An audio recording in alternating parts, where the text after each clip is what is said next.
Indeed, it's a good day for flying. Look at the scene that greets us at just gone 7 in the morning Singapore time on the 21st of June 1937. Welcome, welcome everyone. I hope you're having a great weekend. Welcome to Saturday. I've actually had the luckiness to have off Thursday, Friday, and then I've got Saturday, Sunday, and Monday as well. So looking forward to a long weekend over here. Just getting the camera on to say hi, guys. And who have we got in the house? We have Speedo Bird on Twitch, who was here early birds. Well, good morning. Kazaki Flyer is here. Hello. Hope you're doing well, mate. Cat Battage, the legendage himself. Hello, Idge. Hello, Itch. How you doing, mate? Cat Bat, the co-pilot says hello. Um, happy Saturday to you, Simation Anniboy. Happy Saturday to you too, sir. Cybernetics is in the house. Happy Saturday. I'm doing really well. Actually, having had a nice couple of days off, zooming around the country in a hired Tesla, and yes, having spent my first day in a hotel away for over 2 years. So that was quite nice. Went away for my other half's birthday, and we spent it in the Lake District, and it was absolutely beautiful. And here we are today in Newcastle. Woke up, it looked like a horror story out there, mist everywhere, and now if it would be a perfect day for GA flying. There is just wisps of clouds in the sky. Hopefully we'll have the same today. 40 knot winds in an MB339. Were you battling those winds last night then? Cat bat, crikey, 40 knots winds. Well, in an MB339. Goblin says, good afternoon. I will see you shortly. Something to get ready, like camera action, get snacks or popcorn. Well, I've had my first bit of snacks, which was a little tube of Smarties, which I am a bit of rather have a penchant for Smarties. Simple but lovely. And who else have we got? Speedbird is waiting for some lunch. Look, by the looks of it, waiting for a burrito. Oh, very nice. Ebac 1969-8. Good morning to you too. How are you doing? I hope everyone's doing well. We are here at Singapore at Changi. God knows what my sim's going to do. I haven't actually flown since sim update 4. I'm trying to fly as native as I can, vanilla as I can, but we'll see what happens. We've got some nice scenery on the ground. I can see people loading in over here. Dangerous Brian, Druid Zeus, Catbat 9, Ebac 19698. We've got a chilled Corky. Looks like we've got FMO Lendy over there. Yes, I think this is a great day for flying. So where are we going today? Right, we are going to be taking off from Changi in Singapore, and we're going to be heading off a little bit overseas, just a little bit, as we fly across towards West Sumatra, and then we fly down the west coast, and then cut across the southeast and head for Bandoeng in Dutch East India, well, as it is today, Java. Super Typhon, good morning. You are also very, very early today. So slightly more than 421 miles based on what Amelia did. So Amelia actually flew across country and then down the west coast. So so rather than going Grand Circle, which would have been 421, our route today is approximately 821. So it's just a little bit double. Should be done in just under 5 hours. Depending on how the sim behaves for me today. So while we're yakking, let's get the machine fired up. I have a full tank of fuel. I will get that beacon light on. Make sure I've got some settings done. Let's crack the throttle at 1/4 of an inch. And so the average weather temperatures in Singapore in June is around between 27 and 35 degrees. I've set it around 30 degrees today. So. Oh, and I've left the sound off, haven't I? Haven't I? Silly girl. So let's get the alternator on. So we're doing some of that. Let's crank this down so it's down to about 1,000. We can get the taxi lights and avionics on now. So God knows how this is going to go. I haven't flown for a few days. Going to be rusty, as they say. So let's make sure everything is good and golden. Oh, that's not good and golden. No, rudderage. That's not a good start. Let's just have a quick look at controls.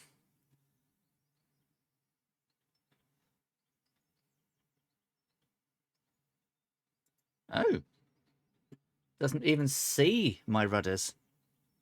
Oh, this is not a good start.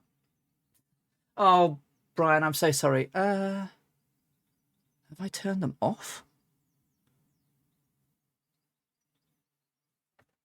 Don't think so, but let's have a look. Who are you?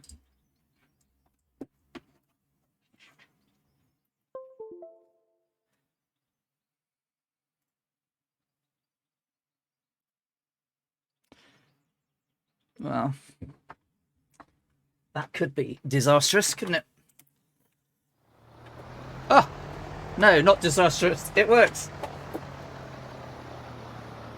So somehow I managed to turn everything off on my USB devices. Well, that was clever of me. Dangerous Brian, we'll wait for you, mate. We'll line up and everything. So I will just make sure that everything is okay. Viper strike. Okay, once I'm done, yeah, you can post at the end, Viper. Right. Okay. So press on this. Press on that. Make sure everything is good now. Yeah. That would have been a very interesting start, wouldn't it? Let's just give us a bit of a run forward a second. Brakes are tested. Okay. Well, we're going to turn right back on us, and we're going to leave runway 20C, which is just off over here to the right. Yay, rudder. Delta Scott EKG, welcome, welcome. How you doing? How was your stream earlier? I only got home late yesterday, so I didn't get a chance to do all my setup this morning, so I couldn't do too much watching of streams this morning. I popped in to see a couple of people, but spent most of my time messing around with my settings.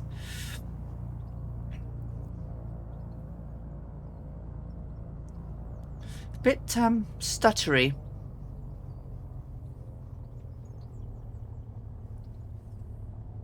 We are a bit stuttery. We'll come down here and hold short runway 20C. Have you got some lag? Your end, is it laggy? What I can do in a moment is I will, because I don't know what Microsoft has done to my sim. All right, just give me a moment, because they could have done something with the graphics that I've not checked. If it's lagging, it will probably have chucked everything onto Ultra. Let's have a look. Put myself on there, so give it a quick look. That was one thing I didn't check. What are my graphics settings on? Oh, yeah. Right, let's just change that to... Let's put it high end. That should make it better. And then what I'll do down here is take off the motion blur, because I absolutely hate motion blur. Everything else should be okay-ish. We'll do that and then apply and save that. Hey, Scotland Comet Project. Hey, hey. Well, mine was lagging a little bit. I will play with it after. I'm sure it won't have much of a difference on how we're viewing it. I'm sure it will still look quite nice as we're all looking in. Yeah, that's a little bit less. That's a little bit less laggy for me too. All right, so we are just waiting for people to amble along and rejoin in. I'm just going to notch one stage of flaps while we're here. Make sure everything else is set there. And we are going from Whiskey Sierra Sierra Sierra to Whiskey India Charlie Charlie, which is now Bandoeng, but back in 1937 was Bandoeng. Oh, Two-Tone Murphy, 4 months. I had a lovely trip, thank you, Two-Tone. The Lake District was particularly beautiful. We got there and the sun's opened, the skies opened with sun and beautiful weather. Yeah, it was beautiful. Yesterday morning, a little bit cloudy as we went exploring around, but we went all round the western side as well. Just toured around really to get some views in the Tesla, which was beautiful. And then we zoomed up to Gretna after we got past Carlisle, recharged, and then we zoomed down across the A66 through the northern Pennines, across then across through County Durham over to Washington, then got stuck in a 2-hour traffic jam 5 miles from home. So it took us 2 hours to get 5 miles. Luckily, in an electric car, I didn't really burn much batteries. So that was that. Yeah, I had a lovely time away. It was really nice, thank you. We had a nice meal in a restaurant, had a beer in the bar, which we haven't done for nearly 2 years. So very nice indeed. And thank you for your subscription, Murphy. That's really kind of you. Thank you. 4 months you've been subscribed. Have I been streaming 4 months? Wow. That's I guess I must have been. It's nearly June. Christ. Right, a little bit late on the day. Let's see. We got Dangerous Brian is in the game now. Scorpio is coming down. Shield Cork is here. Kazaki Flyer is here. Sounds are a bit loud, but I'm not sure it sounds like my Mooney, but really weird. It was wonderful, wonderful time. It was hard giving the Tesla back because it's not mine. We're waiting to get one, but it doesn't look like we're going to get delivery until sometime in 2022. So a few days hiring, zooming around. Might have picked up a speeding ticket. We'll see. I didn't spot the van on the motorway as I floored it. Lead foot. Right, well, I'm going to change to my right tank for takeoff. So I'm on full tank. Oh, Viper Strike is hosted with one viewer. Thank you, Viper Strike, for hosting the stream. That's very kind of you. Let's trundle out onto the runway. Nothing's coming.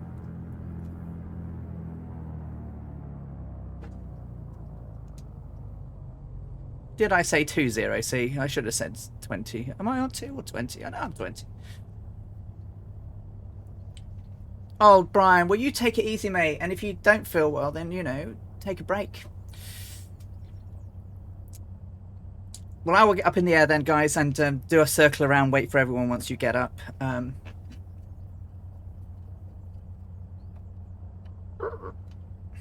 Let's change all of that. So land lights come on, taxi lights can come off now, strobe lights can go on. Hopefully you will feel better very soon, Brian. I mean, after my second one, I felt ropey, not as much, but on the second day.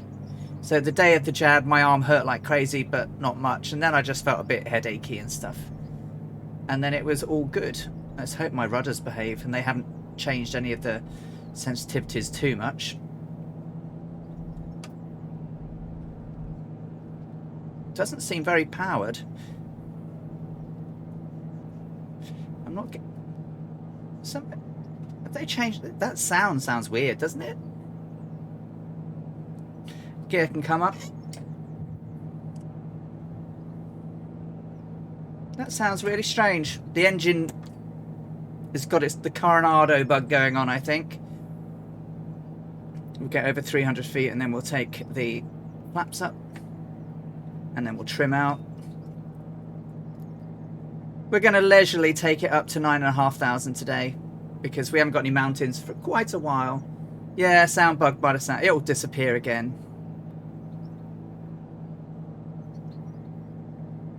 As we get up in the air and wait for the fire. Yeah, there's a slight buggage going on. Sounds like a tank, which it shouldn't.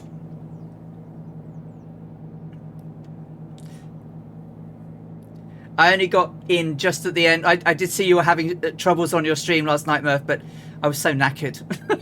So I was like, oh, and I went to bed. So sorry about that, but I will catch... I've caught some of the shenanigans this morning.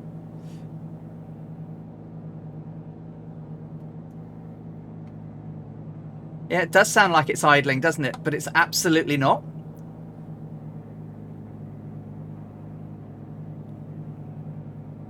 Chilled Corky, hello, how are you doing? Oh, you've got work to do. Oh, that's not very nice, is it? Have I crashed already? Nope, I haven't. But that was a big stutterage. So I'm going to turn to 120 degrees.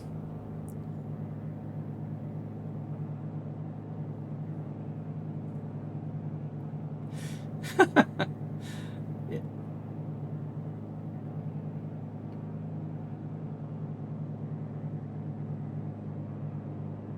Good morning, Lolly. I saw someone else in here earlier. Alexandra.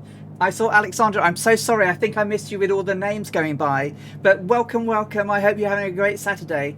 Hasn't been an update for the Mooney for a little bit. There was one before Sim Update 4, I think. But there hasn't been one since. Okay, the guys are coming away. So we've got Scorpio coming along. We've got Viper Strike. Dangerous Brian's in the air.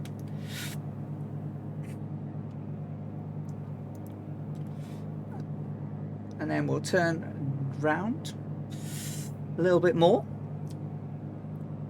Try not to dip my nose too low. Give it a nice stiff turn.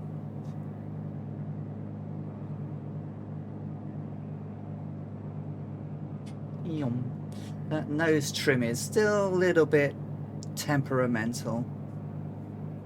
Very much so, actually.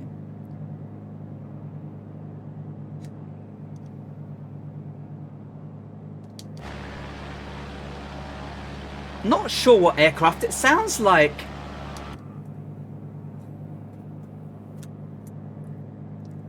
If you've got the Coronado and you've bought it through the marketplace, it will normally be in the content manager. Lollylol. And good day to you, my friend. How are you doing? That's where you would normally go and get the update.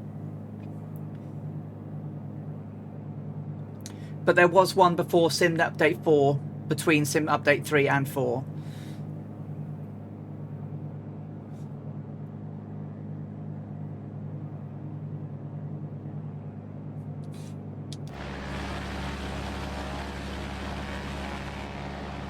Okay, well, I think we've got everyone. So once we get past the airfield, we will turn and get onto track. But it was very nice not having to work this week, that was for sure.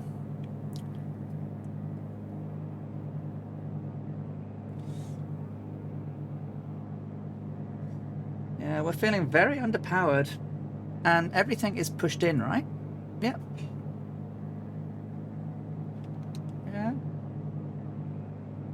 We'll see as we get higher. All my flaps are in, speed brakes are in. Trim. Take it to about 500 feet. Try and keep it within 5. Come on, nose down. Come on. Play nice.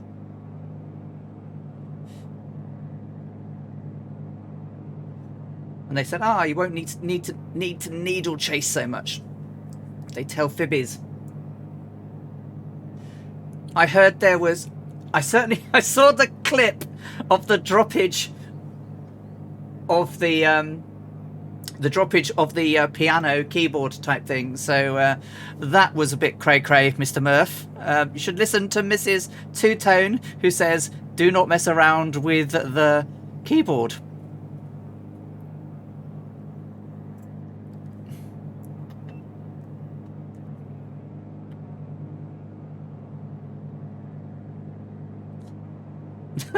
How's your toe?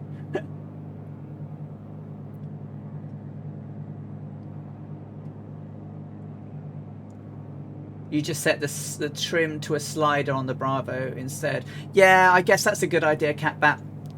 I mean, to be honest, you should be turning the wheel and trimming and turning the wheel and trimming and turning the wheel and the trimming, but it's a little bit excessive. It's a little bit excessive in the... I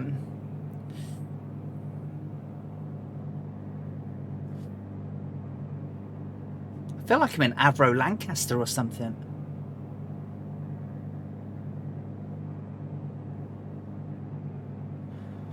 $46 on the right, 47 on the left. We will change tanks in 1 gallon.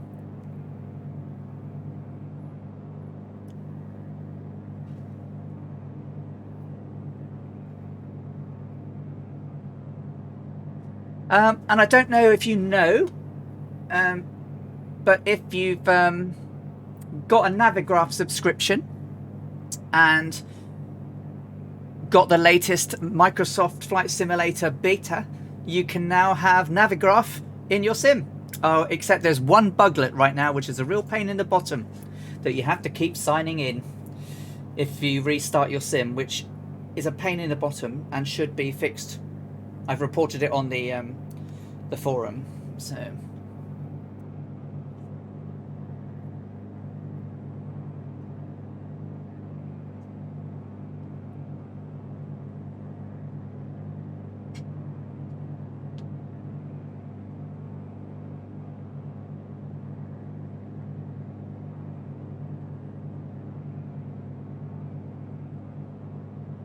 but yes, you can now have a Navigraph panel in your sim, and it has all the moving maps and it has all the charts, which are really good. So you can click on your destination, open up the chart. It's very nice. So yeah, then you can find all the reference information if there is any, your taxi information, your arrival charts and everything, which is very, very nice indeed. And it does all of the overlays. So I think that's really nice. And when they bring out their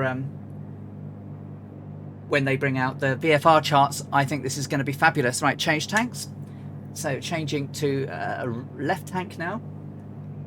So off shed descent. This is the Mooney M20 Ovation, and the sim is Microsoft Flight Simulator 2020, and we are flying in a custom livery that was designed for the stream.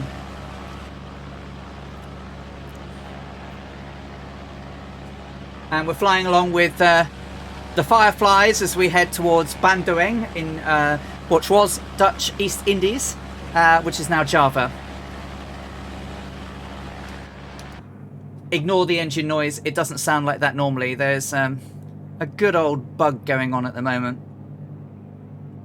So let's so as we are climbing, we'll just keep climbing gently now. Now we're on course. Making sure that I keep the EGT okay.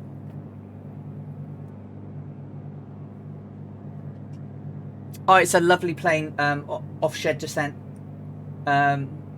It's really, really nice. It flies by the numbers.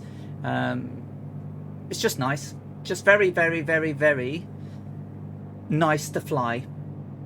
Great maneuverability. Good, quite slow.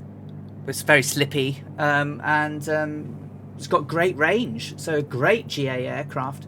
The 80th anniversary flight of this reenactment that we're doing was undertaken in a Mooney. It was modified. It had a 200-gallon fuselage tank, as well as the normal 95 gallons on. Well, it's 200 total, but big tanks in the fuselage as well. And it had a range of 3,003 nautical miles.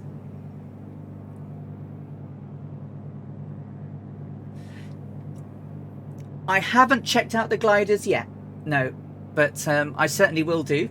There are some fantastic gliding places up here in the northeast where I am that I've been to.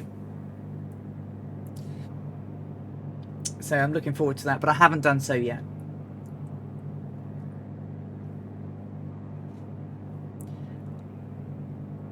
MSFS, you know, it's got its bugs, it's got its issues, and I will probably crash. My sim is known to do that on me. But for GA flying, and for VFR flying, I find it really good. I certainly can recreate VFR flying that I used to do up here in the northeast. You've discussed you've used a discus glider. Oh, cool. DG808 from Touch and Cloud, ADS3 on flight.sim are both fantastic freeware ones. Cool. We'll certainly have a look into that.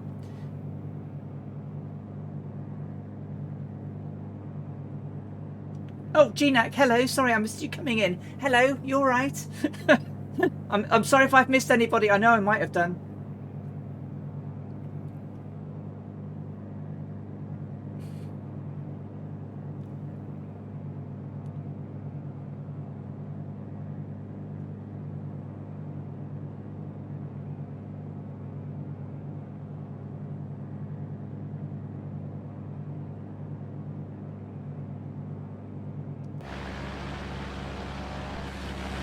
certainly done something to the engine sounds of the Mooney. That's not right in a million years.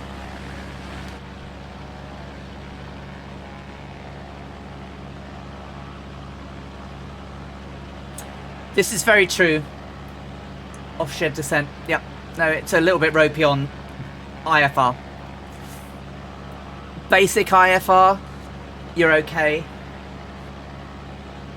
But, you know, we've got some great developers now working on the sim that should hopefully start to bring some more study level stuff to it. But if they can fix the avionics, then I think there's a way to go. I'm hoping that Laminar will come up with some steps forward in X-Plane 12. I just absolutely want there to be competition in the marketplace, because we will all win. I fly near and I like to do old Scott. This ovation is decent in the sim, however, for X-Plane. Yeah. And I think that, you know, I think everyone will agree. If you want to do instrument flying, airliner flying and everything like that, X-Plane is way better in terms of instrumentation, compatibility, realism. Aerosofter, yeah, it's good, but it's still not. It's still not totally what I would call study level. P3D obviously are working on their aircraft, and I imagine that will be good, because they are well known for that. But X-Plane doesn't have clouds, and it has flat trees. But you know, you can make it look like, you should, GNAC, if you speak to Ailerons Into the Wind, he has obviously tons and tons and tons of the data, but he can make X-Plane look like this to a degree.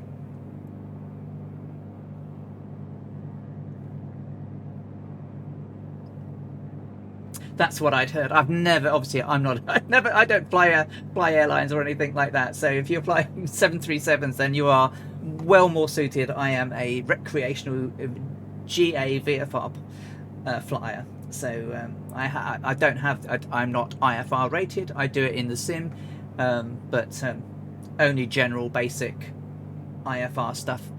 My main love is, well, when I say I don't do IFR, I follow roads, rivers and railways, which are on my sectionals.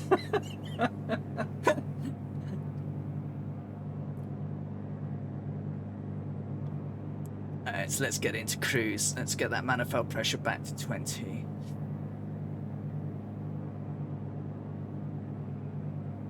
Then we'll bring down that RPM now. We want to eke out as much fuel as we do. She sounds terrible.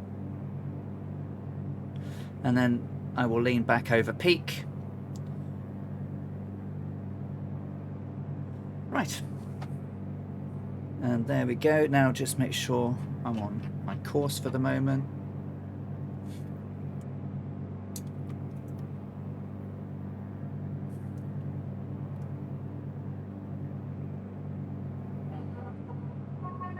Yeah, exactly.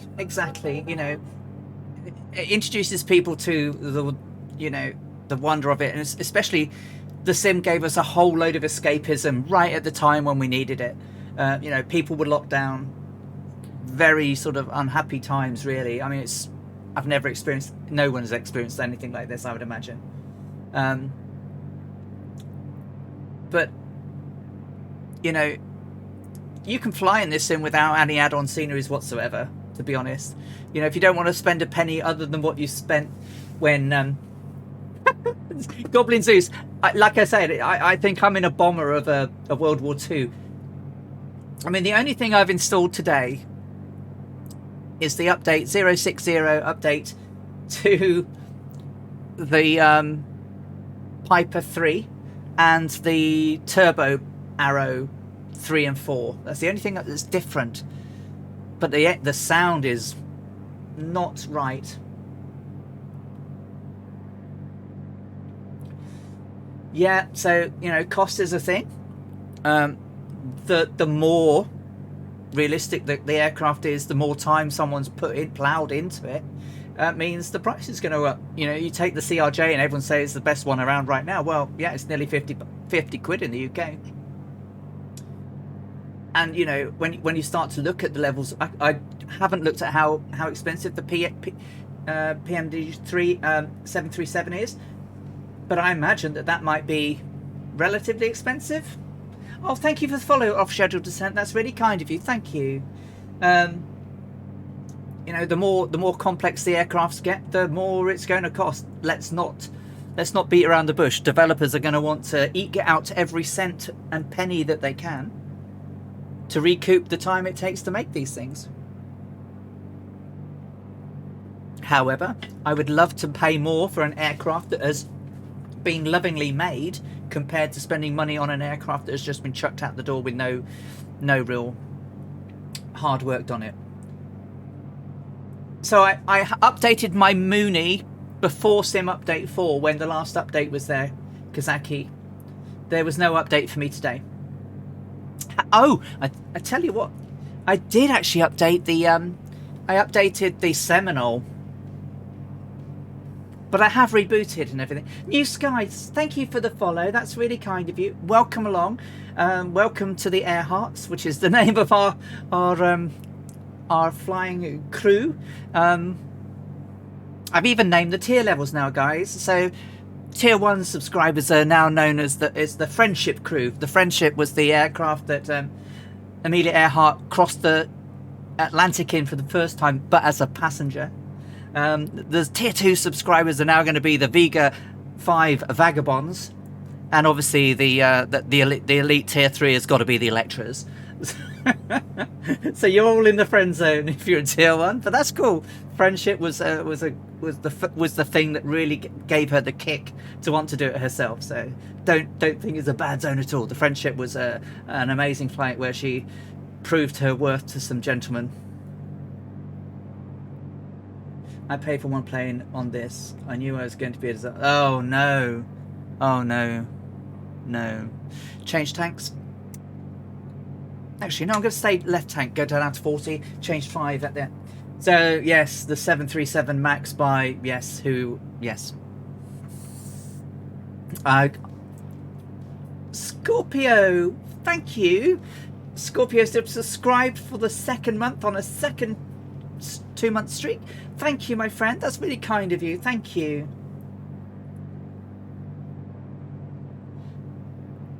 Yeah, I wonder if it was the Seminole that's done it. Because this doesn't sound like the Mooney.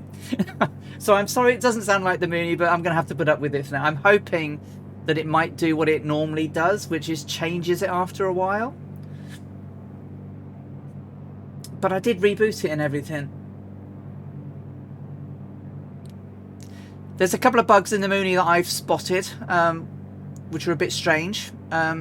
So you can't actually turn the cockpit instrument dimmers if the engine is off, but you absolutely can in the real thing, which is really strange. You have to put the battery on in order to turn the dial up.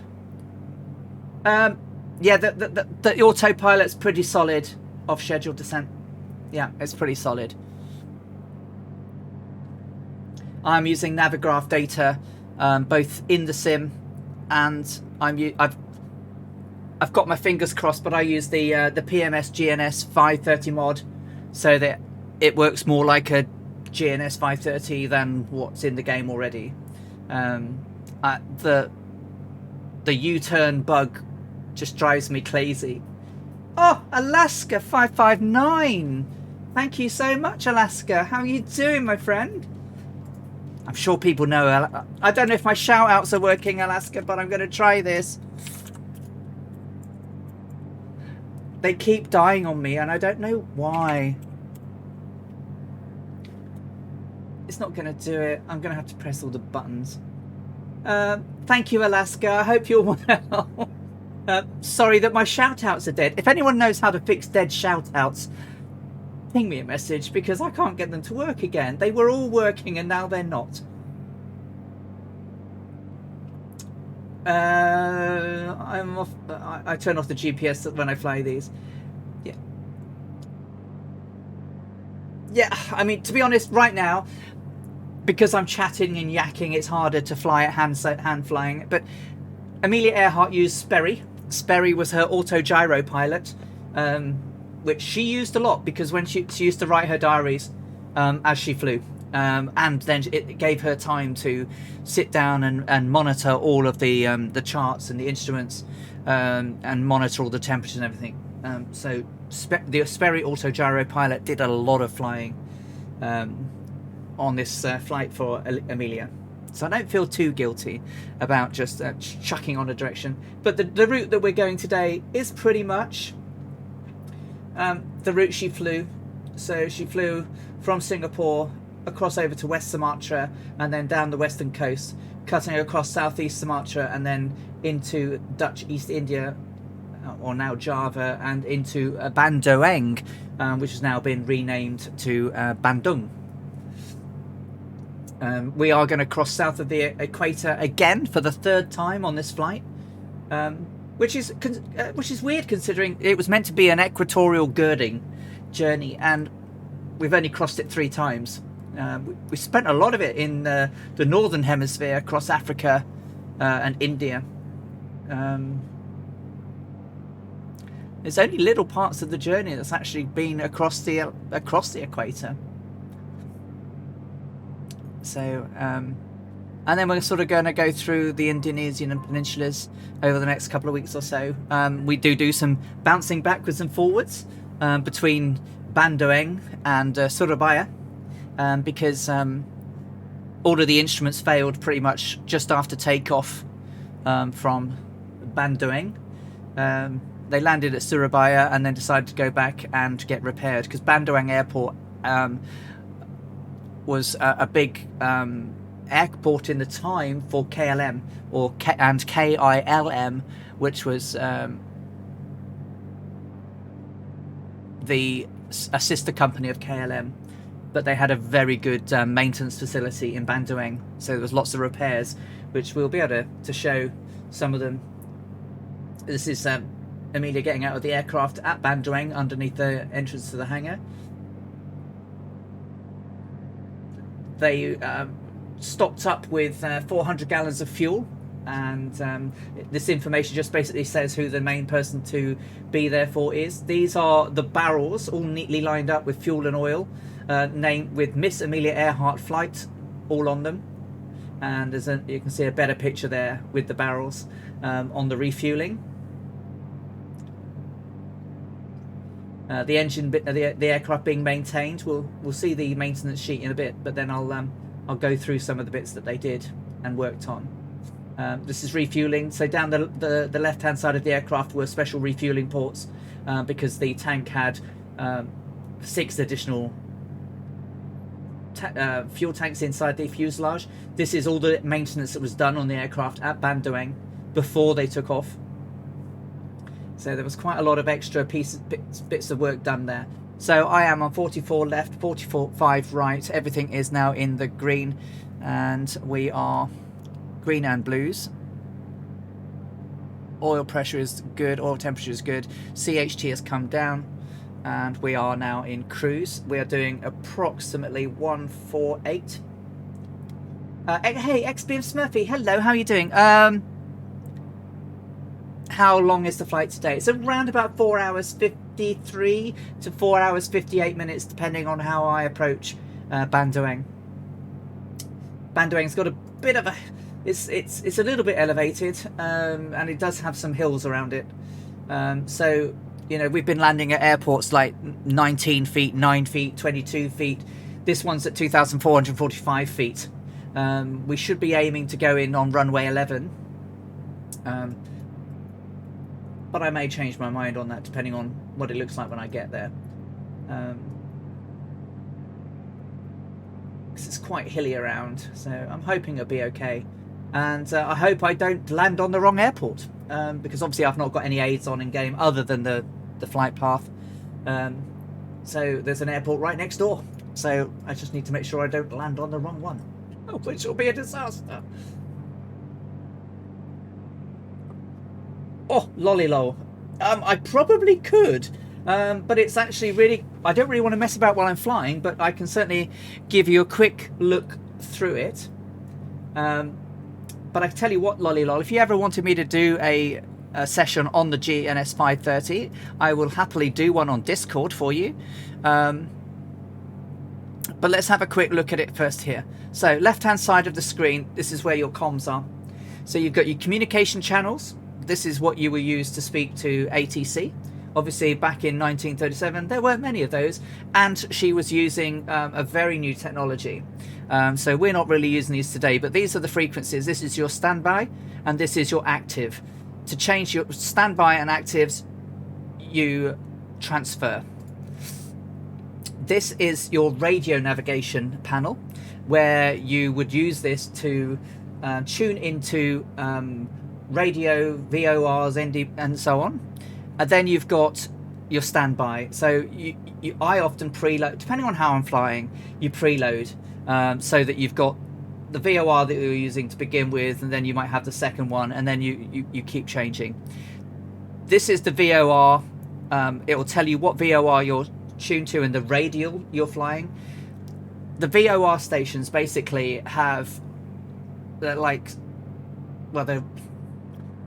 variable omnidirectional radios. So they have like a great big wheel, and they have radials coming off it in a circle, and you can aim and fly a radial to a VOR station or away from a radial a station, and knowing the radial you're on knows which direction you're going, so you don't need to necessarily work on the headings all the time, so you can get all your radios up to date before you go. Then you've got your distance. So if you've got in like an ILS chart or you've got a VOI, it will tell you how far you're away. Telling you how far you're away is pretty much like the GPS distance up here. So it's saying we're 198.8 nautical miles till our next waypoint. It tells us here we're doing, this shows that we're en route.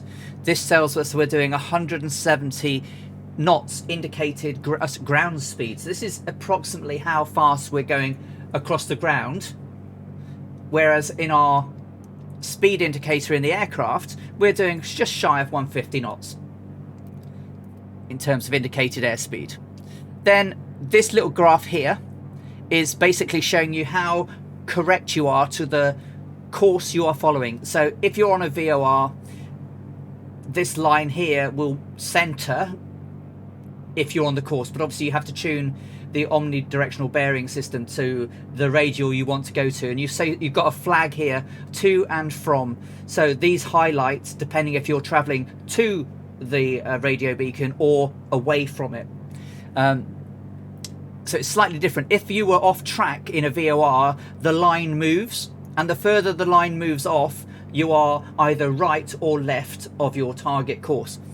And this is what this does here. So this is like the GPS telling us how off course or on course we are. So with the line, the green line being in the middle, we're dead on the track. Then you've got your ETE, which is your estimated time en route, which tells you how far you've got to go till your next point. And we are traveling from Whiskey Sierra Sierra Sierra to Whiskey Papa 1, which is a waypoint I have in just around Bandoeng, which will take us down the coast of West Sumatra. Your range button basically increases the range of visibility, so you can then move it in and out.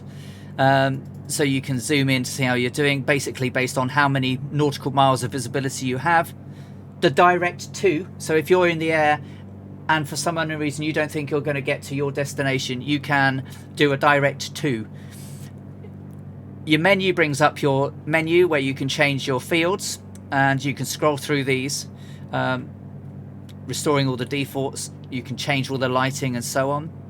Depending on where you are, you might get a different menu. So if you're in the procedures menu and hit menu, oh, it's not going to do it, are you? Rock. Oh, well, you're not going to do it today. So I'm not going to change any of this, but this is procedures. This is where you can change your approaches into certain airports. It will give you all the different types of arrivals you can do. So you can do a VOR approach on runway 29, an NDB to 29, an RNAV approach to 11 or 29. So these are the different types of approaches you can do. The bigger the airport, the more approaches you can have, such as ILS approaches and so on. Go back to proc. Then you've got your CDI, which determines whether you're flying between GPS mode or VLOC mode. This is whether you're going to be doing omnidirectional bearing or not. Messaging, normally this is where you see messages that are sent to you. So certain navigation systems will tell you if you're about to fly into air zones that you shouldn't be, and you might. Then you've got your flight plan, which you can enter all of your different flight leg routes. So we're going from WSS to waypoint 1. That is down on 2 threads, 7 degrees magnetic for 188 miles. And as you see, it's all counting down because we're moving. Waypoint 2 is then at 144 degrees magnetic, IF11 122, runway 11 at 108, and then we fly down into Wick at 117. So you can see this is all counting down as we're moving through the air. To change between COM and VLOC, you can change by pressing the center button. So it says push ZV and it just jumps between the two. And then if you want to change the frequencies, the little button changes the smaller numbers and the outer dial changes the bigger numbers. And that is the same for this one too. So if you're over here and you are navigating menus or you're trying to put in codes for airports, then you do it all through here. Now, this is a very, very poor explanation of something that can take you hours and hours to understand. Each of the different screens have different screens. I'll come back to it. So we've got navigation, waypoints, auxiliaries, nearest. So this is showing us all the nearest airports. And then you can scroll through them with the little ones. So all the different bearings and intersections, all the nearest NDBs, the nearest VOR stations that you can tune into. And these are the frequencies that you would dial into your radio if you wanted to see them. Evidence, please. I hope not. I hope not, because the trouble is I can fly without it and still get a CTD, but I am using the one that was apparently updated for Sim Update 4. We'll see. I can't guarantee it won't. And then all the different airspaces that you're nearby. So so again, that can change that. So if you're in your flight plan and you can jump through the screens here and you can see if you've got one or more pages. Obviously, the procedures only have one pages. Your vertical navigation page allows you to basically enter vertical navigation steps so that you can come down at certain points and you work out what your lowest height is you need to be from where you're going from, and it will step you down to get there. VS profiles are all a little bit complicated. I will certainly I am going to do some IFR stuff to explain just the basic principles of them. You know, vertical navigation, you know, when you're doing GFR and VFR and you're 3,500 feet up, you generally don't use it, but if you're doing IFR flying, it can be really handy.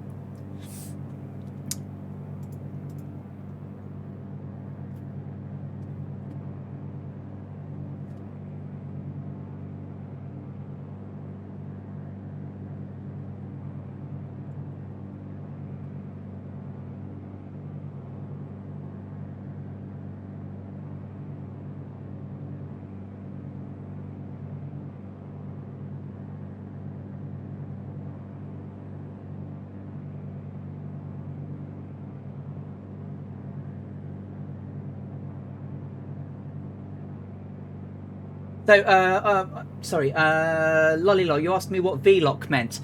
VLOC actually means, we're going to get it wrong, VOR localizer, or VOR VHF omnidirectional radio range auto navigation localizer. So basically it allows you to navigate via VOR stations. So you would you would use these for navigation rather than the GPS.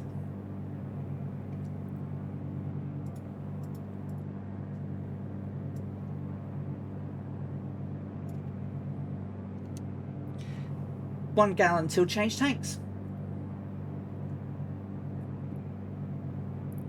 Yes, VLOC is VOR navigation, yeah.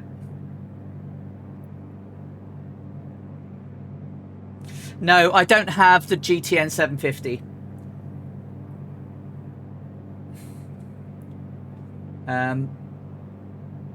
But I may have some problem. I mean, I haven't flown since the sim update. I've tried to cut everything out. I do have a couple of little bits. New Skies, you're very welcome. But there's so much you can talk about, how you do use all the radios, how you use NDBs, how you use ADFs for automatic ADFs and everything. But basically, you know, if the engine, if the GPS were to fail, you should roughly be able to tune your radios down here using the radios, and then use VORs. And then if all of it fails, then you've got you should have your maps, and you should be navigating with your maps.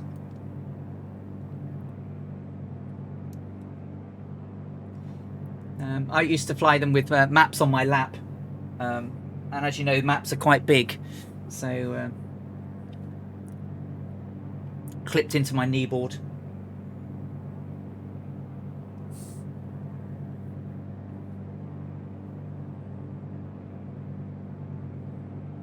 I really should have done some kneeboard work for this, really.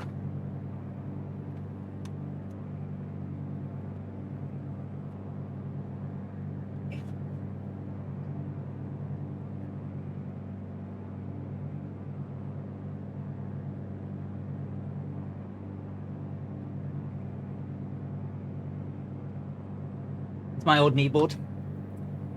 So, kneeboard, you can put all your bits and pieces in.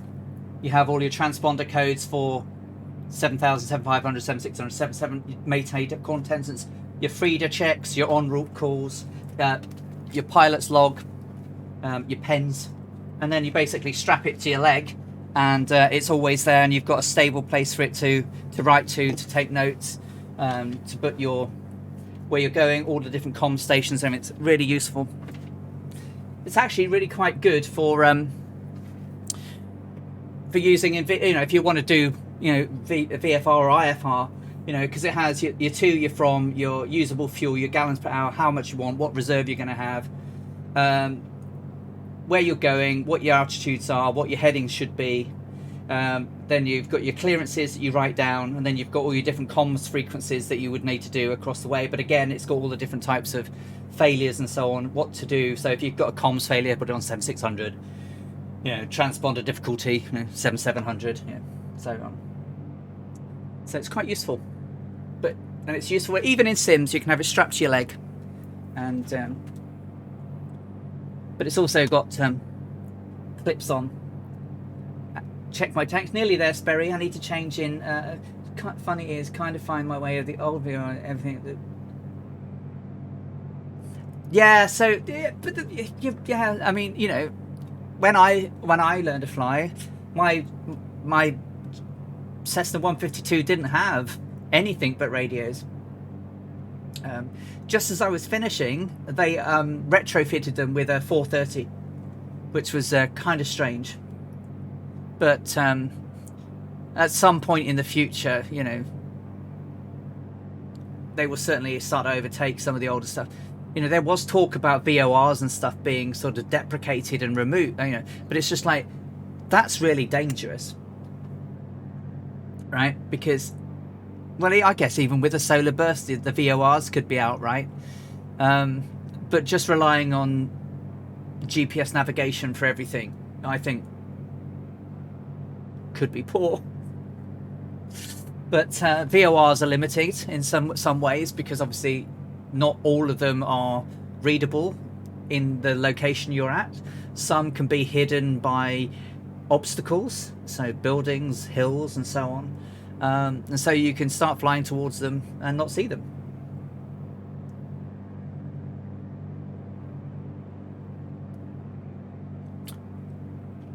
Do you know what she didn't say? Evac. So she wrote,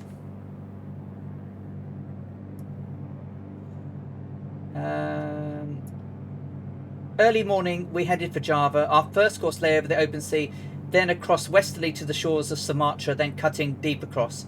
So she just said that they flew over the sea, then to the western shores of Sumatra, and then down.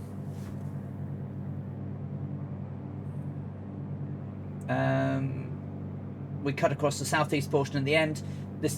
We crossed the equator for the third time on our voyage, and we passed down under into the netherworld of Australasia. The landscapes of the... This is, we're still over the water. No, we're not now, are we? We're over the ground again. Whereabouts are we? Yep, so we crossed the sea, and now we're heading to the west coast, and then we're down the west coast like she did. And who do we have with us today? We have a Dangerous Brian, Chilled Corky, ooh, Timber Red Aphid, uh-oh, oof, oof. Chipper Red Aphid, Chilled Corky, Goblin Zeus, Catbat 9, and Ebac 1969. And Scorpio is out there on my left. I better be careful, hadn't I? She said the landscapes of the southern hemisphere were beautiful to look upon, but from a pilot's standpoint, the dense jungles and mangrove swamps fringing the sea were not reassuring as emergency landing places. We passed above countless tiny islands, southern glowing emeralds in the sea. Then the hazy contours of the mountains of Java rose from the tropic sea, and gradually the enchanting loveliness of the island world took form. 1,000 tiny islets cluster along the Javanese coast. Some are covered with heavy growth of palms and the crowd down to the water's edge. Others were outlined with narrow ribbons of beach, separating the deep green of their verdure from the exquisite turquoise tones that mark the surrounding shallows. The white sails of tiny fishing craft flashed in the sunlight. With all that the lovely world to look at, it required concentration for the pilot to attend to her knitting, which is to say her horizon and instruments. So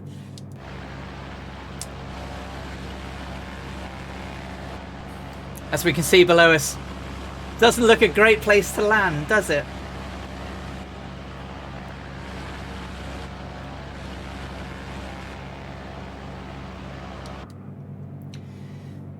Well, Morse code.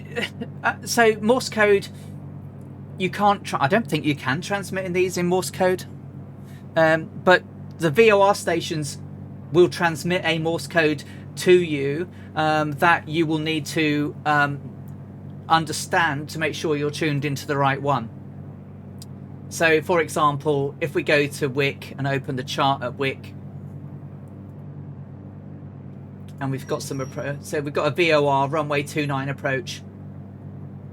Down here, you've got the VOR stations and the VOR courses. So you've got the VOR binding of 117.0. So the band to dial in, it will tell you the course to go to. So, and some of them should have the Morse code. So, and then we've got another one here of so it's dash dash dash dash dot dash dash. So 117.0 Bandoeng dash dot dot dot dash dot dash dot dot. So yes, if you can't see them, you can hear them, absolutely. So if you hear this when you turn on the radios to listen to the VOR station, making sure you're tuned into the right one in the operating frequency, and then hearing back the Morse code will give you that secondary verification that you're tuned into the right one. So your charts have a lot of information on them, and obviously it says here you must have distance measuring equipment enabled for this, because it's, as you can see, we've got some very high terrain around us. You know, we're coming in at 8,500 feet down to 4,500, then stepping down to get to the runway at 2,406 feet.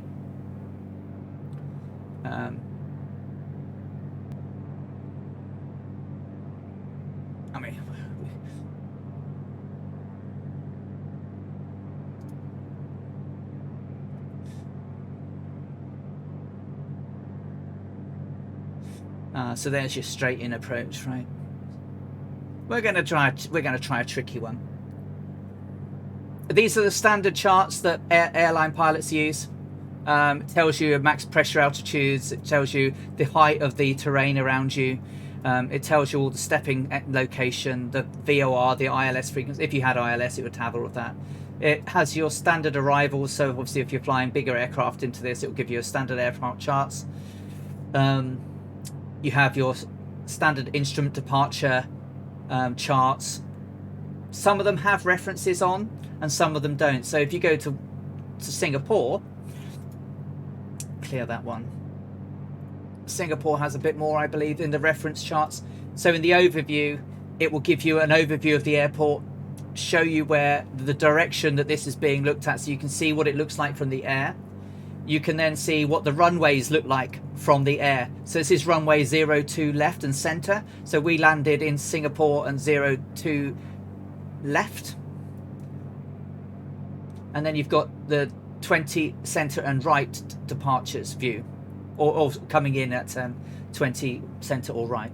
So you have a pretty good understanding of what you've got. And so, you know, it says, you know, vertical is provided by PAPIs, precision approach, precision indicators, and then we've got your visual vertical guidance. The departures are carried out between 1600 and 2200 UTC, mainly because it will be because of noise abatement, and tells you it's got a displaced threshold, but you have a usable landing of 10,696 feet.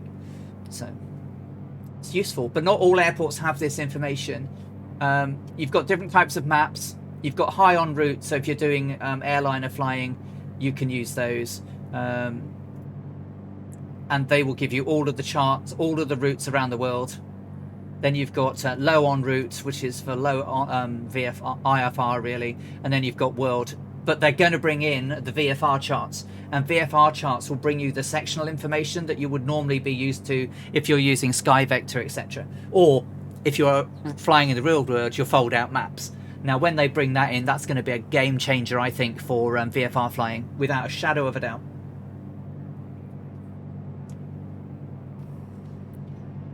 Oh, thank you for following, RoboProd Aviation. Welcome, welcome. Thank you for follow. Welcome to the Earharts.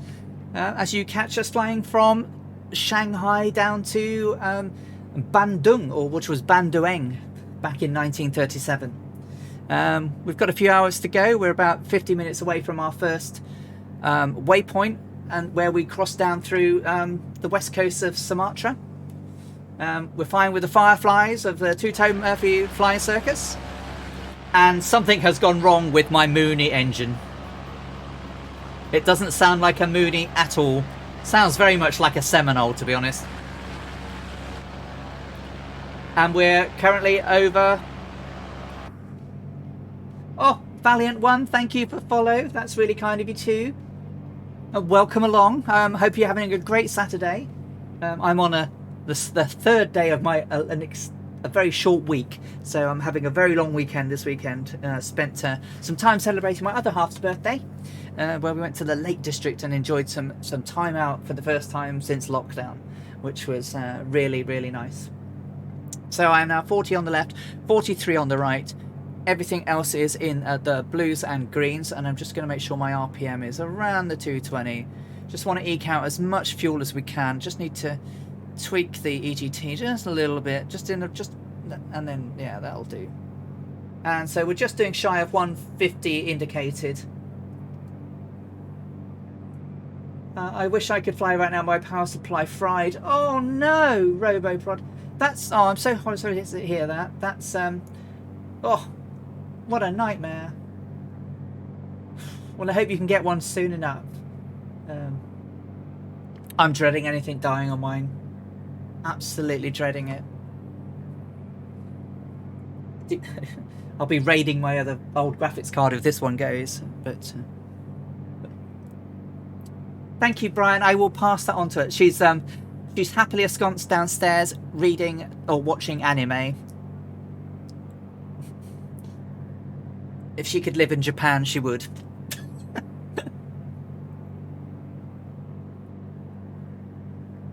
One day I might get her to fly. One day. she's put the my Cytec yoke and rudders throttles I gave her under her side of the bed. So maybe one day. We've confirmed, definitely.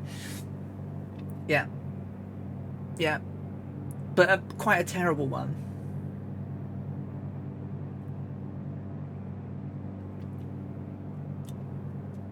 Yeah, I hope your mum didn't. Always keep a box of cables and spare parts. You never know. You never know when they're going to be useful. Especially now. Right now. I mean, you can't get anything for toffee. And if you can, it's so expensive. Oh, the Mooney flying an ILS approach, Kazaki. It's pucker. Tune in the ILS frequency. Make sure you're at the right approach height. Align with your approach. Press approach. Leave the everything at 220/20. Let it drift down. Speed brakes to bring you down into gear range. Gear down, and speed brakes will bring you into flap range. Flap range, flaps when needed. First stage, second, third. Take it all the way down. Power off as you come over the approach, and away you go. The Mooney is a fantastic aircraft to land. Valiant one, absolutely. I mean, over the years, you know, I hate to say how many boxes of spares we've got. Because you never know when something's going to fail. But we have a lot of boxes now. A lot of boxes of stuff. But we normally grandfather in this house, so if I get a new graphics card, my old one, which is probably a good one, my last one was a 2080, that went to Laura. And then she sent then the 1080 Ti went to Bort Panda. So there would be something. There's a 5700 XT hanging around here somewhere that would be okay if push came to shove.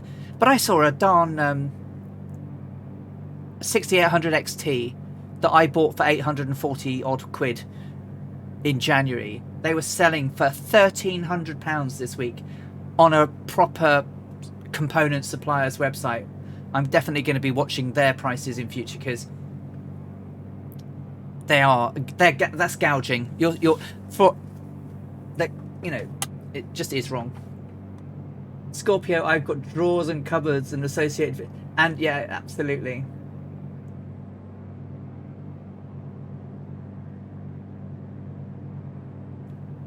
Everything's in a terrible space. Car rental companies can't get cars. Car manufacturers can't get semiconductors. You know, it's all awful.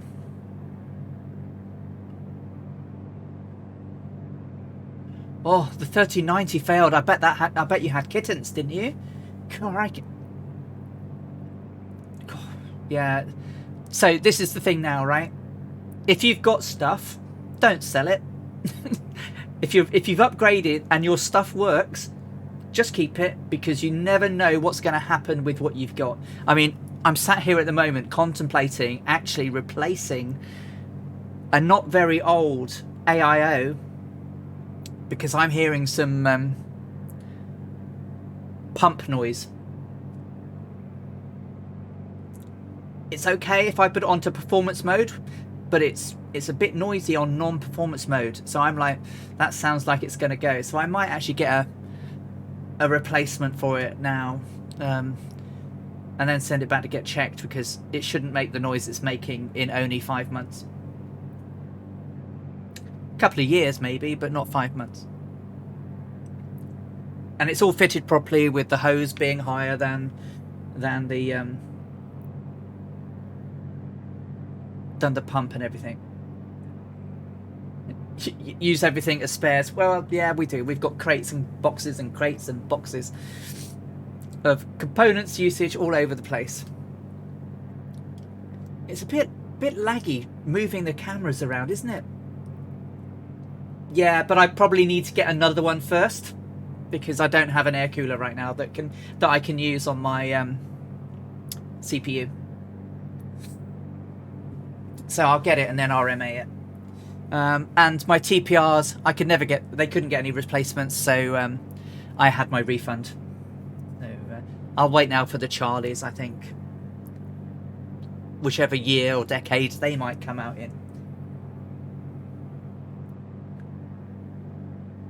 Yeah. Oh, it's an NZXT Kraken.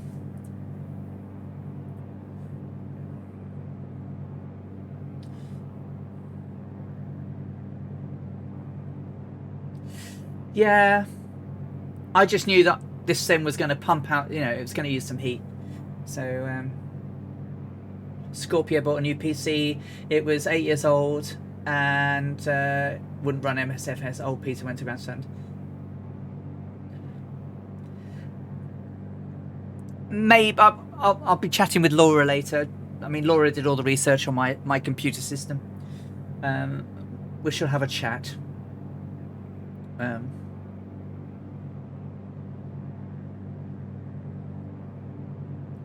Yeah, you see, the temperatures on the CPUs are really, really good. Really, really good.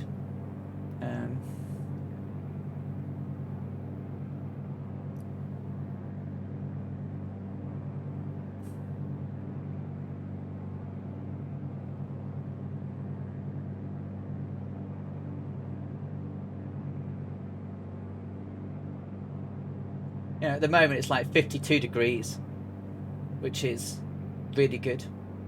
Compared to the GPU, which is obviously air-cooled. I've got a lot of fans in here. Got 6 fans pulling in and 3 fans pushing out through the radiator. And the GPU's temperature is 67, and it's not bad. It's only 30. How much utilization is it? 88. So it's not thrashing it. Usually by myself. Tech for birthday. Might not get anything this year. No, GNAC. You might want to yeah, hold your money, because people are really taking the Michael, and charging people tons of money that they wouldn't otherwise spend. So yeah, it's pretty dreadful right now. It is sad. I mean, it's the perfect storm of everything. Factories not able to produce because people were locked down. Then 2 fires in component manufacturers, factories. One of them, one of the biggest semiconductor manufacturers in the world. So, you know, it is what it is. Sadly, you know, it will take time to build it up. But the demand is just, you know, outstripping supply everywhere. Just had 2 new PC fans delivered from Amazon, and we'll fit them this weekend. Yeah, airflow. I mean, yeah, I could probably get another one in there, but I think 9 fans is enough at the moment. 1 gallon till change tanks.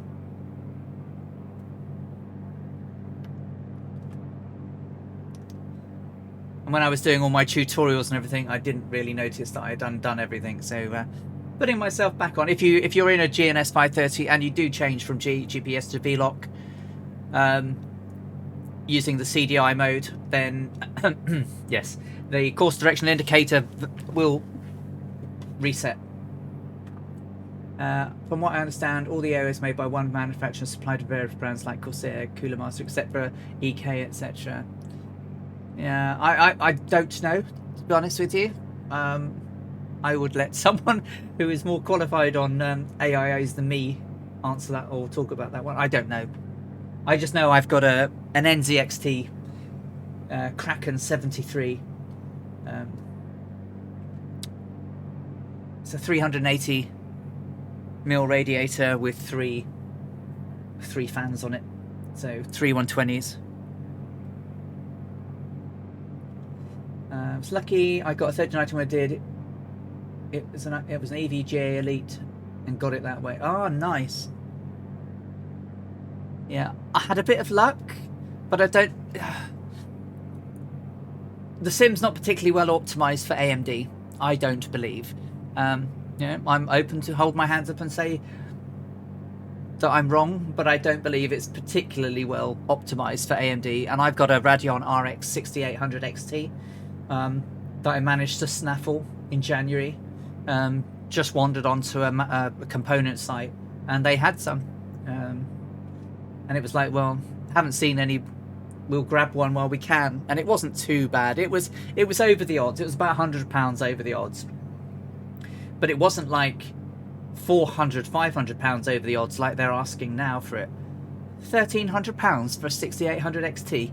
They're having a giraffe. It's naughty.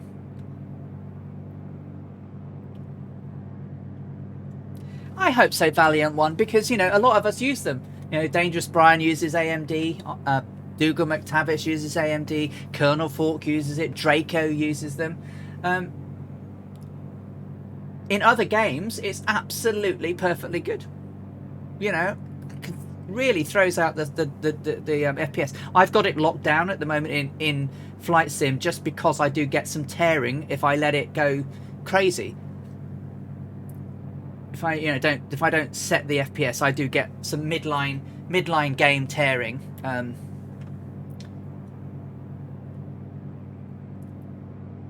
Well, that's the difference, right? Because you're using Intel, so they've optimized it for Intel and Nvidia better than they have for AMD. New Skies, I use AMD for Flight Sim, all three, P3D, XP, and MSN. And do you get CTDs, New Skies?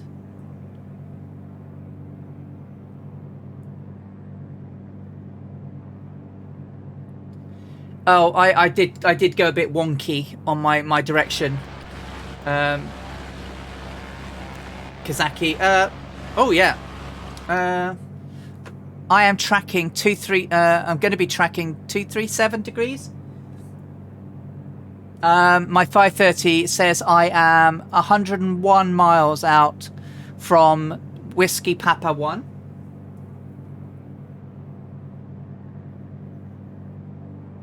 Whiskey Papa 1. I'm 35.19, also 15 minutes from Whiskey Papa 1.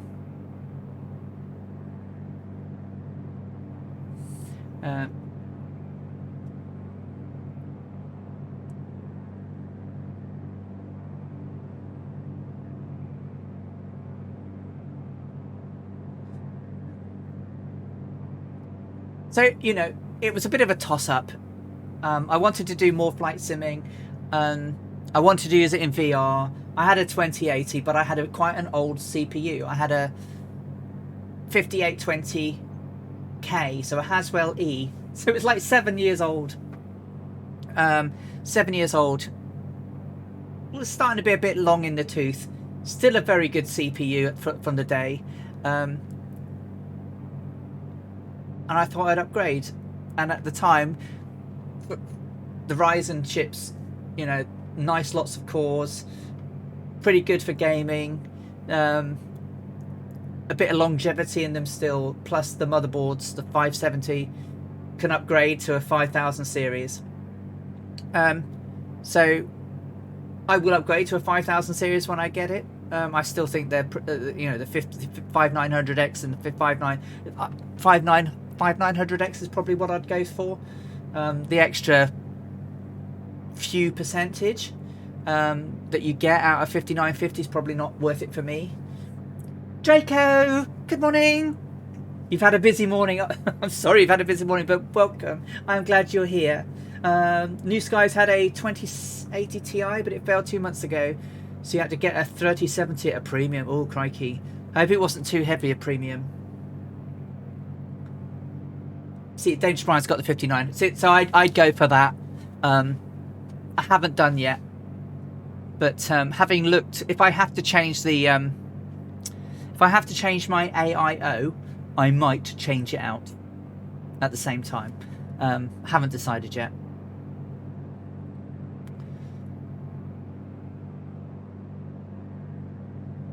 But that might work. Change tanks. Change now to left tank. We have got 32 minutes till waypoint 1, 93.4 miles to go. So I am trying to not jump out of the aircraft too much, everyone. I'm sorry it's not giving us all the great views that we normally would have. But there seems to be some stuttering when I do it. And the engine sounds awful. That is not my Mooney.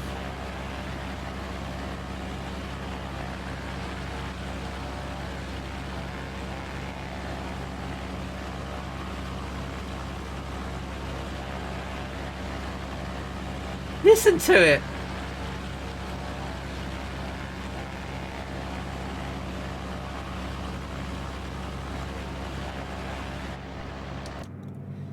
So your P3D, your 37 is the bottleneck, and it's because the Jeep runs out of VRAM. Crikey! How much VRAM does the 3070 have on it? Is it 10 gig? Or because I know that Nvidia did something weird, didn't they? 8 gig. Didn't the 2080s or the 3080 Tis and stuff like that?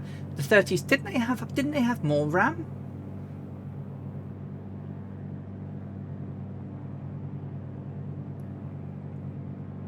I can't remember now. There was this. The 3080 had 10 gig. 3080 Ti was 12. So they've done something strange with the memory then.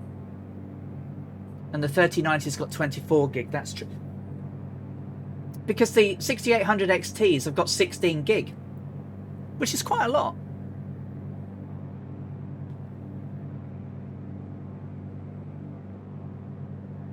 So the 2080, 3080, they're roughly ballpark competitors, right? And the 6800 XT's got tons extra RAM.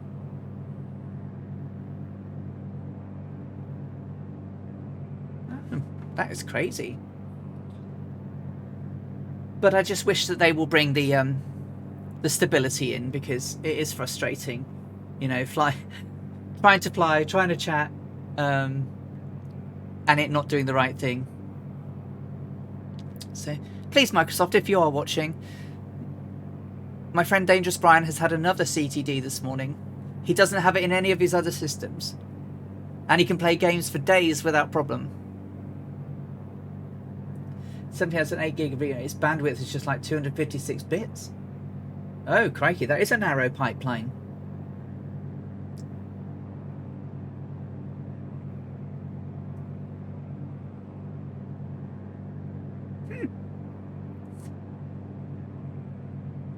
If there had been a 3070 out at the time I bought this, I probably would have bought the Nvidia. I don't think I had no loyalties to either of them. It was, what could I get my grubby little mitts on that was a decent card? And by all reviews, the 6800 XT was a good card. So, and in all my other games, it absolutely steams the games I play. It's so performant, it's brilliant.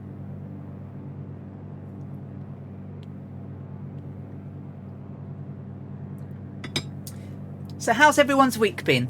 Because I've not been really around to chat to people, and I obviously missed out Murph's streams on Wednesday, Thursday and Friday, and I missed Colonel Fawkes, I think, on Tuesday because of work, and obviously I was away on Thursday. Week has been insane. Ugh. Hopefully not too terrible insane, but insane good. All good for Super Typhon.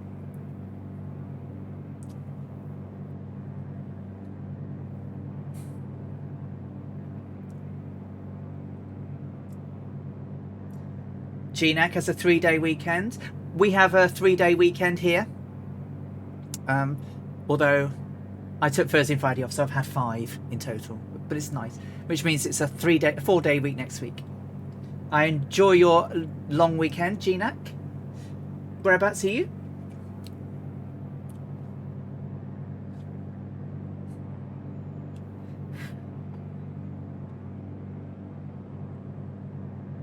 My wife's birthday was yesterday, May the 28th, and you had fun celebrating. Nice one. Yeah.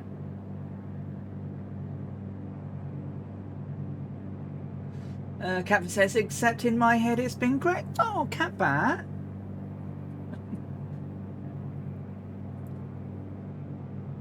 Well, let's hope that you can have some good flying and it makes the head great. Started off good, but had my jab, says Dangerous Brian. I've felt rough ever since. Oh. When did you have it, Brian?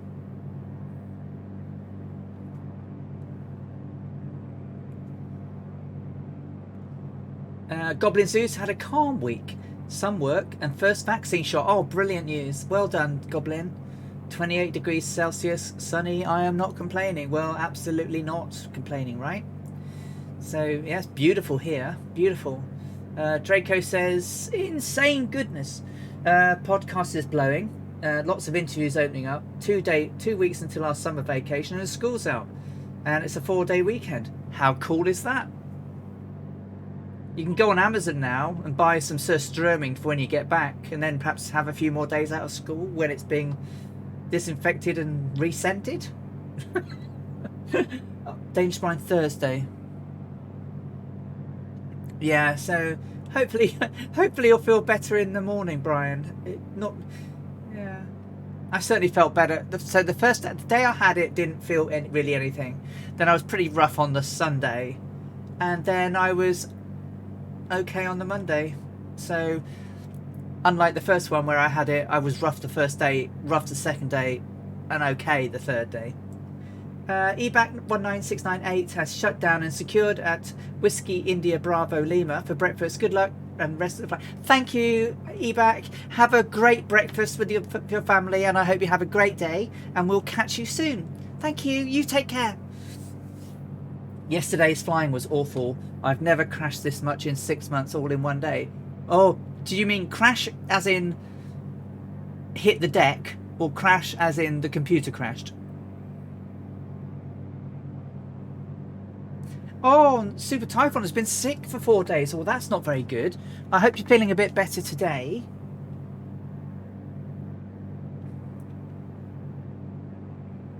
$25 million French people have hit...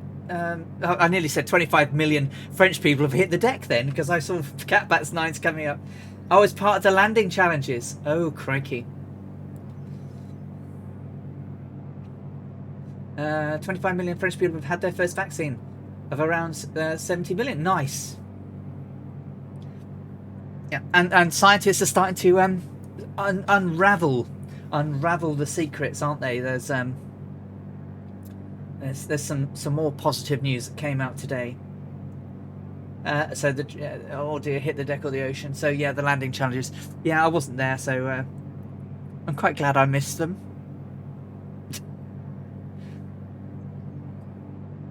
Were many people upside down?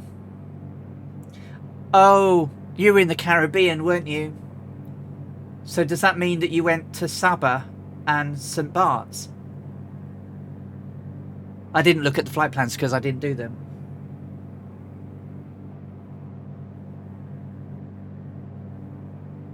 .30 knot crosswinds and 30 knot gusts on landing. In what aircraft were you flying?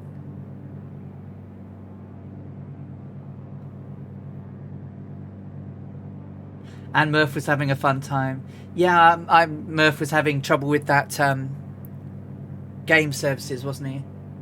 In a C-182. Well, no wonder it was hard. That was like, that's way above the normal standard recommended crosswind coefficient for landing on a C-182.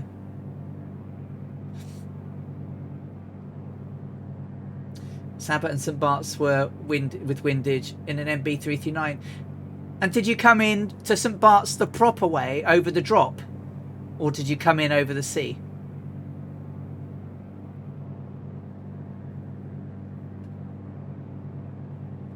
Yes, over the drop. I mean, you have to have proper certification to do that in the real world, and everyone tries to do it. It's like crazy. I shall watch the VOD back later. And yeah, tomorrow night, guys, I don't know. I've put myself in it, don't I? But I'm over on CDL's channel tomorrow night at 8 o'clock, taking part in a quiz show. I'm in team rounds this time, and yes, the Earharts will be taking on all comers tomorrow night. God knows how. I hope I get more than one again. I think I had Sheraton Lock the first time. Yes, the drop is the proper way. What would you rather do? Roll out into the water, to low water, or ram into a bank?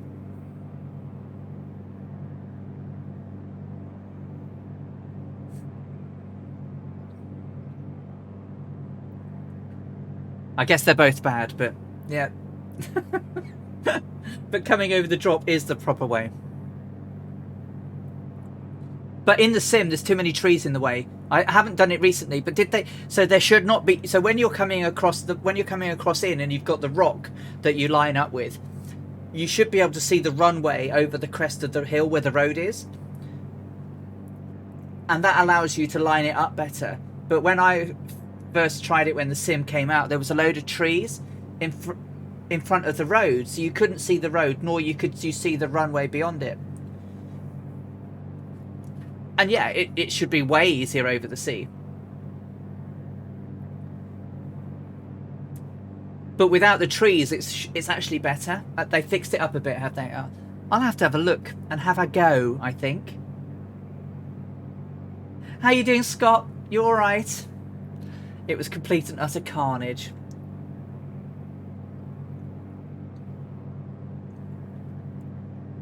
Oh, no worries, Kazaki. The drop is too steep in MFSS. It's not quite as dramatic as that.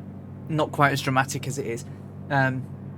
If you look at it in, say, MSFS or even in X-Plane, it's a little less. And if you watch videos of it, it's not quite as dramatic. But it's because they haven't modelled really the elevations properly.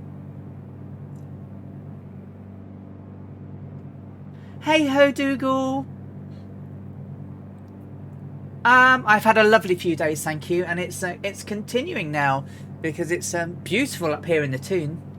I will get sun blinded at some point this afternoon. There's literally not a cloud in the sky. It's a perfect VFR day out there today. Beautiful. I do seem to have a lot of buffering. I did turn the game down a bit. I wonder if I can turn something else down. Let me turn the camera off. Perhaps it's that. Let me know if it's in a bit better.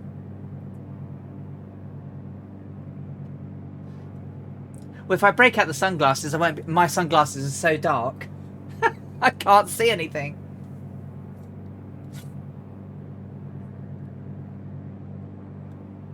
Oh, you're in. Someone else had some buffering though. Perhaps it's twitchage.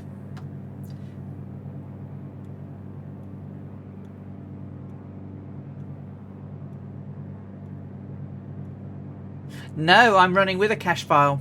Because if I run without it, or run with it, I have a CTD anyway. So I'm just playing now. Putting it back, I literally had it as it was installed for Sim Update 4. It works for Murphy at night.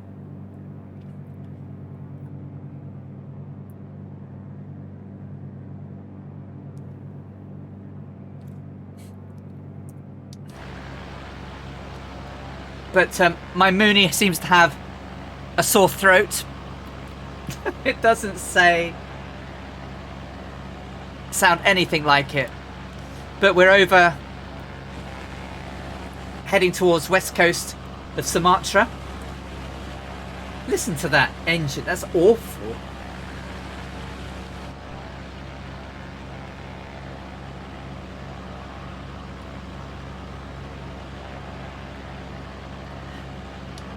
Valiant one, you take care. Go and get your laundry done nice and quickly, and we'll see you soon. Thank you for popping in, and have a great weekend. Ah, cool, Dougal.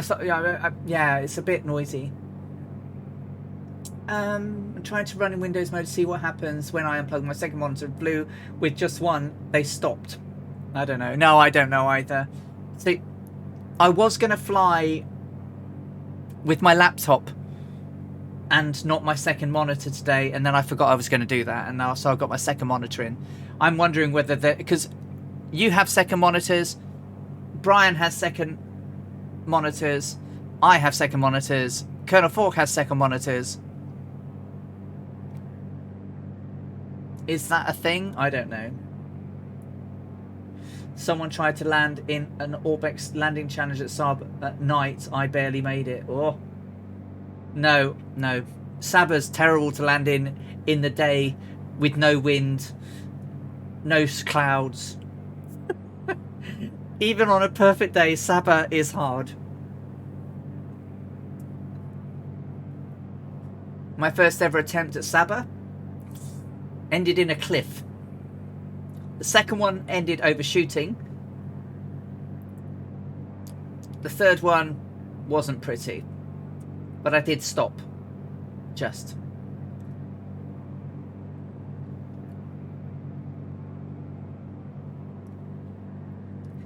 It's not too bad in the Mooney because you can slow the Mooney right down. And I guess even if you do it in something like a 930, at least you've got reversers. The Mooney is meant... No, no, it's not meant to sound like this at all, Bork. It's horrible. Which is why I'm in the aircraft, because it sounds awful outside. Look at that. It sounds dreadful. But I can't get it not to sound dreadful.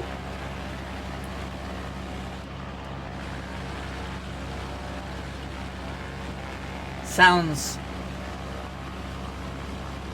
like a twin, but it's not. Such a shame, because it's beautiful out here and I'd like to show it off, but the noise is awful. That's the Mooney, Scott. It literally has been like this all day.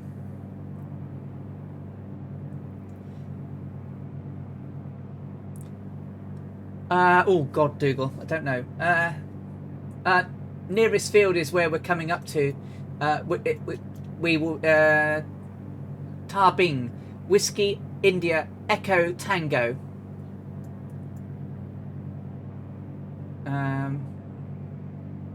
Or yeah, Tarbing is probably the better one. Or there's one. There's Whiskey India Echo Echo Minangkabau International. They're both quite close.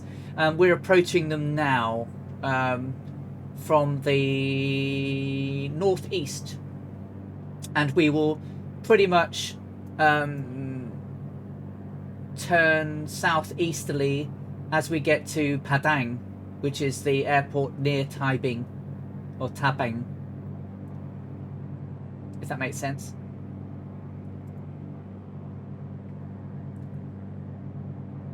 I don't know if Twitch is streaming it at high rate or anything.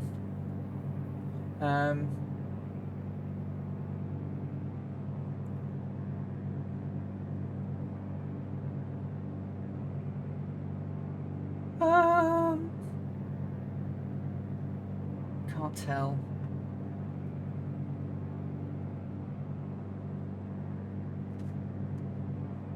Uh, 36, 1 gallon till change tanks. Let's go to my stream info. Can I do that?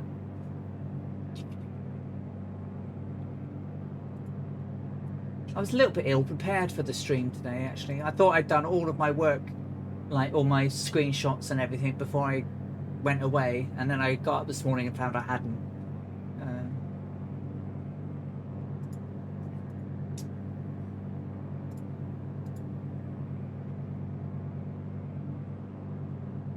Let's have a look.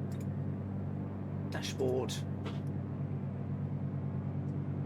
Stream manager. Says my bitrate is 5,616 kilobits, and it says it's streaming at 60 frames per second, but it doesn't tell me what. Let's have a look in Twitch Inspector. No, are you going to want me to log in? Oh, come on. Don't be an arse. It looks pretty stable, actually.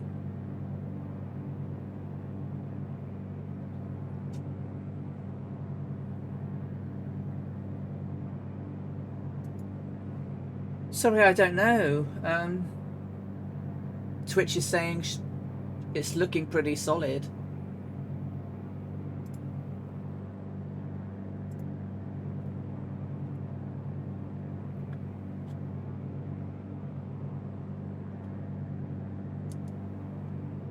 Weirdest thing you ever landed was Victor November Lima Kilo. It was a TU-95 Bear with no reversers. Oh my word. Wow. Luck everybody landing or try everything flying in it, lol. Oh, you've not got the Windows update going on, have you, Dougal? Because the 21.5.1 or H121 or whatever it is, 21H1 update that I downloaded manually over a week ago appeared on my other laptop today in Windows Update, and it's quite a big update.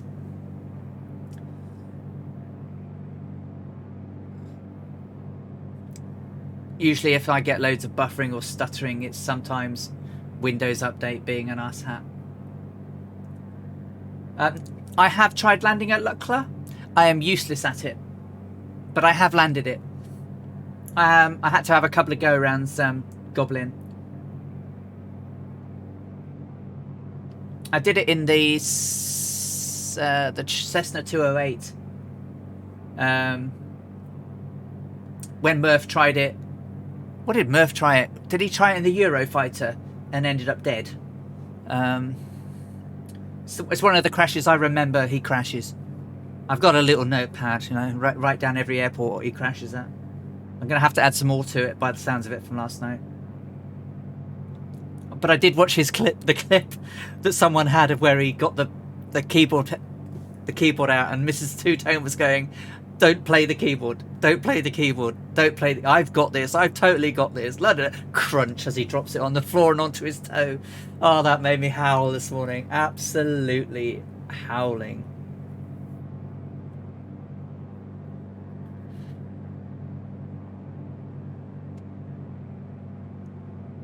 There's some stupid OS preview sitting in the update list now too. Yeah, that's probably the one, Draco, the H121. 35 and 40, changing to right tank. We are 9 minutes out from Whiskey Papa 1.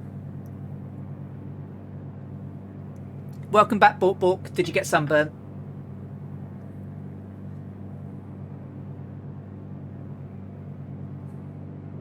Oh god, BT routers. So I'm on BT, but I don't use their router. We went away one weekend, and apparently they pushed an update, and it literally took all of our stuff. It was literally spamming the router with DHCP addresses, and we couldn't get it undone. So we put in a non-BT router, and ever since we've never trusted one, because they tend to do updates and it knacks it.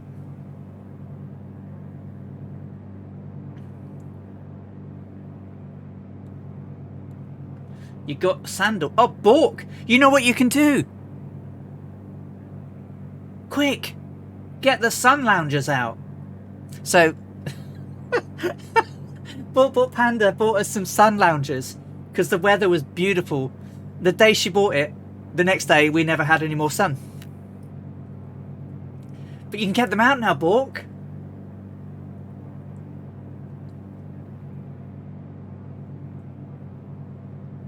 Yeah, router is on, router is off, router is on, router is off, router is on, router is off. But it was just generating thousands and thousands and thousands of IP addresses. I'll look ours up. I'm not quite sure which ones we're using now, Dougal. We, you know, literally haven't really had to touch them apart from the odd reboot every now and again.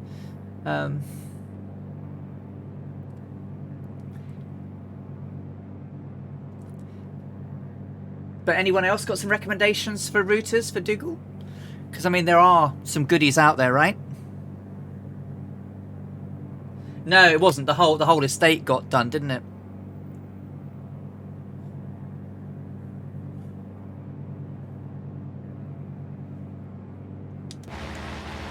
Oh, that engine is awful. Oh, but I have... Oh, I have a Seminole behind me. Or a Seneca. Who have I got? I can't see. Is it a Seneca? Must be a Seneca.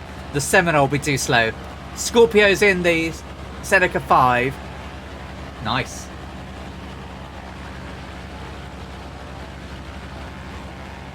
Oh, look at the scenery. I'd love to be looking at the scenery, but my engine noise is awful.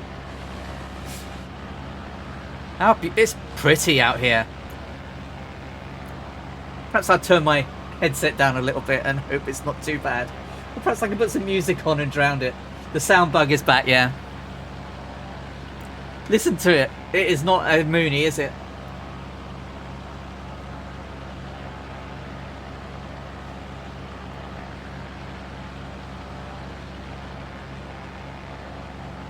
So we had, when we moved in here, just after we moved in, we had the whole house networked. So we've got wired connections for our gaming. The cat has finally forgiven me for being away for a night. No, she hasn't. She's just leading you on, Bork. AT&T router. It's a good so far. Yeah, AT&T used to be a thing in the UK. They're not really a thing over here.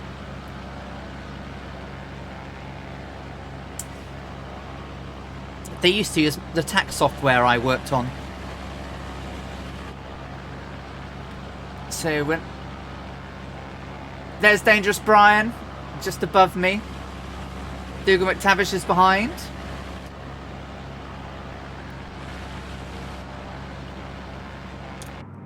You gave the cat a what's it? That cat is spoiled. Yeah, AT&T not so big over here anymore.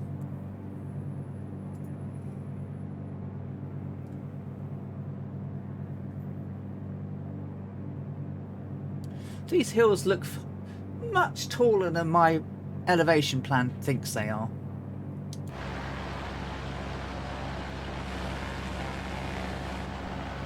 Dangerous Brian up there in the Mooney. Cat Bats ahead of us.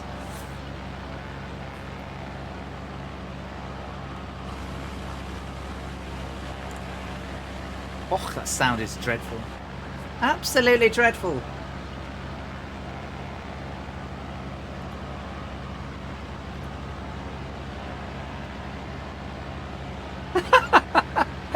What have you...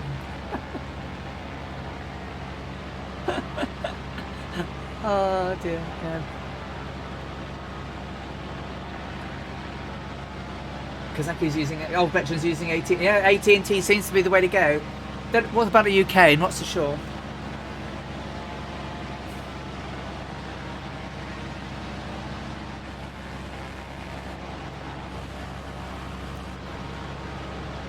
Oh my word! Captain Arash is raiding us with 30 viewers. Oh, Captain Arash, thank you so much. Hey, Metelchi, Chernokril, Kirkness. Hello, guys. How are you doing? How was your stream? How was Turkey? Did you safely avoid the mountains? Can we have some hypes for Captain Arash and his crew of the Compass Club? Welcome to the Earharts, which is our name of our club. So Captain Arash, I had to get a name, and I thought the Earharts was probably as good as I could get based on Amelia's name. Great flight with Captain. Oh, Flight Sergeant, hello, welcome along. Thank you for popping in. We did not crash into the fucking mountains. Just as I was leaving, it was looking a bit dodge. So it was beautiful once we got out of the clouds and you landed safely, and was Butter. Oh, fabulous. And we have Koful here as well. Hola, Koful, how are you doing? And you landed at -2 feet per minute. Now that is Butter. minus 2 feet per minute. Wow. Well done, my friend. Lovely to see you. Most people know you now by now, I am sure. But obviously, you know, Captain Rash is someone I follow and support quite a lot. So, you know, he's flying around the world in a Cessna most streams. Monday, Wednesday, Friday and Saturdays. On Friday, they do charter flight Fridays where people suggest where they fly. And they do that. So I join them because he streams really early Eastern time, which is very, very good for me because it's when I'm busy at work in the morning, so I can sit and listen. Yeah, well, I'm not going to be landing at minus 2 feet per second. That is for sure. It might be a bit steep and a bouncy. I have no idea what I picked when I picked the landing, but I should really fly around it and pick the one I like. But I'm going to go for runway 11 just for the lols. Where am I now? I am just approaching the west coast of Sumatra. Ahead of us is Penang, where we will fly over and turn left. Sorry, Padang. Can't even pronounce roughly where we're going to turn around. It's Lubuk Bargalang. Lubuk Bargalang is where we're going to turn over. And we're heading south along the western coast of Sumatra. And then we'll head south, cut southeast over into Java. We'll fly to the west of Jakarta, and we're heading down to what is now known as Bandoeng in West Java, but was Bandoeng in Dutch East Indies back in 1937. So we're just about to cut over the coast here now, and then head south easterly. So we left Singapore just sometime between 7 and 7:30 a.m. Yeah, and we're literally, oh, there we go, here's our waypoint now. So we're now going to head south. 76 feet per minute in a Waco, crikey. IKEA Boy 83, I am flying, would you believe, not from the sound of the engine, but I'm flying the Mooney M20R Ovation. Sadly, I seem to have a sound bug at the moment, and it's picking up, which I think is either the Seminole engine or the Seneca. But it is not a Mooney. I'm flying the Mooney with a custom livery, which has been made for me by Gibbo Ireland, and it's based on the colour scheme of the original Electra 10E Special that Amelia flew on her round the world flight. And if you have the Mooney and you fly in Microsoft Flight Simulator, you can download the livery for free over on tutomurphy.com/downloads. If you scroll down the page a little bit, you will find it for free. Oh, Metelchi, you take care, and it's lovely for you to come over. Thank you so much. That's really kind, and enjoy your dinner, and I will see you soon. No worries, Dougal. We're now heading south, about 145 degrees, heading for 140, tracking 145. Still doing around about 150 knots, 179 ground speed. Just my course now.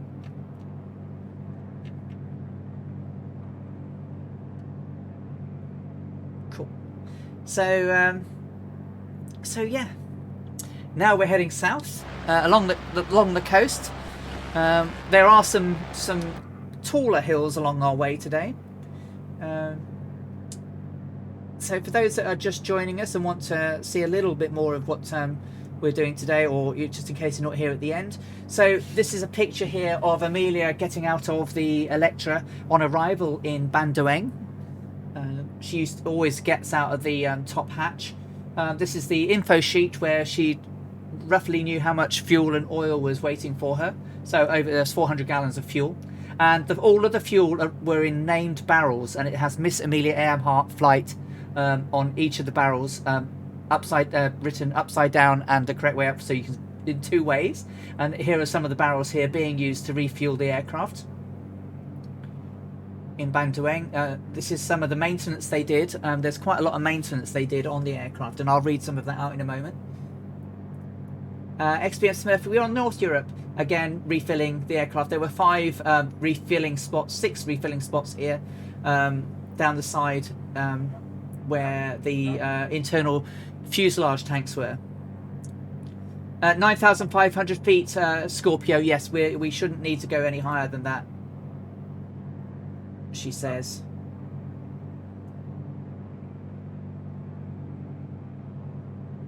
No, we should be good.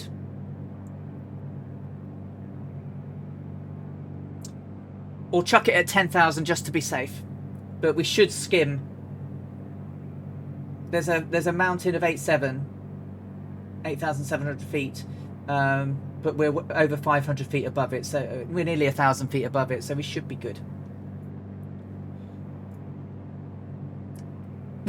Thank you very much, Scorpio. Go and have some lunch. Enjoy. Oh, thank you for following Burke 4S. I hope you're having a great Saturday. So let's read what some of the repairs that she had done in Bandoeng on that day, because there was quite a lot done. Inspection. So,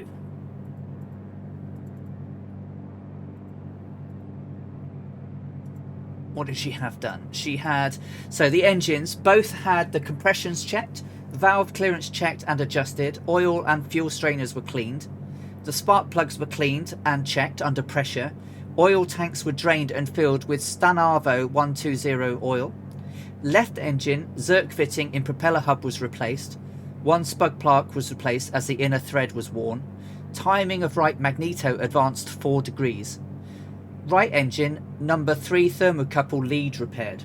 Interestingly, that the third thermocouple on the right engine was repaired because it breaks in the next flight.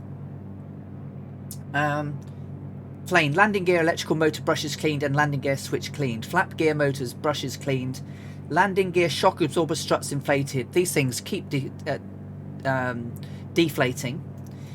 Tail wheel shock absorber strut inflated, tail wheel tire inflated, both lids of switch boxes on dashboard fastened. Instruments, 2 broken leads in left analyzer cell of exhaust analyzer repaired, switch on junction box of exhaust analyzers were repaired, bulb on left carburetor thermometer replaced, thermocouple of number 2 cylinder and left engine replaced. So the left thermocouple was the one that caught fire in Tucson. Artificial horizon repaired, bar stuck. Tank of automatic pilot refilled. So the Sperry Auto Gyro pilot was obviously it was had water gauge. Transmitter on left engine of Eclipse flayometer repaired. Soldering between pivot and internal magneto was loose, and transmitter adjusted, and that was done by maintenance chief TD of KNILM, which was a sister company of KLM. Which was the maintenance arm of KLM back in 1937, a sister company. So it looks like J. Neerman, to be honest with you, and it's signed by Amelia Earhart as acceptable. So why they adjusted timing doesn't say, I'm afraid. I can only imagine that it was off. Like all timing, you know, perhaps it was misfiring some degree. Greetings from Portugal. Welcome from Portugal, Burkas. I hope you're doing well. I didn't know whether you were Burke 4S, but now I can see it's Burkas. So welcome, and welcome to the Earharts. Thank you for popping in and following us. We are recreating the 1937 flight of Amelia Earhart around the world. We are currently south of the equator again, heading towards Australia via Indonesia. So we're flying down the west coast of Sumatra today, and we will cut across the southeast as we get a little further down, and we will then shove down into Bandoeng in West Java. So we have quite a way to go. We've got another 53 minutes to the next waypoint, and then we will cut over. But thank you very much. The parts were made by the lowest bidder, unfortunately. Yeah, I mean, there's quite a length of things that go wrong on the next leg, which start to be bringing in some of the foreboding of things weren't quite happening on the aircraft as they should. There are suspicions that it's where the UDF radio actually got broken. Seamus McNeil, good day to you. The wheels of the bus go round and round, round and round, round and round. How are you doing, my friend? I hope you're well. If you don't know, Seamus McNeil drives the bus sims, the Euro truck sims, and so on. And they're quite very nice and chill, relaxing streams to watch. And I do enjoy them very much. And I've missed seeing them this week, I know, because I've been out and about, and the internet where I wasn't brilliant. But I was enjoying myself with the ladies. So I'm glad you're doing well, Seamus. You've caught us just about to change tanks over the west coast of Sumatra. We're heading southeasterly on our way to Bandoeng, which at the time was the East Dutch Indies, which is now in Java. The weather's lovely. Clouds just drifting over the top of the hills.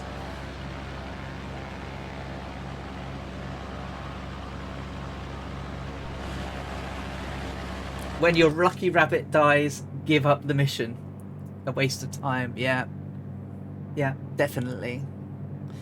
So getting ready to change tanks. Just need to tweak my CRS a little bit, just to make sure I'm going where I need to go. So we're 1 gallon till change tanks. RPM's nice and stable. Manifold pressure nice and stable. CHT is nice. EGT is a little bit warmer than I would normally have. Bring it down to about 1400. Come on, you're going to be like that, are you? You're going to be tricksy and not just let me stick you where I want to. Oil pressure, a little bit high. Oil temperature is good. 150 indicated airspeed. Vacuum levels are good. Ampage is positive and good. Outside temperature is 11 degrees at 9,500 feet. We're doing roughly 12.8 gallons per hour, which is on course for what more than what we need.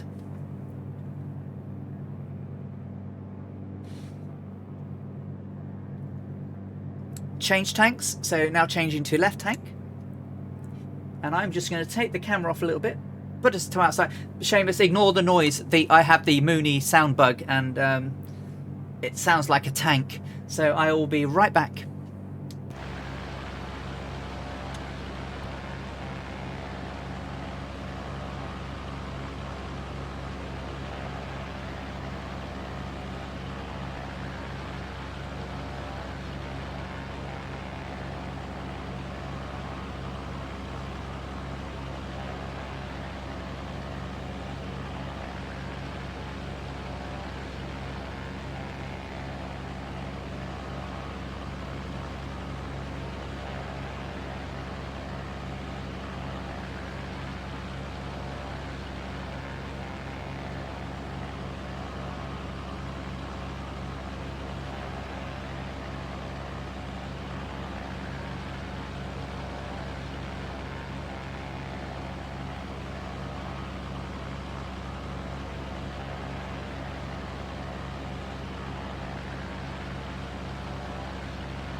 Yeah, definitely good to get them out of the way. But as you can see, ladies and gents, the scene, even now, over 80 odd years later, the landscape is not very conducive to emergency landing, that's for sure. And that was definitely what she wrote in her book. You know, she said from an airman's perspective, emergency landing in this part of the world didn't give you very many options. Which may account for why she's on the west coast, because there is at least a bit more flat out there.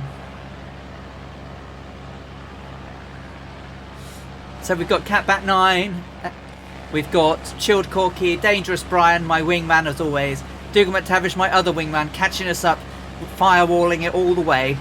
Botip, oh Botip is here, hey Botip, how are you? We've got Draco Cores joined in as well now, and there's someone behind Draco, it's probably Scorpio, on the autopilot while he has his noms.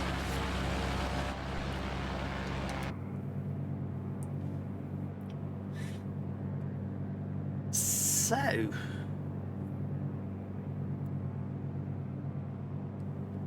did you park up the truck safe last night, Seamus?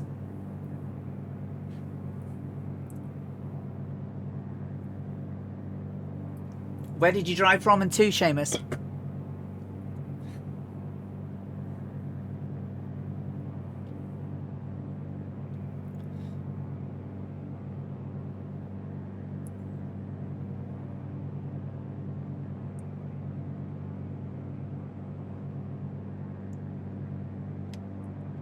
Brian, presuming you can see me today in the sim.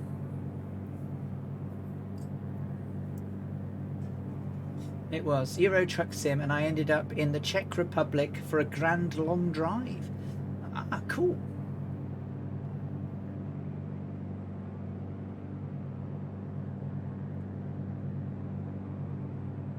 Yeah, they got hit bad, didn't they?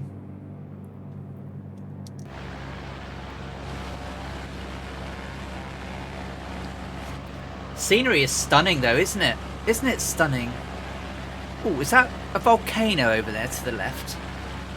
Looks like a volcano.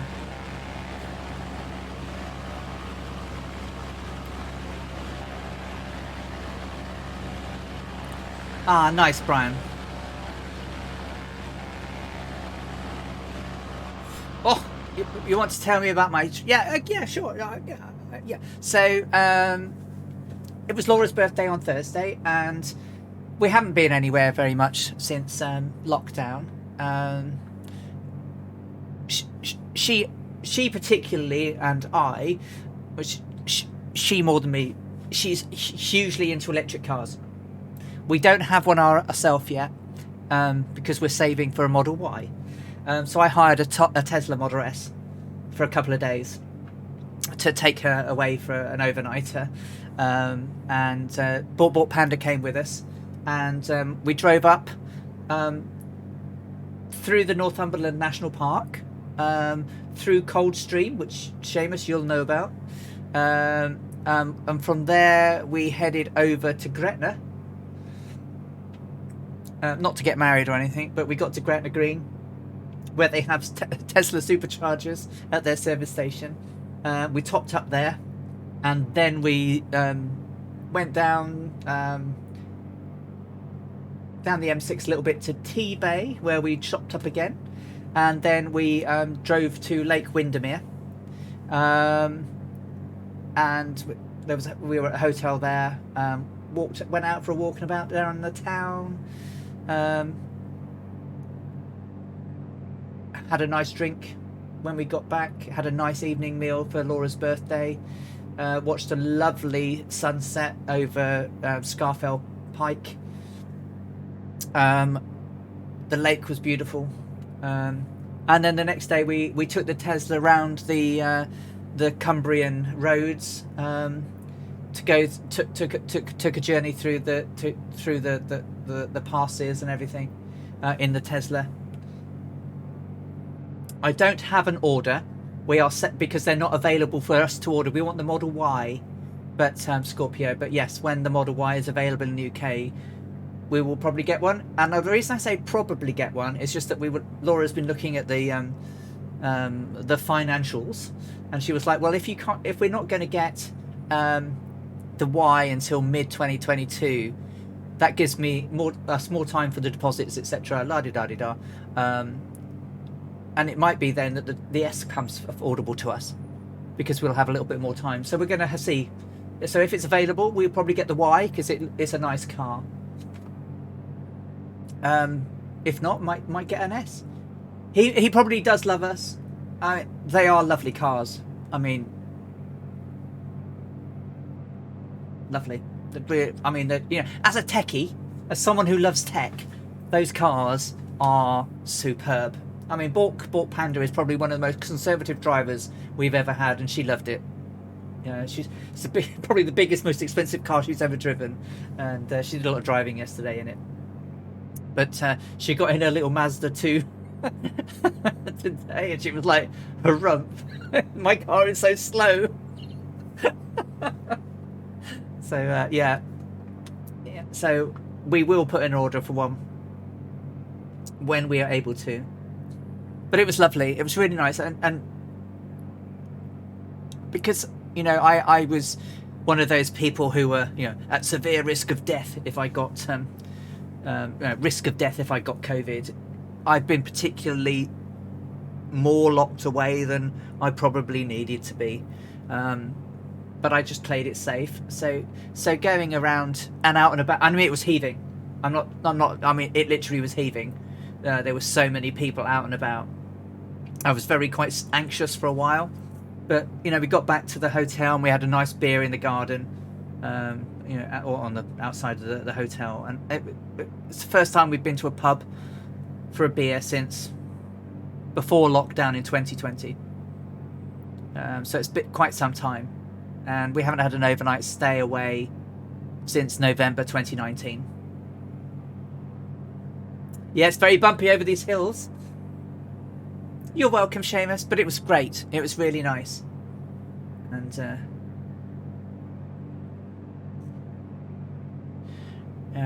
the Aura Punk cat, if it ever comes, or the fabled Tesla 2, if that ever comes. Yeah, the Aura Punk is basically a Chinese knockoff of the Beetle, but it's electric and it's really quite funky. The newest vehicle you've ever owned is a 96 pickup. Well, I don't know. So you have slightly different weather in the States than we do here. Our weather here is very conducive to making our vehicles rust the hell away. Whereas a lot of American vehicles seem to last forever, whereas they wouldn't last that long over here. Yeah, it was nice. It was nice to be away, and I know I'm stuck inside today, but I do have my window open. My blind is over because otherwise I am going to get blinded. But it is lovely. It's so nice to have some sun. Yeah, after being locked away, and my vitamin D was rubbish apparently, per my doctor. So I've got to take tablets for that. But that's not to be explained. We've had, you know, not hard to explain. It's been winter and lockdown, right? So hopefully that'll make me less tired and everything. They don't last that long because they last that long because they don't use salt in the States. That would explain it, Julian. We have too much rain and salt. Yeah, we use that bloody stuff all over the place.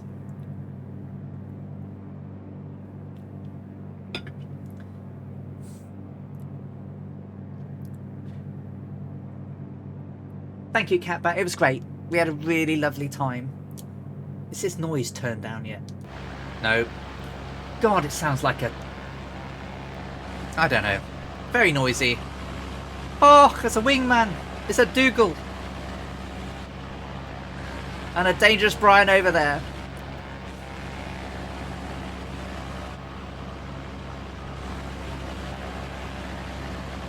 It's pretty though, isn't it? Ignore the noise, guys. Tell me if that engine noise is too much, and I can always turn it down a little bit, but it's she's pretty hideous. Normally the moon is beautifully sounded.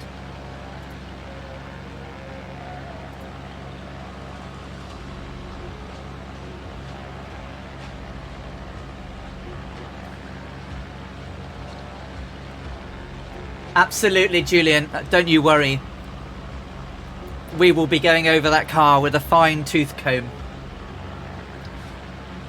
Yeah, I'm well aware of Tesla's production issues.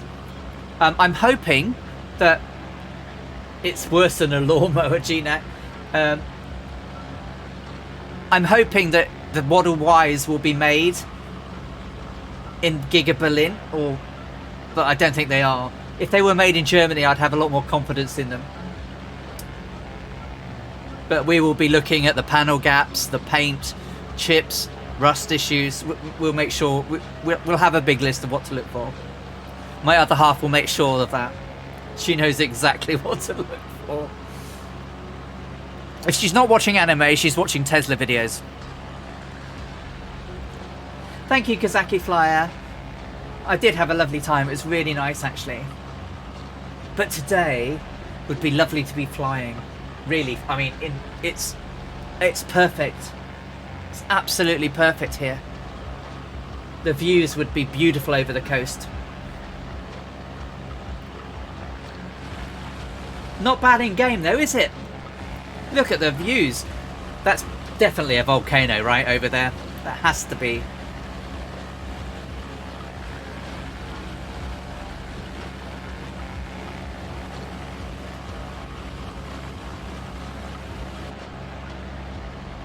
Ah, thank you, Super Typhon. Because I think when they get to Bandoeng, there was one actually erupting at the time on the east coast. Maybe that's why they went down the west coast. Ebac. Oh, Ebac's not here now. Dougal, I had a Japanese imported Nissan that wasn't under sealed and one of our winters destroyed. Oh my word. Thank you, Goblin.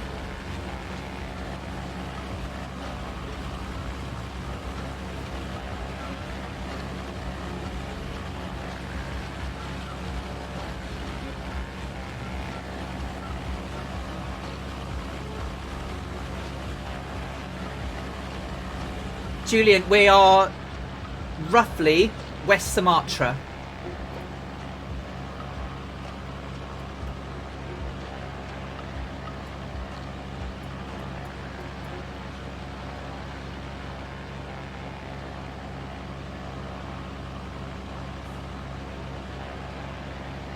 We're approximately southwest of Muko.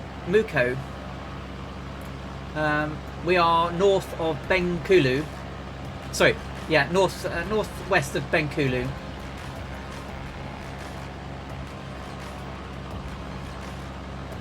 And we will cross towards Java from Bandar Lampung.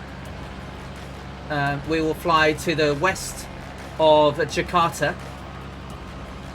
heading for Bandung, where we will land at, I'm going to butcher this, Hussein Sastranegra Airport, which is Whiskey Indio Charlie Charlie.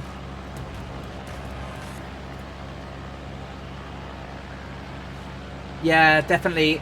I've certainly seen some things on this trip that makes me really want to travel again. I've been to Japan, I've been to China, but there's a whole lot of Asia I've never seen that I would like to. Oh, and I've been to Hong Kong. But yeah, it's not great to go there right now, but there's so much of Indonesia I'd love to go to, actually. And this is stunning that we're flying over.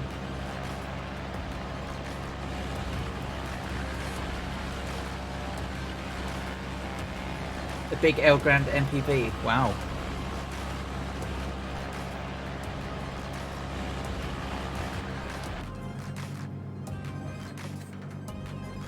It should have had a seal.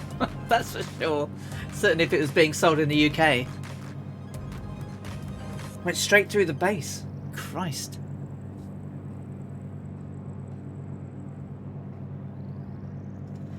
That'll be good to look forward to, Scott. Looking forward to your travel photos. The volcano is Kerinci. Ah. I mean, it looks like there's a couple more coming up on the left as well. The Kerinci volcano, the highest in Indonesia, 3,805 meters, still active. Nice. Crossed every country of Southeast Asia except Timor-Leste. But of course, didn't see everything. Want to travel slower in future. Stay in places to get in touch with the locals. Totally, 100%. No, I mean, travel really does broaden our horizons. Really does. You know, if anyone would, you know, there was a young girl at a place I used to work, and she had an offer to go and basically travel a lot as part of her job, and she was like, "Oh, I don't want to do it. I was like, "Just do it. Just for once. Don't, you know, go and enjoy the world and experience it. You know, if you're going to be traveling all over the place for this company, just do it. It might not be exciting for years on years, but do it for a bit and just get to see and experience the world. You know, I was lucky to travel a lot with work. You know, when you go to China, I can't speak Chinese. I mean, it's a very complex language. I can speak quite a few European languages, but, you know, and for free, exactly. But they treat you like royalty.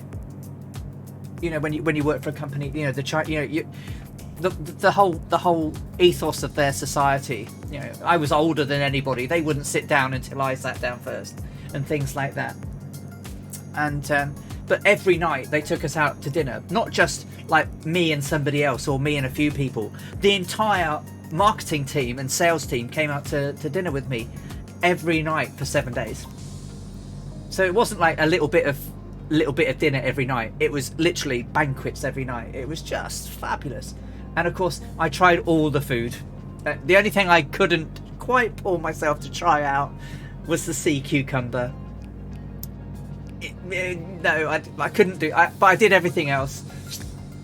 You know, the duck tongue and the frog's legs and everything else. But I couldn't do the sea cucumber. It was just a little bit beyond me. But it was fabulous. Oh, beautiful. And what a city. I mean, you know, I went to Shanghai, and it was surprising. Obviously, they've got a different culture out there.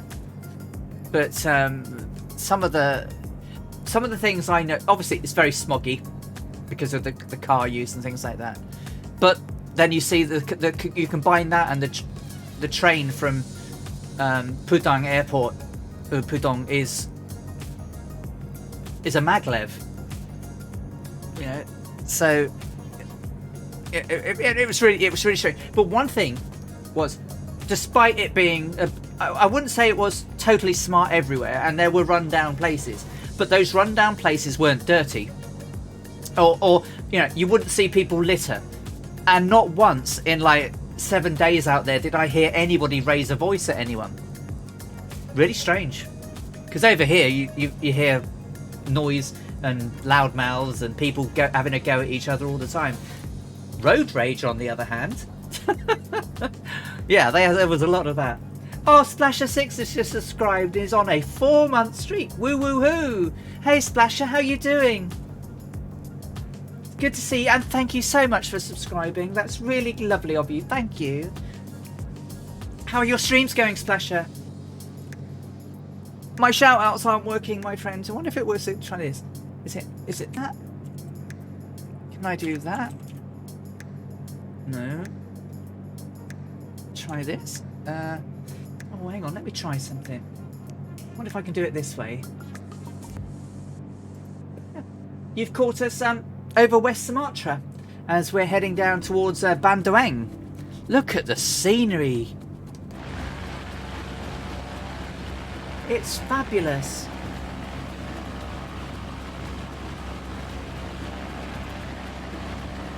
I wonder if I can do it this way.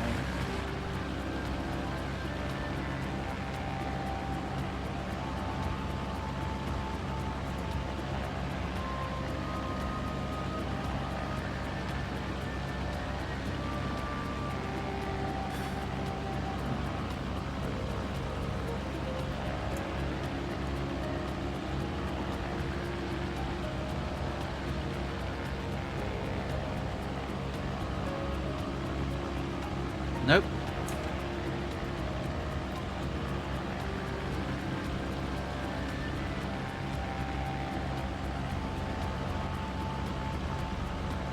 It's SO, isn't it? The command. I'm sorry. Splasher 6 does some fantastic streaming. I wish I could do a proper shout out for you, my friend. He streams often quite late for me, but I do watch his VODs. So I do catch up. And I hope you've been having fun.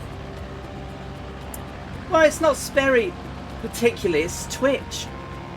I'm going to have a quick look at it again.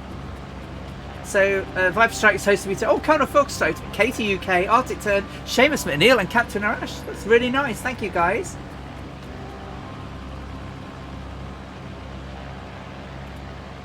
I wish I could do proper shout-outs, but it's just not doing it. I'll end up having to do chat messages, I think. Thanks, SU4 downloaded and went smooth too. So, yeah, I will. I refer judgment on SU4 at the moment. This is my first time flying it since the update came through. I do have the Cloudbot, yes.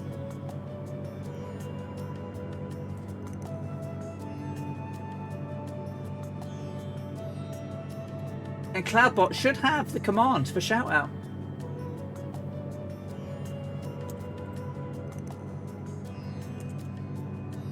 You'd have thought I'd have got this all sorted now, wouldn't you, after 4 months or whatever?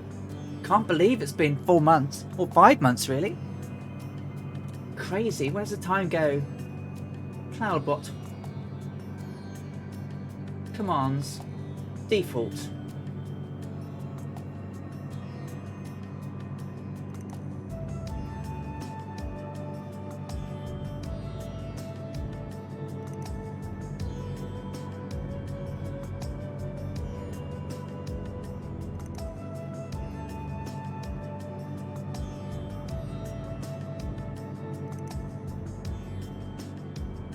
I wonder if Cloudbot overwrites it.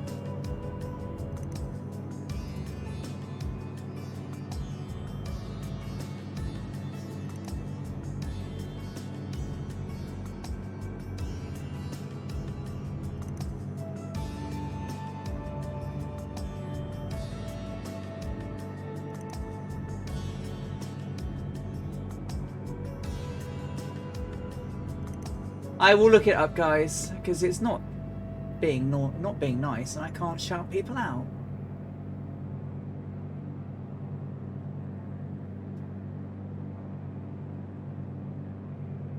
How bizarre. By the way, any graphics card know-how in the chat. Configure my your opinion on the RX 6700 with Ryzen 7 5800X. I only had Intel in the past, but it looks promising. So, Julian, just to let you know, I've got an RX 6800 XT OC, a gigabyte one, paired with a Radeon 7 3700X.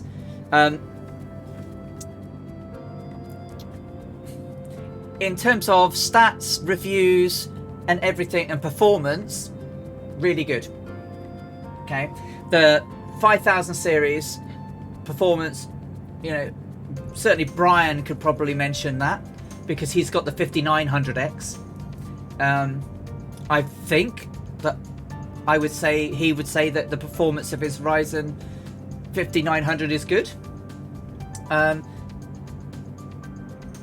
What card do you have, Brian? Do you have the 6700 or 6800? Which one do you have? I've got 3 wingmen, have I? Dangerous Brian. Oh, there is someone there. I think, and there's a Dougal and somebody else. Someone just sneaking in front of me. So you have the 5700. You've got a 5700 XT. And how does that go with your 5900? Goes all right, doesn't it? Let's just take Microsoft Flight Sim out of the equation for the moment. Outside of the, if we take Microsoft Flight Simulator out of the equation, and there's a reason, there's reason for me saying this, and I don't want to put you off. the Radeon RX 6800 XT is a fantastic card. And it plays the games that I play other than Microsoft Flight Simulator really, really, really, really, really well. I'm still unsure about how stable the Radeons are with Microsoft Flight Sim. I have issues from time to time. There are days when I can stream for hours and hours and hours and hours to no effect, and then other times crash, crash, crash, crash, crash. So it's hard. So outside of MSFS, it's stable as a peach. Really stable. I get really high frames per second. I know it's not a comparable game, but Final Fantasy XIV, which is a DX11 game, I can get 175 frames per second playing that with everything turned on. I can play Outlanders on Ultra and get 80 to 90 frames per second. And it stays cool. And the only problem with the Outriders, as you know, is the game itself is buggy. But everything else I've thrown at it, no problem at all. On paper, AMD for gaming right now is very solid. You know, I'm streaming today. I'm getting 60 frames solid. I've synced my FPS. People were getting stuttered, so I did knock it down from ultra to high end. What will happen if DX12 comes out this summer and stability? It all depends. It all depends. So you can bring out any framework, API framework that you like. But if it's poorly optimized, doesn't matter what it is or how new it is. And that's a bit like some of us feel about Microsoft Flight Simulator. It's lovely. It's a brilliant game. Oh God, change tanks. I'm going to be so unbalanced. Shit. Excuse my French, everyone. Sorry, it's not very PG-13. You know, the 1080 Ti is a fantastic card. I've used AMD and Nvidia's throughout time. I used AMD when they were good cards. I used Athlons when they were good processors. Changed to Intel when AMD lost its way. And I've had Nvidia's for a while. My last one was a 2080, but I had CTDs with that. And I know that we're not alone, that other people that are playing this sim have also had crashes with Nvidia. Yes, I did. I watched some of it, but only on catch-up. Let's take Sim Update 4. It's gone from 175 gigabytes to 85 gigabytes in executable file size. I mean, that's good. You know, a developer optimizing and removing bloat is a great thing. You know, the better optimized the game is, the better it will run, and hopefully less issues will become. But they still have to do some optimization on both AMD and Nvidia platforms.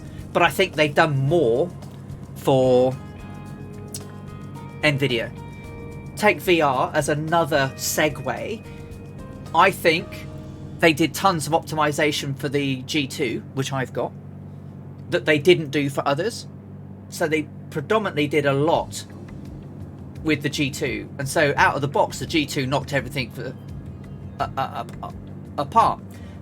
But Oculus, the Oculus Rift, is it Oculus Quest 2, can do 120 hertz in Microsoft Flight Sim. Now you need a good graphics card to do that, but if you've got a 3090 or equivalent, 120 hertz gaming in VR, crazy. And it's now very comparable with the G2. I am going to take Laura's and try it, but I've watched a VR Flight Sim guy who's very knowledgeable about VR in flight sims, and he says that there's very little to choose between the two. Draco says, I want to know how many are using multiple monitors and how many are using the sim in Windows mode, as I think it's to do with multiple monitors. Well, so I'm using a multiple monitor. I'm flying in full screen mode. I'm not flying in Windows mode at the moment.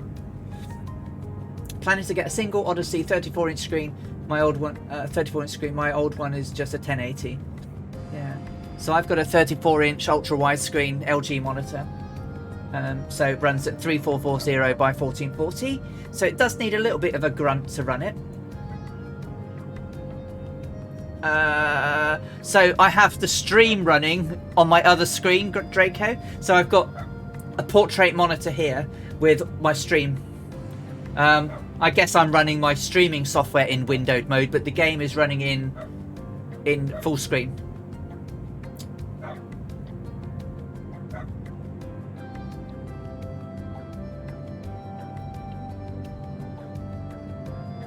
Bossman. Hey, Bossman.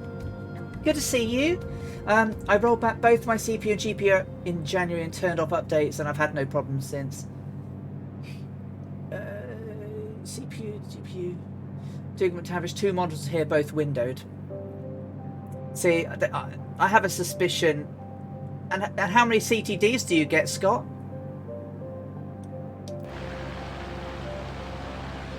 Actual, real, boom, out, gone CTDs.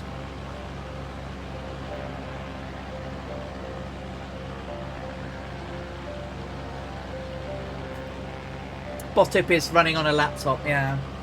So I was considering doing that today. Just try it out, but I'll do it next week. Bit late now. Single monitor with Seamus.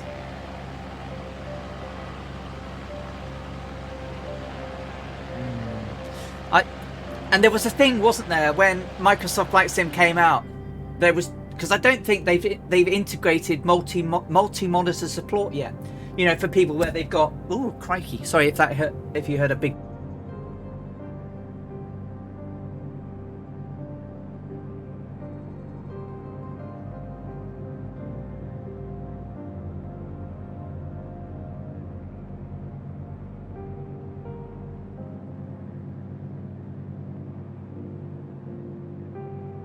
Oh, sorry. There you go. That's what I gave it a good swat with my hand.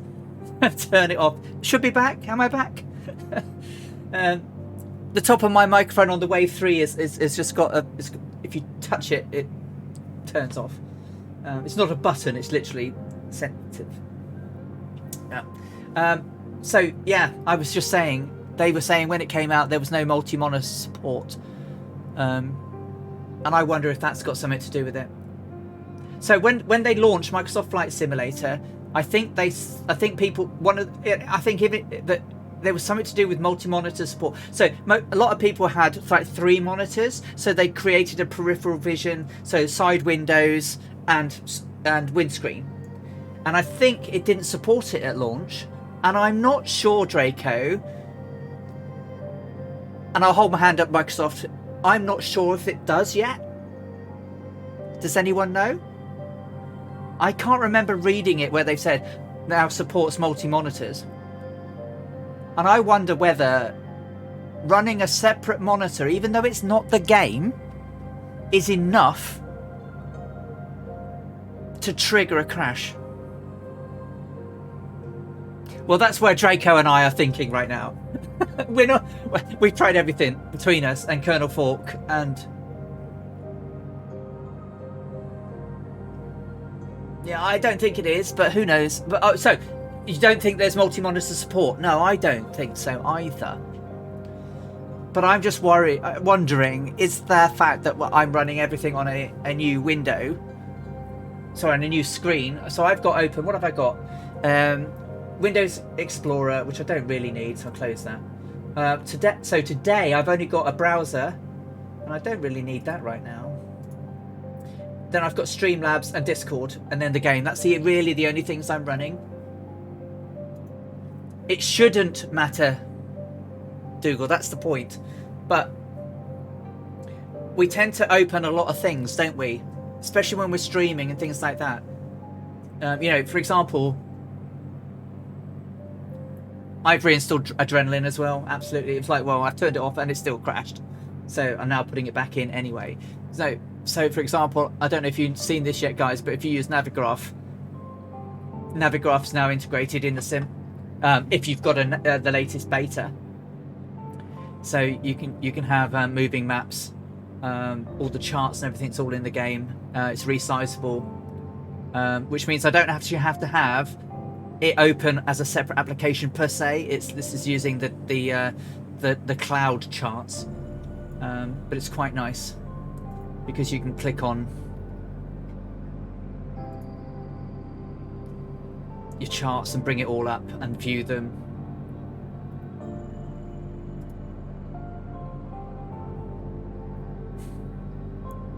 So if we were flying a direct route from Singapore to Bandoeng, we'd have come straight across here, but she didn't. She flew down the west coast of Sumatra. Then we'll cross across here through Bandar Lampung, take a short westerly course of Jakarta, and then into Bandoeng.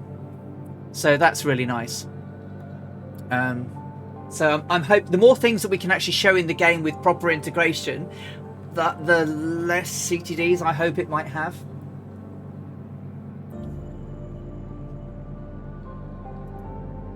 XBMF Smurfy, how did I get that in my toolbar? So if you've got Navigraph, you can download the latest Navigraph beta, which I think is 0.24, and when you install it, it will give you the option to not only add the nav data, it will allow you to this is asking for it, isn't it? It will allow you to install the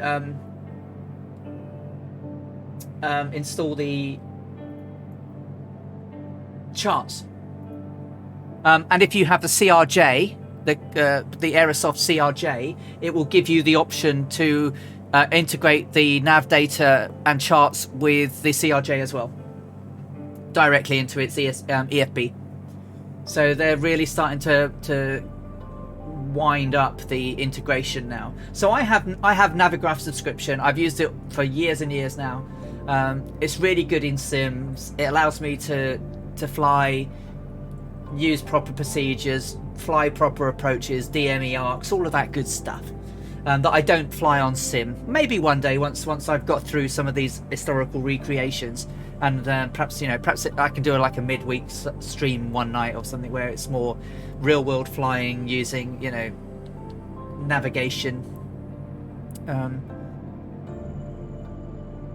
then I can show you how you can use these tools much more. I mean, Murph shows he uses was it 4Flight and things like that. So but yeah, the beta will install the toolbar button for you, but so it's just nice, I mean, there is an add-on that allows you to put the little nav map one in, but it doesn't resize like the Navigraph one does, which is great. I mean, it's just brilliant. Yeah, you can plan flights in it as well, so you can import and export flights. It's very good. You can create new flights, actually do the planning straight in the game.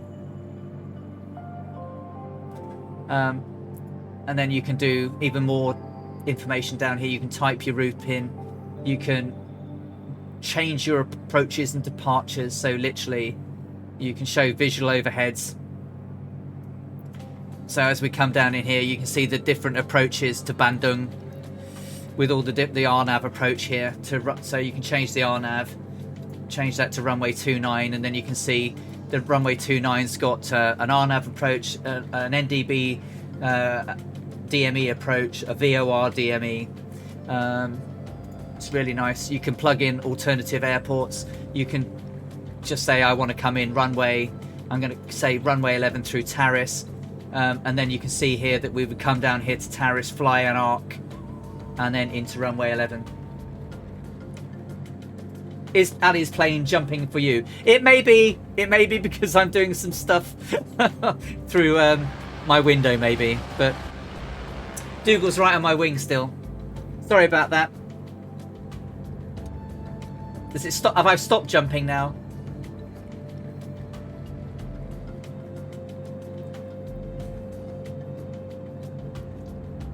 It's Navigraph, yeah. Probably. I've turned it off now. But it's new. It's a beta. I'm a beta tester, so it's one of those things I can feed back that you play when you're looking at it, it's all fine, but you're jumping around in multiplayer. I found a bug in the Mooney as well earlier today, which I haven't flown since Sim Update 4, but you can't change this unless the battery is on. You can't change your panel lighting without the engine being on, the battery being on. If I turn the battery off now, you wouldn't be able to turn it; it would stick. So it's the only thing I found so far, other than the engine noise not being right. Oh, you've got birds flying into your house, Dougal. Oh my god! We had a squirrel on the roof the other week. I mean, we are quite a long way up. We're a townhouse. I'm in the attic, and we got ground floor, first floor, second floor, and then the attic. And it was just running around on the roof. It's like, I don't know where it's come up. There's no trees. Must have come up up the drain pipe. He used to have birds that crash into his glass door all the time. We've had some pigeons flying to the ones at work, and they leave that what I call bird dust, and it's just like a ghost imprint of the bird on the window. Did the thrush get out? Yeah, as it escaped.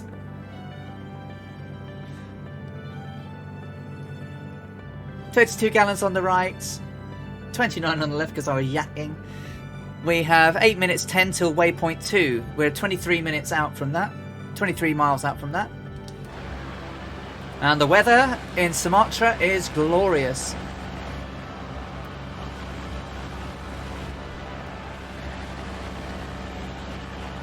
That engine noise is awful. That's not my Mooney. What have they done to you? I think Dougal shot backwards.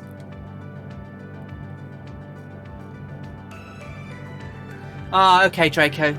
So it's not just me. Not that it's a good thing that it's just not just me, but... Another buglet then. Is that another volcano off to R11? Looks like it's volcano shaped.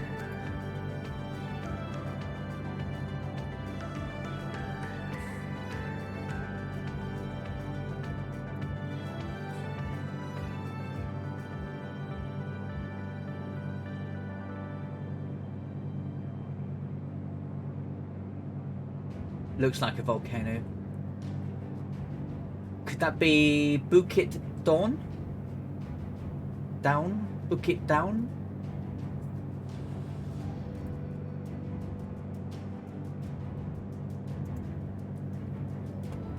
Oh, Arctic Tern! Whoa! Whoa, whoa, whoa, whoa, whoa! What are you doing, young man? Oh, thank you so much. Arctic Tern hopping in, trying to get me... Try to get me off to... I put my false teeth back in. Hey, Arctic Tern. Good to see you again, my friend. And jumping in there with 5 gifted subs for the community. Welcome, Philly Roche, Lollylol 1975, Julian KS89, Spitfire RAF 100, and Bosman. Welcome to the friendship crew, part of the Earharts. Thank you, Arctic Tern. That's really lovely of you. Thank you. No, really grateful. How did your stream end? I thought I was good and had done all my planning for my stream before I'd gone on holiday, and I didn't. So I had to quickly rush away and start getting myself ready. So I missed the end of your stream, I'm afraid. But how did your rest of your stream go?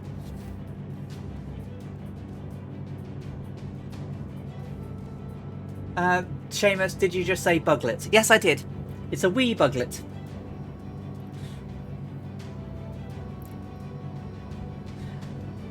Thank you for this. Thank you for the gift subs. That's really, really lovely of you. Thank you. So Arctic Tern is an amazing gentleman. For those that are new here, and there are some new people today, Arctic Tern is another Twitch streamer. Streams. You're West Coast, aren't you, Arctic Tern? So streams are quite late for us, but is often on early mornings, and I get to see him. But he is involved in Hermanas, I hope I've said Hermanos. I hope I've said that right. Which is a charity which helps the poor and needy in Venezuela, and they've been feeding hundreds and hundreds and hundreds of children and looking after them. And he's just absolutely amazing. So you know, if you can go and give my friend a visit and support the wonderful charity work that he's doing, because it's a great cause, and I like to support him every month as much as I can.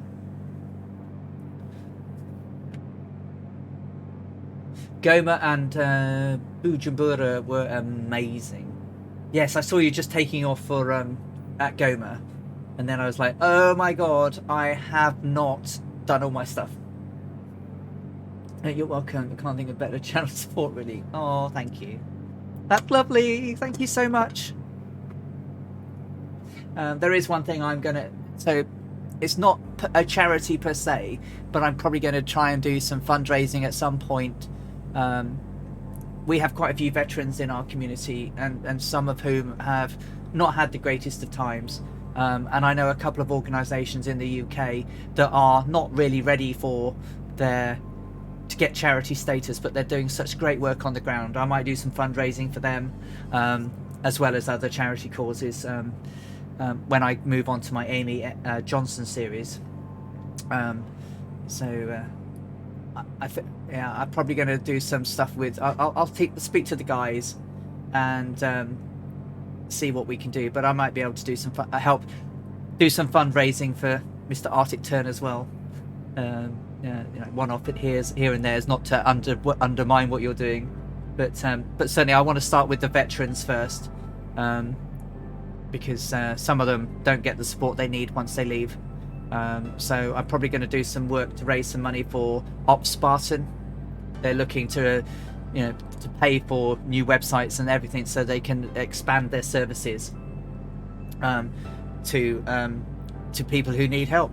And I couldn't think of a better way to start doing that. So I'll speak to Colonel Falk and see what he thinks about, perhaps I can do a mixed pot and or maybe do one stream for one for a UK based, and then do another for American based, and see how they go. No, you're welcome, Seamus. I mean, I've got so many friends that I've got from this community, and I see the struggles that people have where they have served. My former PT is a decorated soldier who came back from Afghan with the military cross, living on the streets. And he now runs Ops Spartan, trying to give people help and opportunities to avoid what he had to go through. And I think it's disgusting the way that, and I'm not an ex-military person, I've never served, but I owe my freedom to people who have. I owe my right to say what I say to the people who have, and I think we treat them disgustingly. So if there are people out there doing some good to help our friends in need, then I'd like to do something to pay it forward. It's the least I can do, really. I thought I've been thinking about doing a fundraiser, but I was like, well, who do I, and then that's where I settled, and I've already reached out to Ops Spartan, and they're delighted with it, and I may do one actually when I do my 15-hour flight. I think that might be a good one to do when we end, at Howland Island. I think that might be a good one to do a fundraiser. They've got their own fund me thing, or whatever it is. So it wouldn't come direct. It would go straight to them. Wouldn't come through me. Now I know that they're not a charity yet, so there's a little bit part of me going, "Oh, I wish they were a charity. Then it would be easier." But someone has to start somewhere, and they've already helped look out for some of our people. And we're now changing directions again. We're starting to cut southeast now.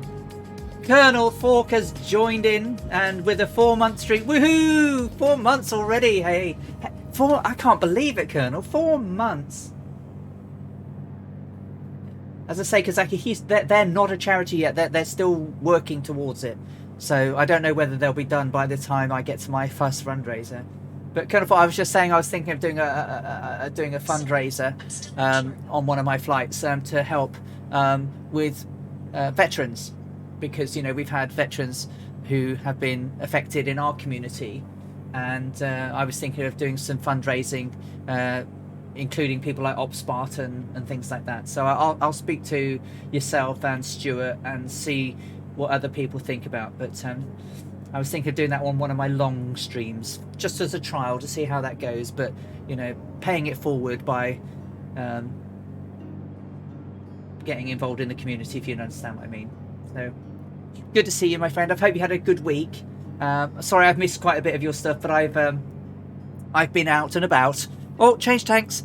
So, out and about, taking a few days out away from home, which has been really nice actually. So, but I'll talk to you off stream, Colonel, about what organisations. So, because I don't really know. I just know that we've had people that have needed help this past year, and I mentioned that my friend Stephen, who was a decorated special boatsman, he got the military cross and ended up living homeless. So for all he did, and got a medal from the Queen and everything, still ended up on the streets because we don't support people. And I think it's dreadful that they have to put up, and there's no support. I mean, mental health support in the UK is atrocious for everybody, but when people are dealing with things like PTSD and stuff like that, it's just not there, and it's woeful. So anyway, that's what I'm thinking about doing, and it's probably in about 5 weeks' time. So I've got some time to sit and organise it. Boss man, it's sad that we need fundraising at all these days, but it's lucky that yeah, I mean, I'm not alone. You've got Arctic Tern in the house today, and the stuff he does is just incredible. I mean, week in, week out, month in, month out, he's doing stuff to help other people. It's just, seriously, I take off my hat. Thank you, Dougal.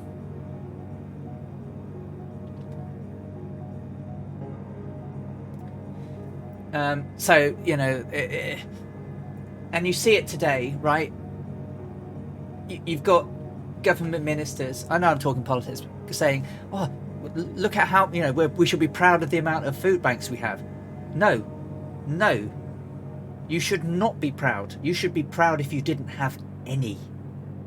The fact that they exist at all is a failure on your part not to look after people who can't help themselves. And I know there are people in society who can't or don't want to, so can't be bothered to lift their hands to work and things like that.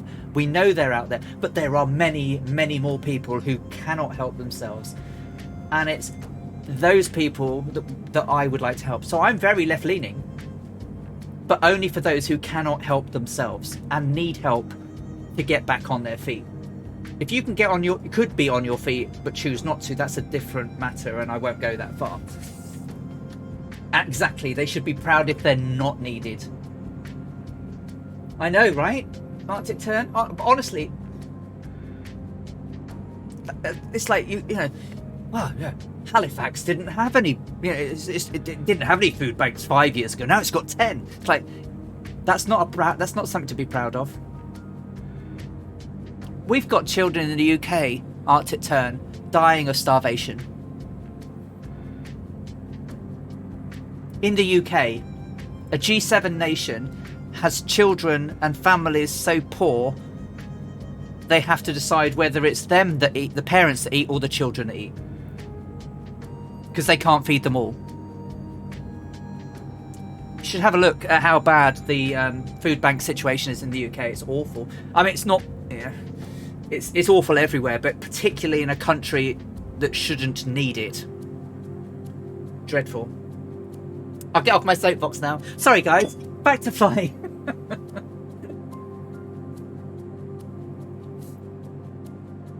Yeah, that's it. So I'm proud that people donate, but despair that they're needed in the first place.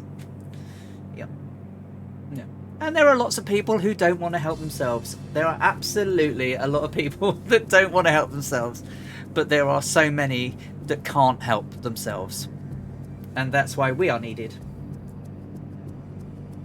There's some irony in what you're talking about, and Sad But True by Metallica is playing on my computer. Yeah, I know, Colonel Fork. Yeah, sorry, I went off into a bit of an alley rant there, but I just see so many people doing such good things, and then people who could do good things, not. Yeah, trickle-down economics is a fallacy. Hello, Captain Sickbag, you're catching up with me. Oh, there we. Oh, I see you. You're firewalling it. How beautiful is this? I'm trying not to jump out too much because I get terrible stutters at the minute for some unknown reason. But it's beautiful out here. Look at it. Laco31, thank you for the follow. That's really kind of you, and welcome to the Earharts. Good to see you, and I hope you're having a fantastic weekend.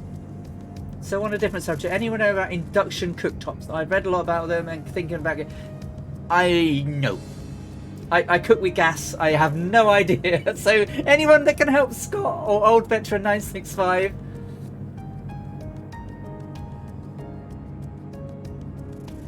Yeah, so those of you who don't know, the big issue was raised by started by a former homeless individual, and it's a social magazine, and the sellers can sell the magazine and they keep the profits, or they keep the money that all that they sell.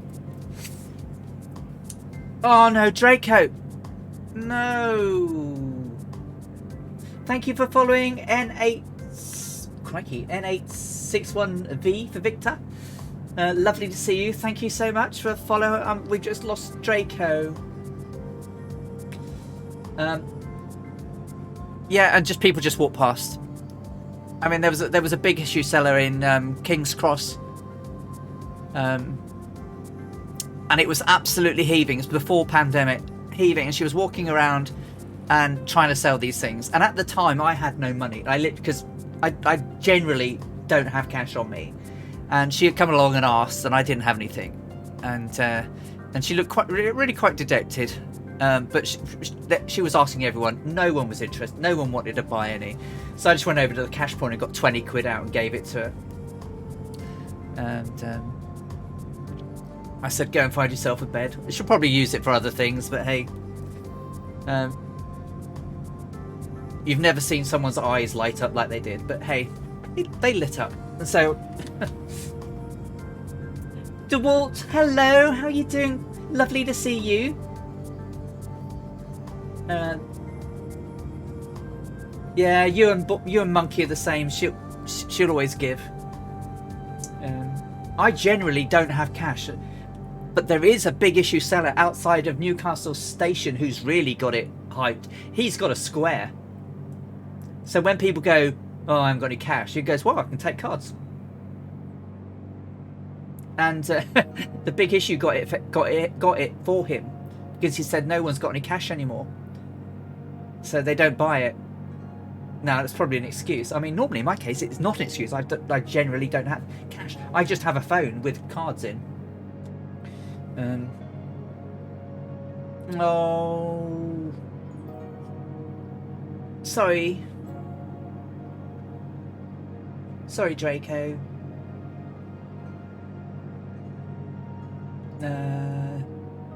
Update for... It's working perfectly, but you need pots and pans that work with it. Should be ferromagnetic. That very kind of you, Julian, to give Scott some advice there. Yeah, I wouldn't have a clue, to be honest with you. Yes, there was a .NET update yesterday, wasn't there? Yes, I did that too.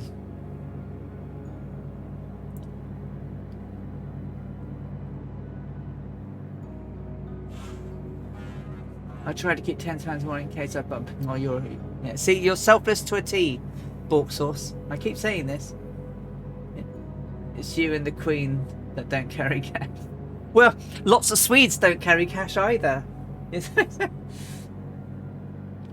Literally, you can. We took a load of money out to go on holiday in 2018 to Sweden, and it's totally cashless. we couldn't, and we lost money on the exchange rate because someone said something stupid about Brexit.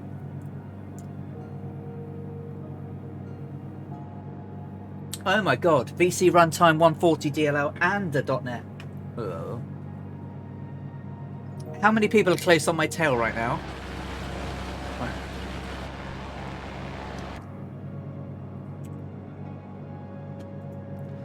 I will catch you up.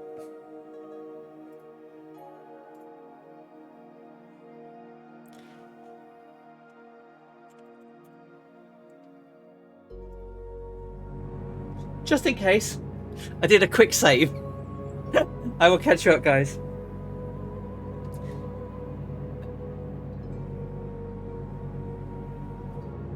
I don't carry cash either. If I had some, I would. Yeah. Yeah, see, so many people. But like I say, this big issue salesman had a Square, which is basically like a contactless, well, it's a contactless payment device.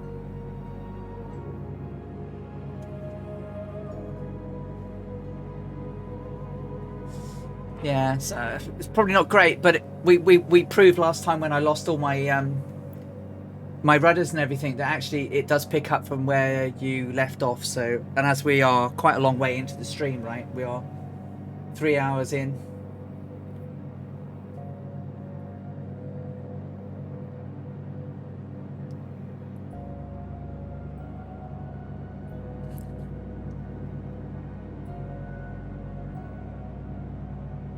Yeah, there are many that don't. Many that don't. Oh, Warhamster01 has just subscribed with a tier 1. Thank you, Hammy, for 3 months. Thank you. That's really kind of you, my friend. How you doing? Have you had a good week? Yeah, I can see that volcano. I'm just thinking, am I going to clear that? How am I going to clear that? It looks a bit big.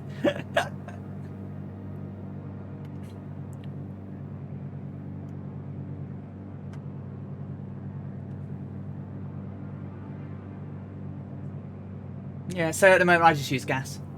Just did a 4.5 hours with Forder doing formation training. How'd it go? So how did it go? I was... Oh, Captain Sitbag, that's really lovely of you. Thank you. 1,000 bitties. Thank you.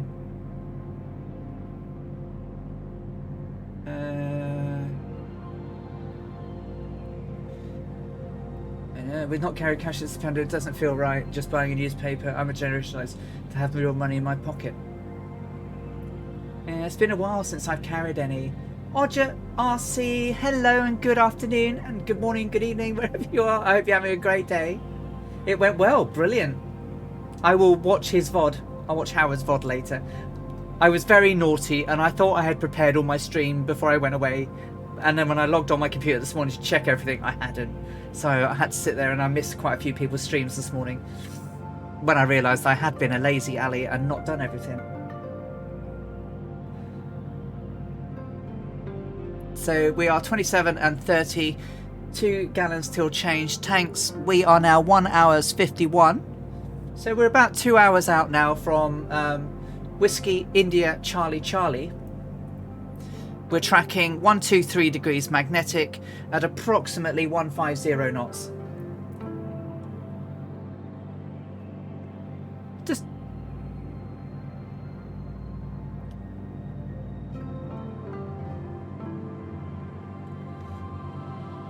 so there's to a degree, Draco. I mean, I use e-banking, and literally, as soon as I spend something, my bank app will tell me how much I've spent. It will say, you have blah, blah. So I am doubly reminded I have spent money.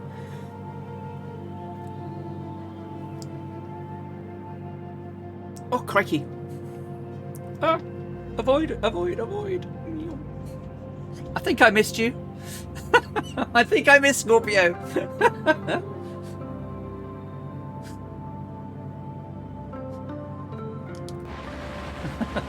I think I avoided you, but only just.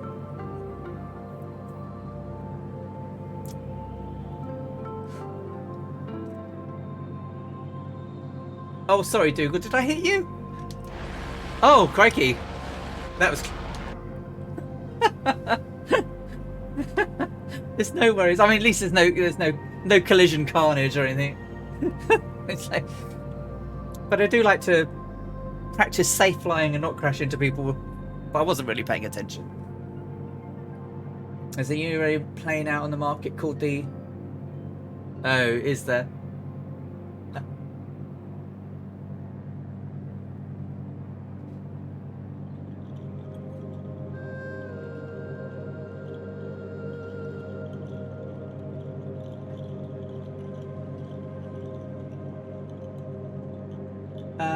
Am I mooneying? Yes, I am totally mooneying. Mainly because the Mooney was used on the 80th anniversary flight of this recreation we're doing in 2017. So, yes. And we're using the lovely Mooney livery, Captain Sitbag. I don't know if you've seen it, but Gibbo Ireland made this especially for us. It's modelled on the Electra livery that Amelia used to fly around the world. And if you have a Mooney and you'd like to grab the livery and you don't already have it, you can grab it over on TutoMurphy/downloads. And by the way, flying in windowed mode doesn't stop. No, I'm pretty sure it doesn't, because I'm sure I was in windowed mode the last time I CTD'd.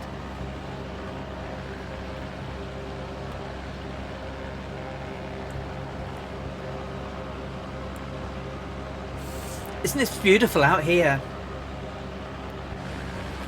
And look at the livery, isn't it gorgeous? It's beautiful. Absolutely beautiful. The light shines off of it, the riveting, the lovely red edges. It's just lovely. I think it really makes it an outstanding aircraft. I mean, it already is an outstanding aircraft. But look how much nicer. Look at it. Look at the shine. Isn't it brilliant? Now, the only thing it needs is lady pilots, Caronado.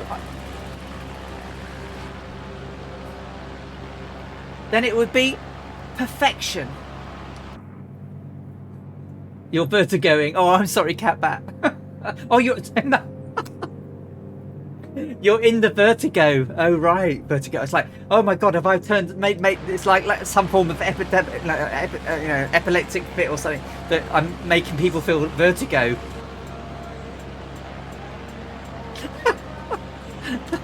What a woolly.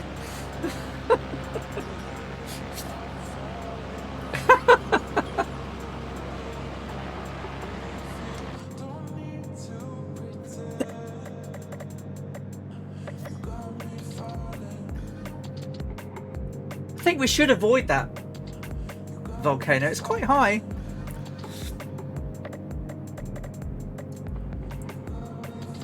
I'm too old and too high band to give up my evil.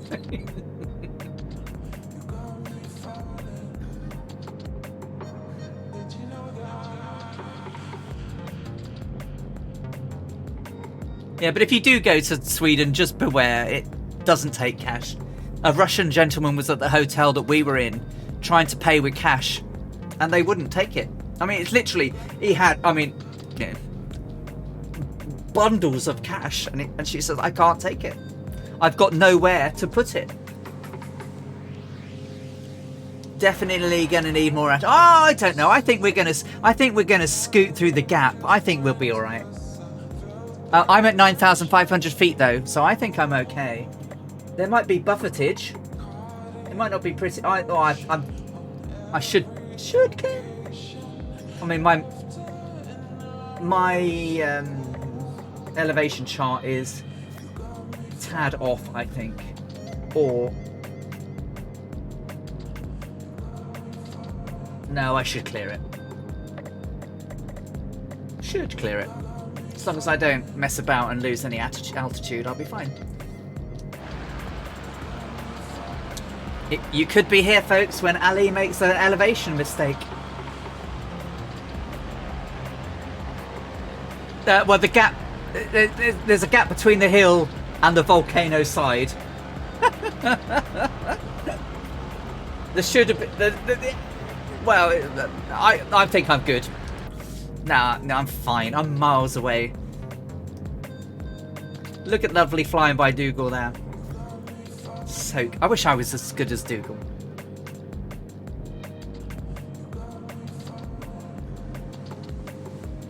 It stopped a lot of it, Bossman, yeah.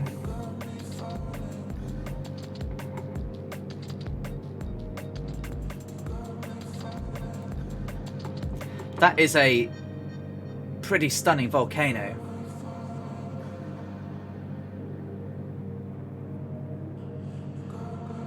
Look at that. I mean, just the way the clouds hugging the top is lovely. Isn't it? And there's Dangerous Brian, my right-hand high wingman.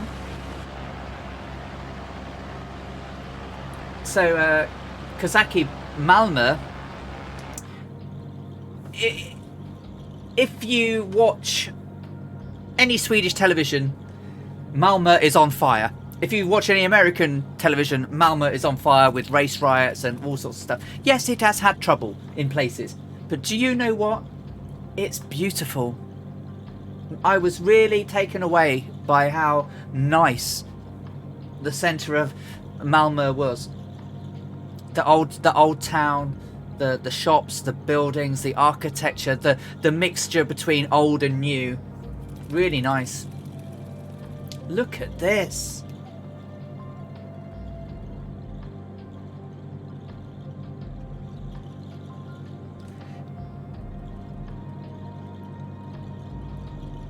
We only went there for the day. I want to go. I want to go back to see more.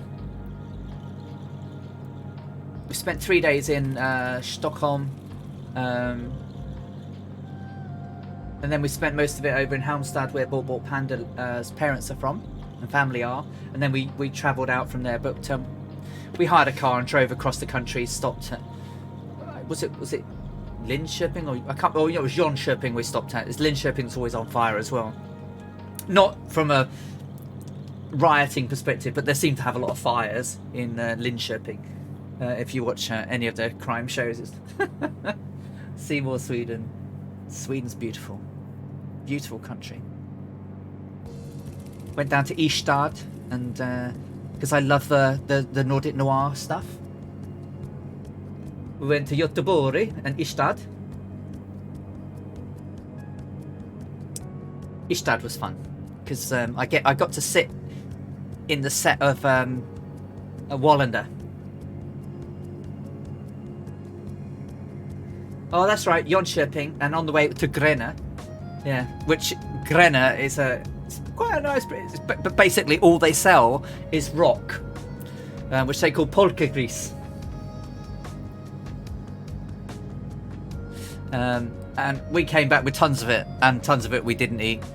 But it was quite nice to see the hand rolling of the rock. What does polkagris mean? It's something pig. Because Greece is pig. So 30:25, change tanks. So 1 hour 42 minutes, 301.7 nautical. On our way to Bandoeng, or Bandoeng as it was, in the Dutch East Indies.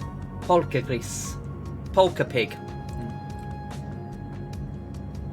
They were given permission to make it by the king. Sole permission. Yeah. It's just literally every shop is pretty much sweets.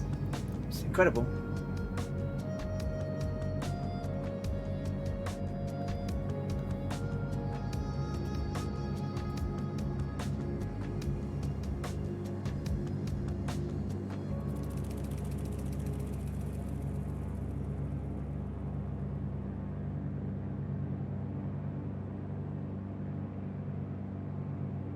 Every 4th store is a sweet store. The hand make them. And next one is a dentist.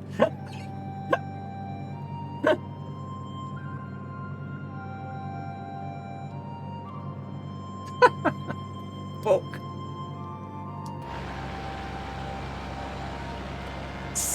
Oh, this is pretty.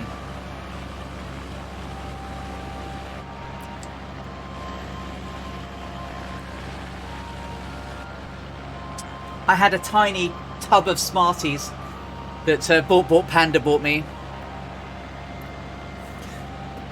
Sadly, they have departed this life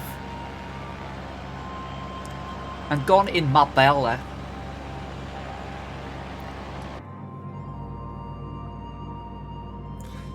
I even have Swedish munitions in your collection. Cool.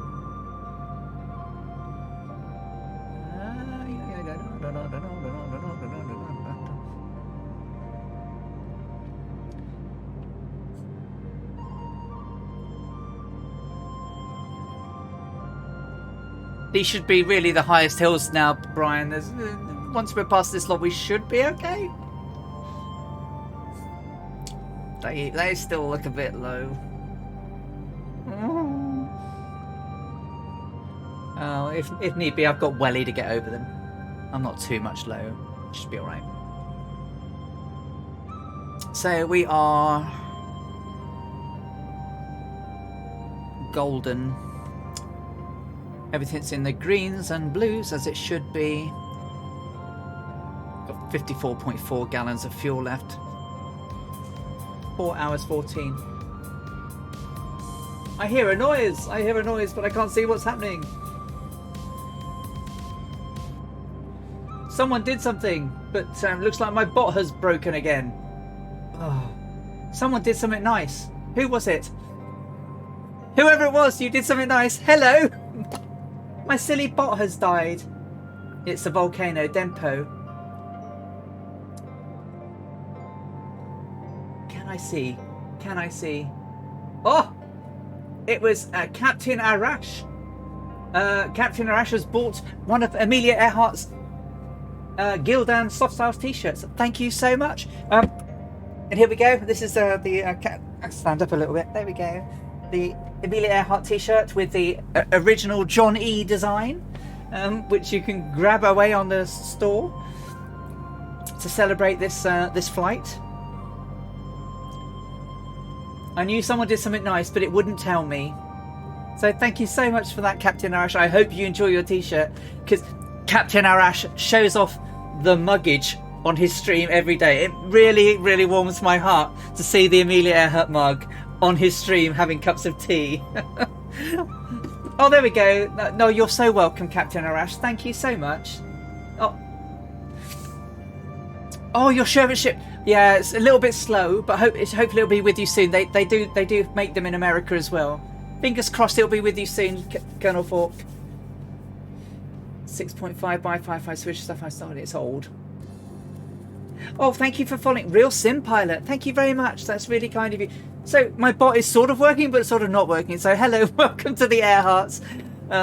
Forgive me for trying to find out what was going on there. My bot is really playing up today, but welcome along.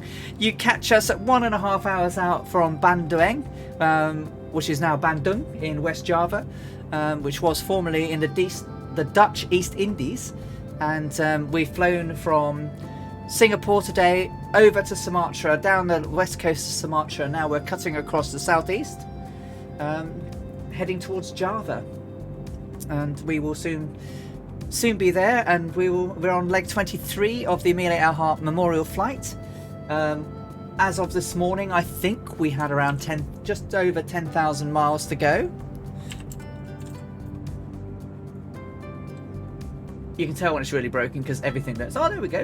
We had 10,159 nautical miles to go as of this morning, which means we are going to be below 10,000 after today, and we are heading purposely towards Australia, where we arrive at Darwin, and then we will head from Darwin to Lae in Papua New Guinea.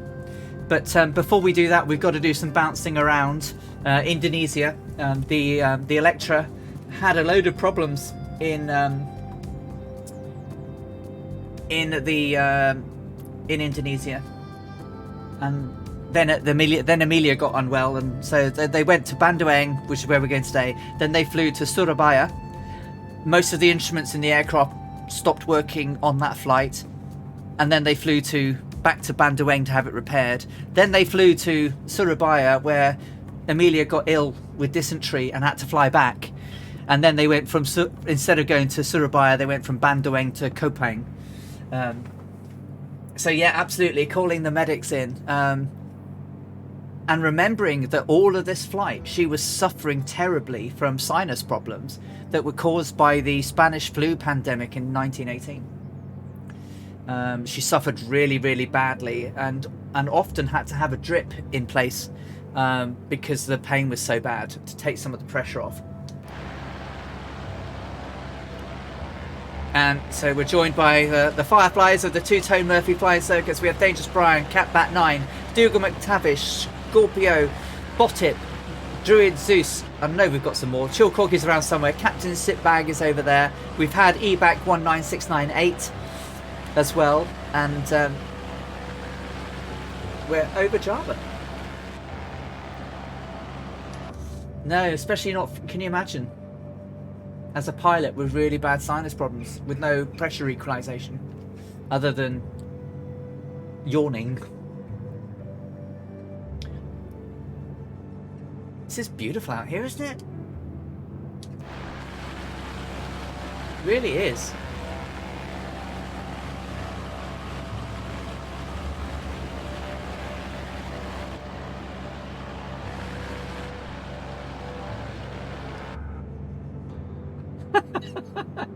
Dysentery. Okay, we all moan about MFS, but oh ho, much more sanitary is. Absolutely, right? Yeah. Poor old Amelia, yeah, she got very ill that day.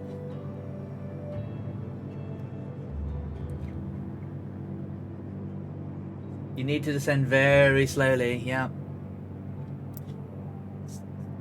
Back in 2019, we went for an Oktoberfest.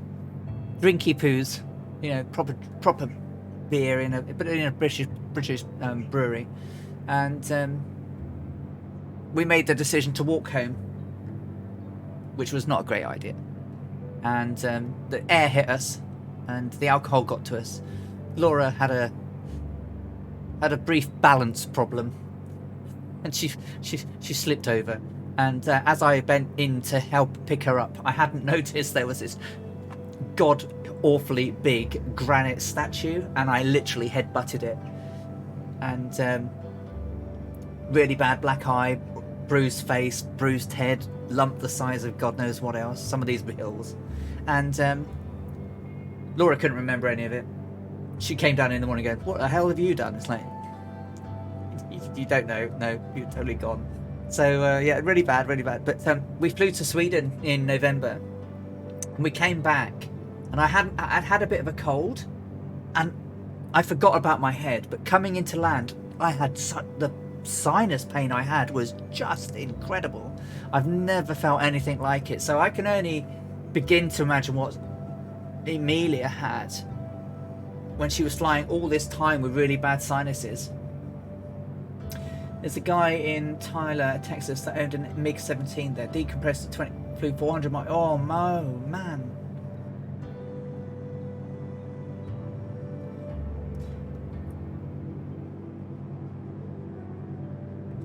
You take care, Viper. You've landed at Wick. We're a little way away now. We're 1 hour 32.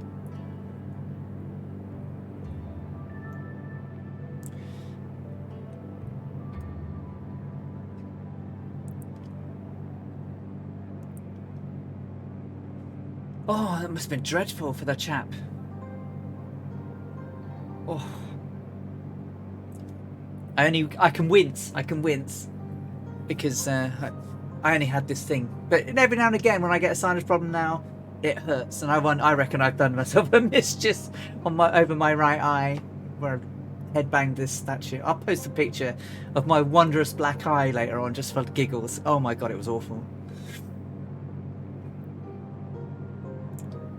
If he was at 55,000, it would have been game over. Yeah, it would. Yeah, definitely. See you. Yeah.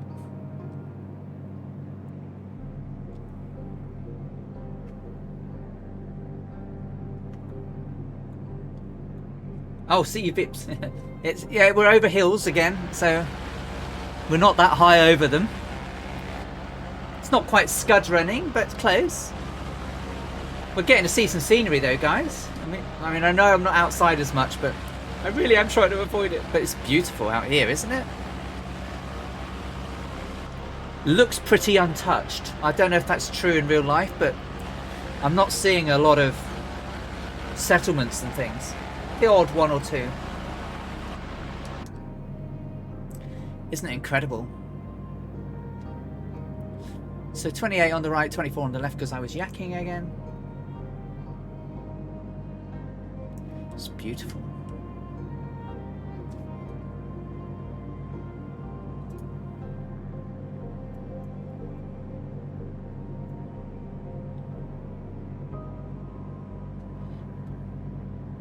I shall do some outside flying. Scroll the screen so we can get a wide view of everything.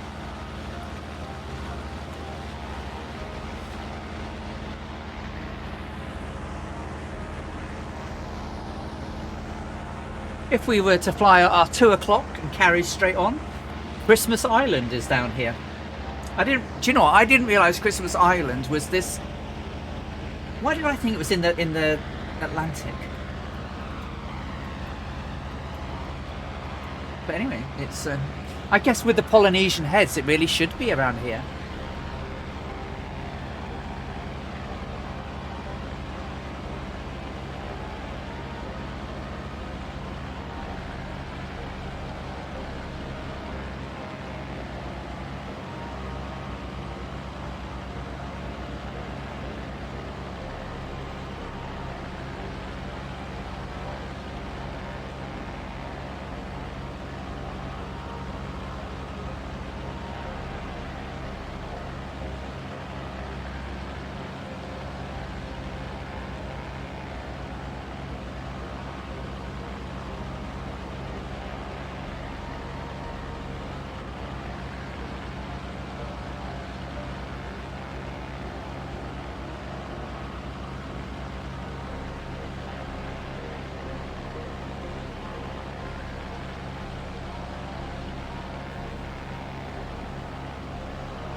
Oh, someone has done something.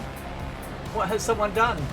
Someone has bought Panda has bought a Amelia Earhart Flight sweatshirt from the store. Bought sweatshirt, bought. Thank you so much, Borky. I hope you enjoy your Amelia Earhart sweatshirt when it comes through. It will certainly keep you warm in the winter. And if we go hiking and stuff. Thank you, that's really kind. Close up, it'd still be 10 miles up, yeah. Aditya, hey, hello, how you doing?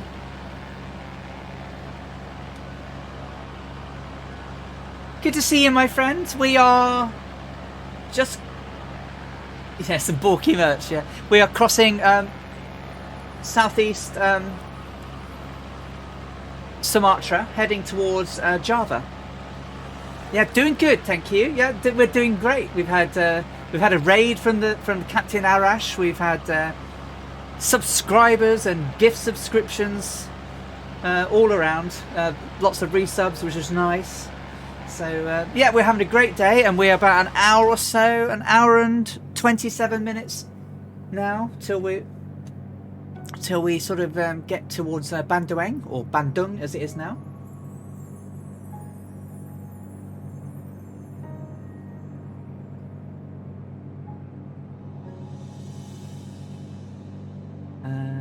We talked while they fueled the bird, and I stayed and watched the takeoff that morning. My gang went on and did 3 shows.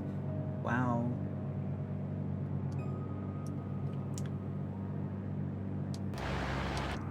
So 27, 24, so 2 gunners still change tanks. Captain Stigbag's over there, Dangerous Dougal McTavish, and Dangerous Brian. And behind us, oh, Cat 9 is on my tail. Captain Arash has joined us. Hello. Scorpio's still here. Druid Zeus is here. Botip is here as well. I think Draco was around. Scorpio was about a little while ago, so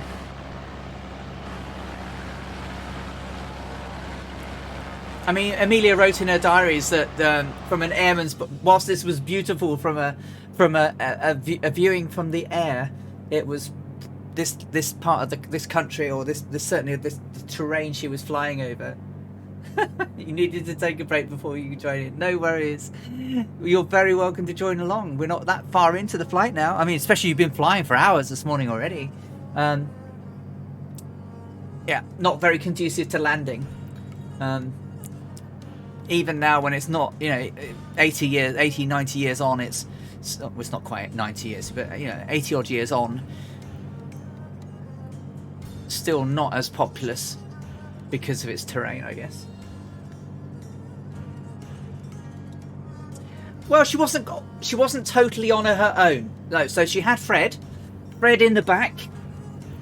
Fred was here, so she didn't write at how much they spoke. I imagine they must have had some talk, but it was it was where he was sat at the back of the fuselage and where she was in the cubby hole was. I mean, the Electra's not a massive plane. Bort Panda, you would be a star if I could have a cup of tea, please. So she had Fred to talk to. I think I've got a picture of them here at Bandoeng, which is quite nice. And I took the picture from a framed picture that they were presented with when they got just as they were going to leave Bandoeng. So this is all the fuel waiting for them, all named. Fuel being used to refuel the aircraft.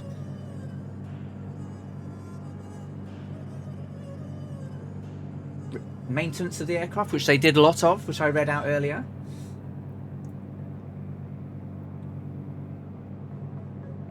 So she did have some headphones, mainly to use on the radio, but it was shouty.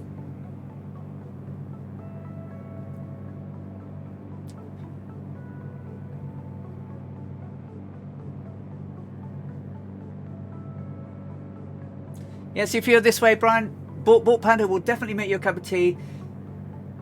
She makes a better cup of tea than I do, and she's Swedish. So the picture's... God, need to do Control Z. Control Z? That's not very good. So I need to... That picture, I need to do something with that picture, because that's a really good picture. What I need is to tweak it.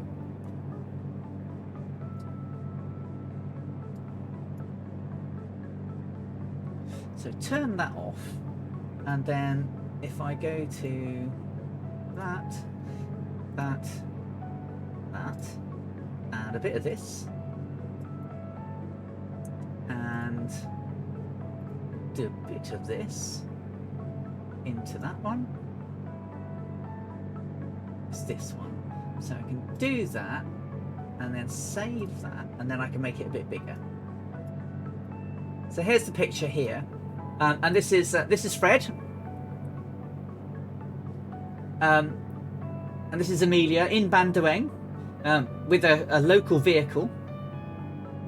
She was very classy. I think she was amazing. Well, I think she's amazing. I wouldn't be doing this if I didn't think she was an amazing lady. She just was, and it's signed the 22nd or 6-22-37, and it says offered to Miss Amelia Earhart to remember some happy days and a Nash car at Bandoeng, Java. We wish you good luck and so long. P. Breed, manager of Verkerk and Company Limited, Bandoeng, Java. So this is the hotel she stayed at, and this is the car that took them to the hotel. With Fred with his pith helmet, Amelia's got hers behind her. Just wore slacks, one pair of shoes between them, 5 pairs of trousers and 5 tops each. So amazing lady.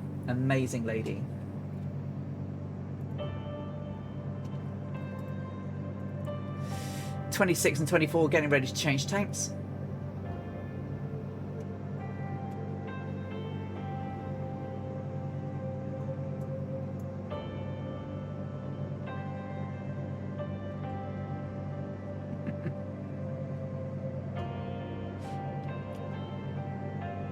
Yeah, so the Electra is lovely. It's what an amazing aircraft. I really wish that it was in sim, but it's not. If it ever is, I will be flying it.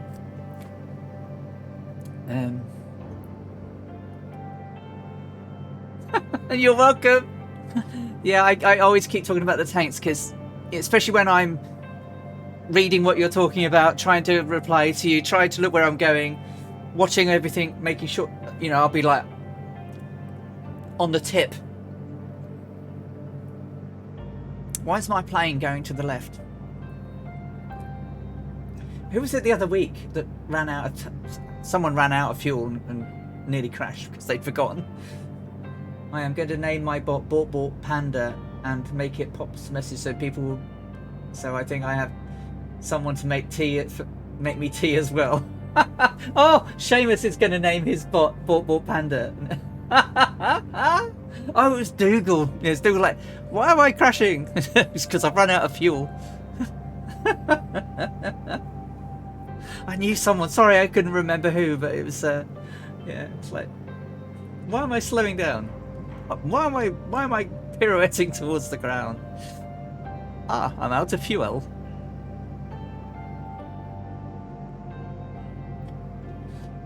Oh, she's too good to me, though. She's too good to me, Seamus. I mean, she's been out this morning and bought foodage. She bought me some lovely mackerel for my lunch.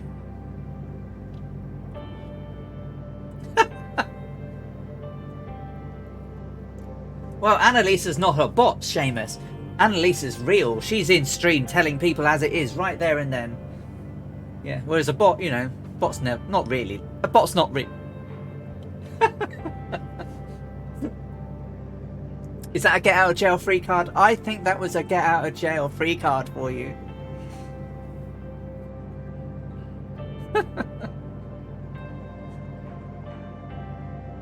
Did I have some more? So, Annalisa, hello. How are you doing, my darling? I hope everything's okay. This is some pictures from Singapore, where we left this morning. It's another information sheet about all the fuel and everything. That's Fred and Amelia and some people from the oil company meeting them. Oh, where's that picture? That's Amelia walking down the wing from the Singapore harbour in 1937. Did I have a picture of the Electra flying? There's the Electra with the doctor. Doctors come and make sure everyone's all right when they landed at Singapore. Ladies washing in the river.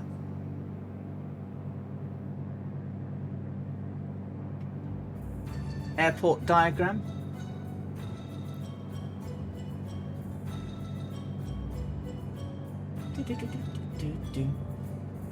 More instructions.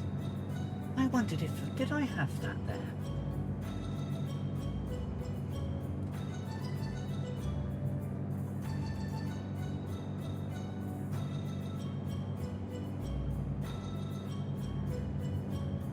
Yes, I did.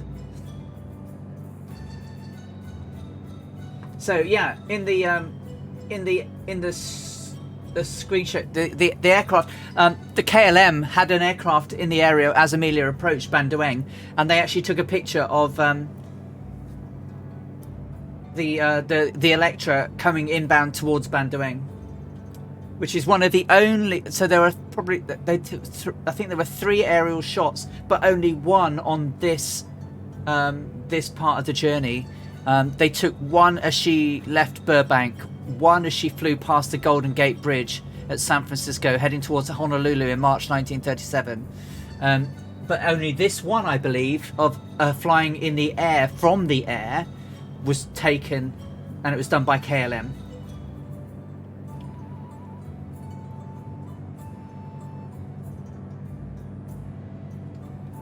I think I've got it in this slideshow.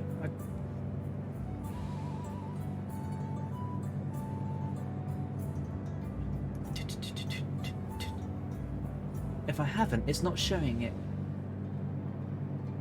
And that would be very, very, very naughty of me.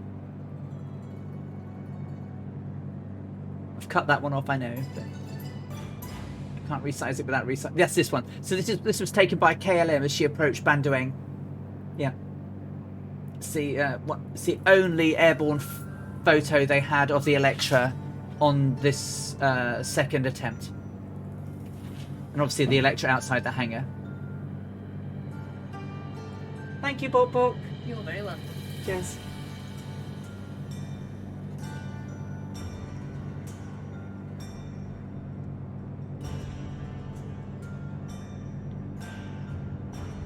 Annalisa has been lurking on and off.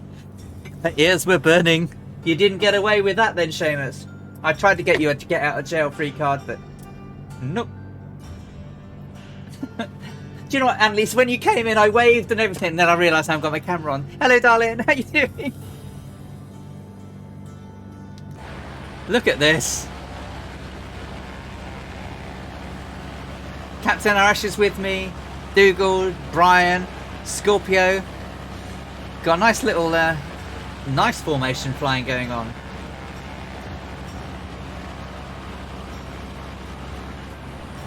I always wave when Annalisa comes in, and then I forget my camera's on. Got quite a few of us. We're over southeastern Sumatra, heading towards Java. And the countryside is splendid.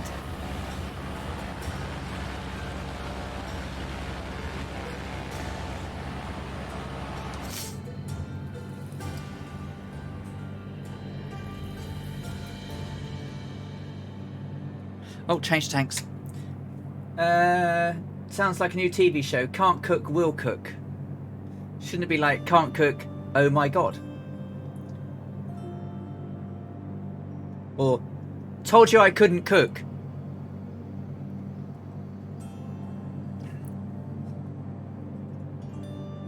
Or, I said I couldn't cook, but now you have to eat it. I don't know.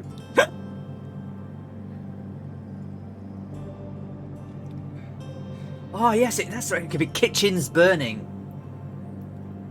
Can't cook, still can't cook. Absolutely. Oh, that's pretty good, Brian. That's pretty good. I'm not sure why I'm so far away on the left, but I am following the flight plan. Has it done a direct?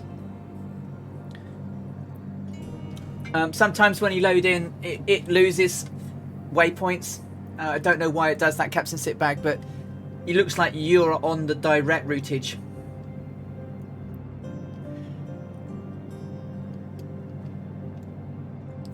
Yeah, I'd say that was pretty much the direct route. We're tracking... Oh, excuse my eyes, I've got hay fever. 1, 2, 3 degrees. Can cook, don't want to cook. Yeah, that's better too, Bosman. Yeah, there's so many good names. Can cook, don't want to cook. But, so I can cook, but I hate cooking just general food? Do you know what I mean?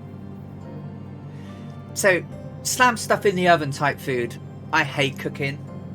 Stuff that I have to spend ages preparing or fiddling over, love it. But, you know, slam some fish and chips in the oven, nah. Love cooking for friends. I used to. Now my friends live with me, so we cook for them all the time. I really like, you know, shepherd's pie hits. So, Dougal, I'm gonna... you might not like haggis, but I do. We're gonna do haggis, then swede and carrot mash on top of that, and then mashed potato on top of it, and do a Scottish pie.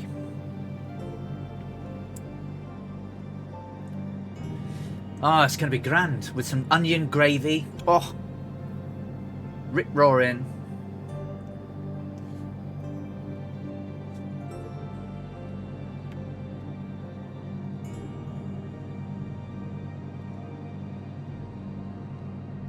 Oops.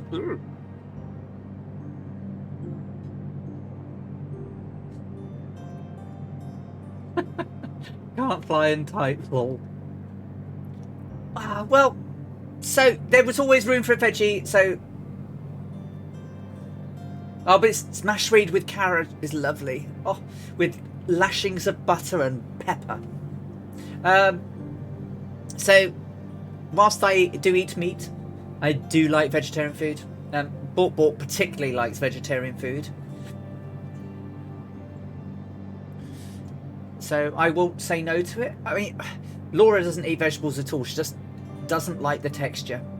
She's learnt to live with me putting it in food and eating round it, but she'll pretty much only eat potatoes, and everything else has to be meatish.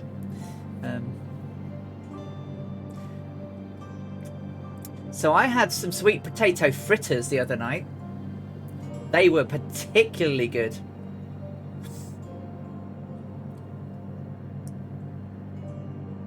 Well, I'm sure I could do something. Could certainly do something. Annalisa has subscribed tier 1 for 4 months on the trot.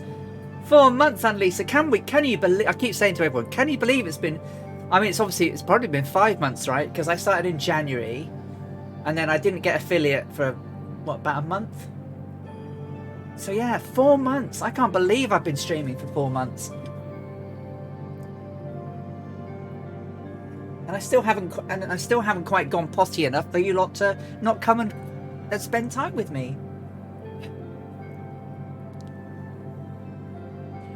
They used to force me to eat at school 65 years ago, and it has never left me. Yeah. So, should never ever force anyone to eat anything they don't like. You know. Yeah, I have vegetarian friends who don't eat meat, not because they are, you know, to do with the animals or anything to do with that, but they just don't like the texture. And then there are people that do eat it on the grounds that they don't want to harm animals, etc., which is fine. But to force someone to eat vegetables when they don't, you know, the texture makes them ill. It's just abuse. Short and sweet abuse. And that's why Laura doesn't eat them. She was forced to eat vegetables, and so now she doesn't. Terrible. Terrible what people do to their kids.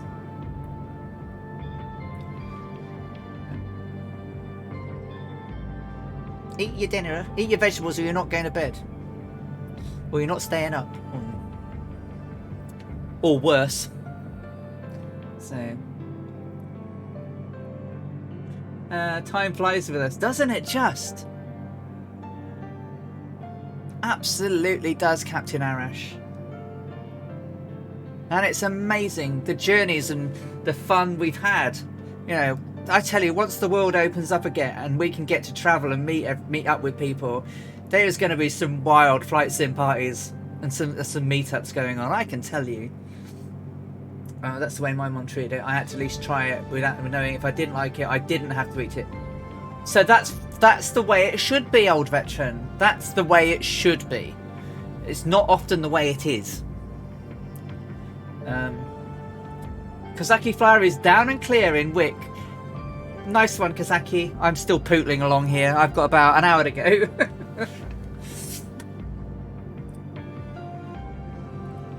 And that's how it always should be. You know, if food is not bad, you just don't like some of it. You know, I'm a heretic when it comes to some foods. I like olive oil, but I don't like olives.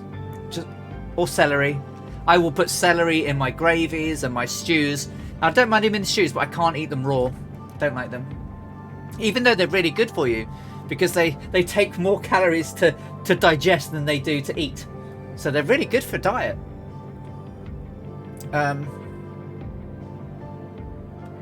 My mum was good. My mum was one of them where if you don't like it, you don't have to have it. But I've always tried it. Except the sea cucumber and I just couldn't do that, I'm afraid. I tried everything else. The frog's legs, the duck tongues, and things like that. Oh, yeah, we're all back on food again. I love olives so much. I eat them like snacks, but Emma doesn't like them. Emma, You have a soulmate in me when it comes to olives. I love them on. I love olive oil. I like it drizzled over salads and all sorts of stuff. Oh, bread and dripping. Oh my God, Brian, that's that. Yeah. Now it depends how. So my granddad would spread the dripping over his bread. Yeah. So if anyone doesn't know when you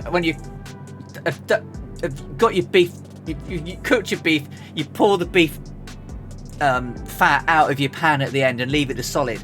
Now the fat rises and leaves like a jelly on the bottom. Well, you take the dripping out of the pudding bowl normally, and then it's got like a layer of jelly and stuff, and then they scrape that off and put it over their bread and everything, which is not very good if you're a vegetarian. Sorry.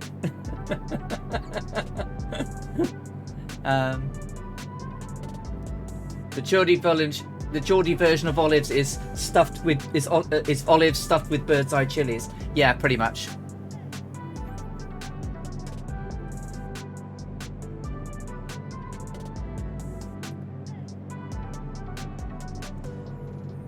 You had some at night. Oh, you had. What did you have yesterday? But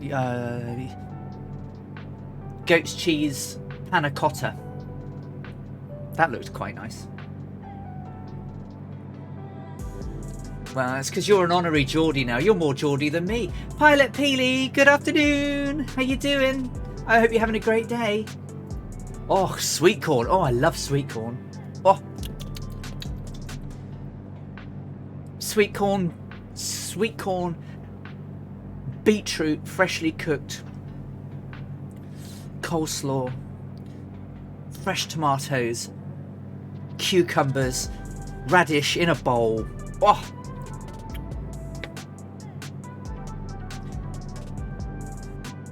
Yeah. But this was Captain Sitback. This was a goat's cheese one. It looked really nice as a starter. A panda cotta. Was that a Freudian slip there? Goat's cheese panda cotta.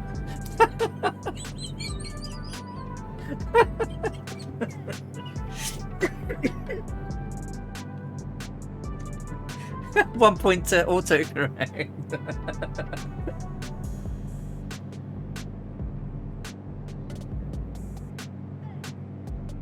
I guess it must be, yeah, because it's 6 PM here, so yeah. Happy lunchtime, everyone. I don't even know what we're having for tea tonight.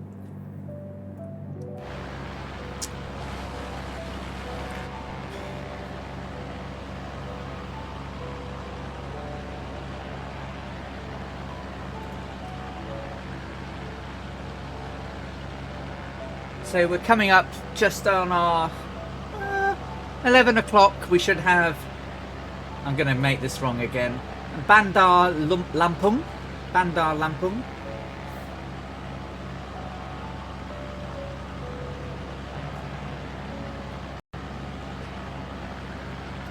And then it'll be a very short flight. Then we'll go past Ketapang, and then we'll be into Java, and we'll fly on the outskirts of Jakarta as we head towards Bandoeng.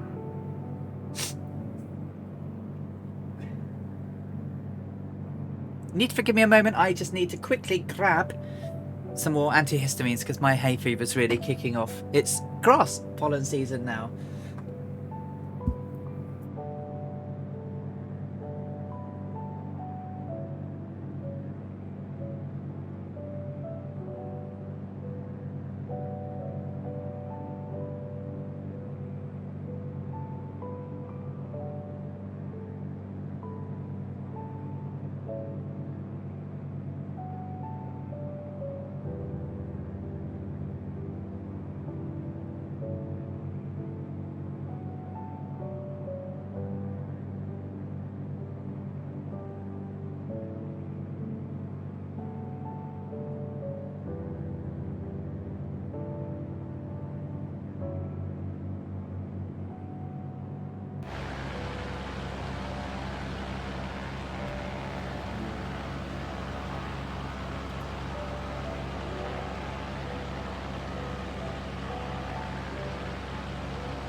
I think you might be right, Brian. We should be safe a little bit lower now.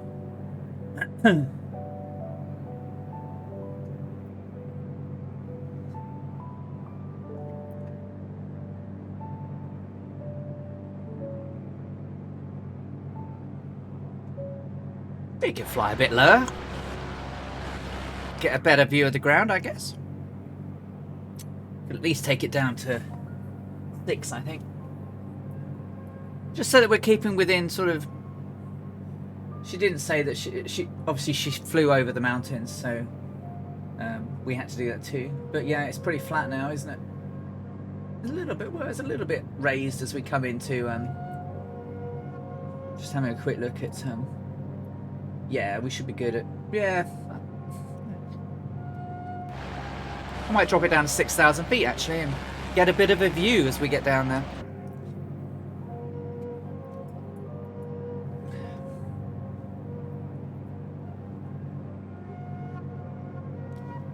Take a view as we go. We're playing that game, are we now? I see. So, and this is the next bug I found. Can you see it? The little dial doesn't want to move. So there's a couple of dial bugs in here. See, it's turning the outer one, even though I'm really close to the little one. And I can't really control it with my... And then that one doesn't really want to move at all. So,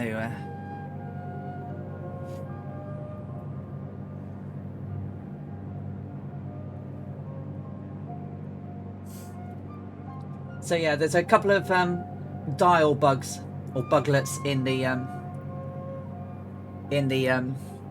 Electra. Sorry, the Mooney. Oh, the Electra's on my brain. My hay fever made me cough, sneeze, and made my nose run. This is day 4. Oh, I'm so sorry about that. So it's not very nice. Breakfast will be something most Europeans taste. A southern dish here called biscuits and gravy. Yeah, I don't get it. I don't get the gravy bit. Because it...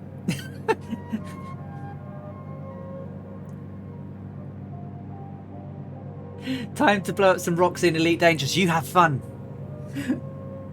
Absolutely. I've never tried it, but... I used to play Elite back in the day when it was, the wireframe...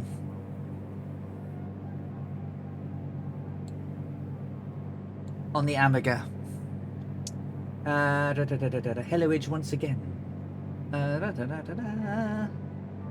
don't mock badges. I'm rocking a badger stripe hairstyle. Naturally, you don't know if it'll let me have... No, I don't know if work will let you have one. You have to speak to your manager nicely. She might let you.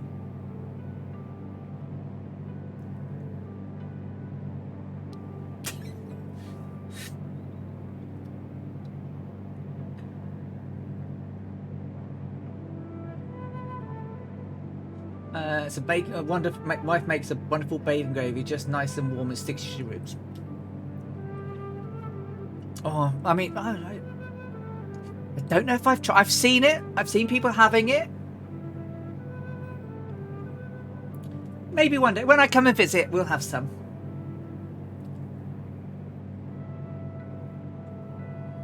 Oh, is Alison Johnson your current sort of reporter?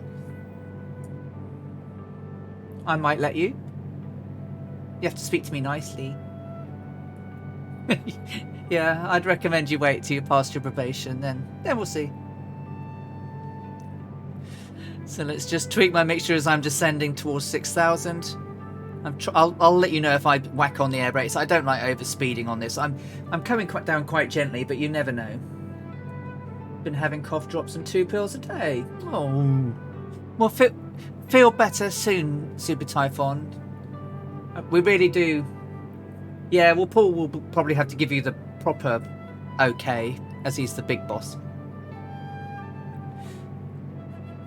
It's got 400 million stars in it. Has it really? That's incredible. Oh, a town. Which town are you? You are...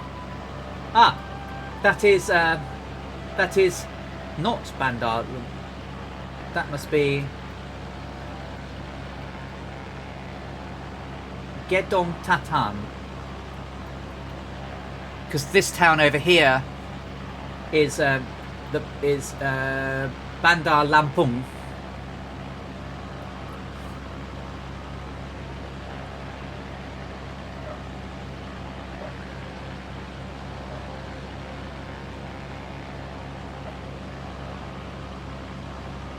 Yeah, I'm sure it'll be fine.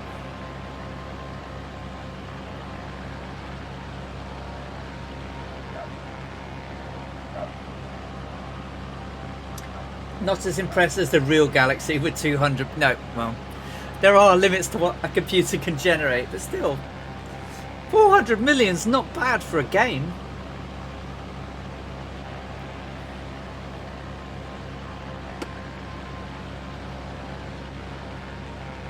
This is some scenery, isn't it?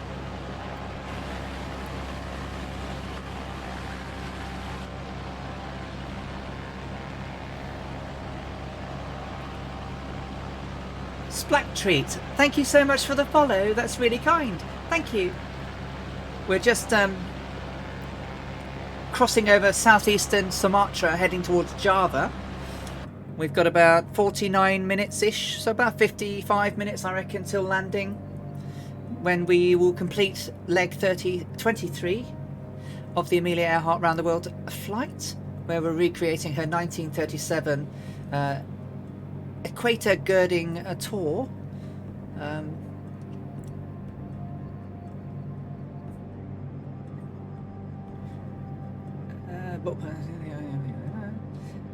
Welcome, and welcome to the crew that's flying with me. We've got Digwood McTavish, Captain Sickbag. Dangerous Brian is around here somewhere. He's either above me or below. There, he's just below me. Captain Arash, Catbat 9, Druids is Botip, Pilot Peely. We're just going over Bandar Lampung as we head across the southeast corner of Sumatra, having flown down the west coast and then cut inland. Now, is this exactly the same route that she flew? Well, probably not. It's as close as I could get to from her diary of the day.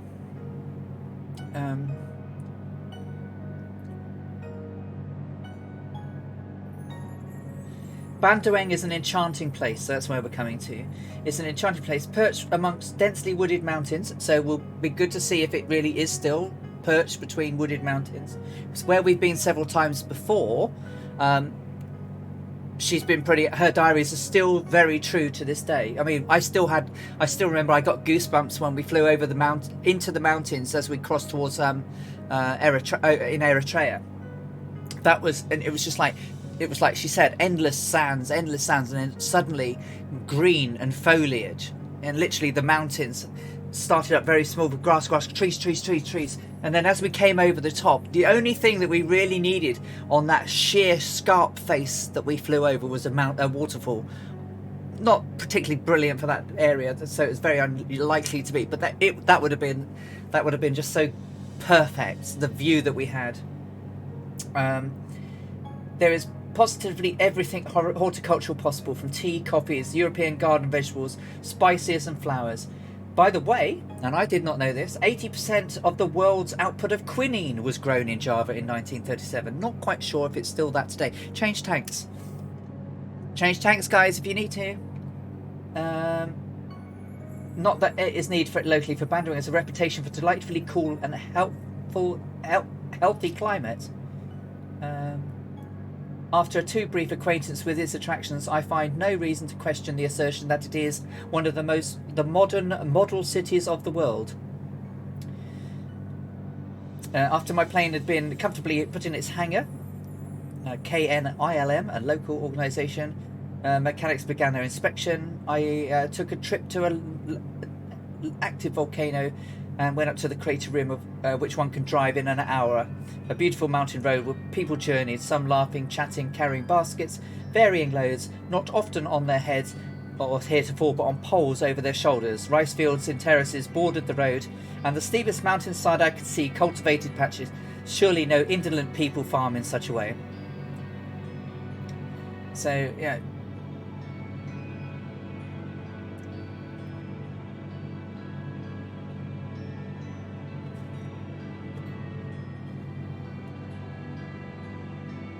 Oh yeah, I know. It's Captain Eric. It's because I did it beforehand. I go live a few minutes before I start, so it's hey now I'm going live. So I'll change. I change it for the VODs, so that it goes from going live to just leg. And there are the emerald and turquoise shores that she talked about.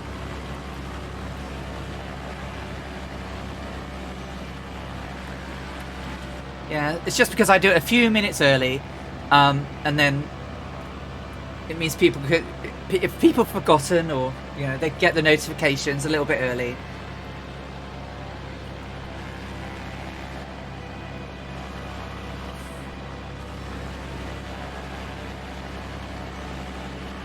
This will certainly not have been as populous when she flew over.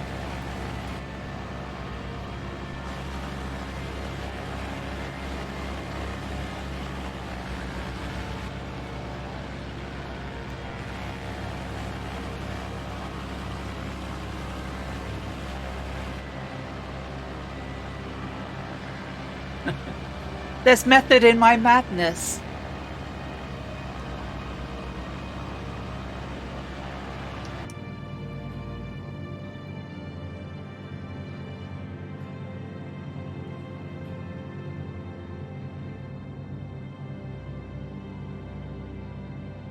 Isn't it incredible?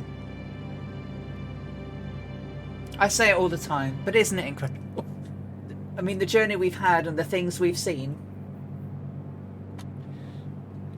I just think how it must have been for her.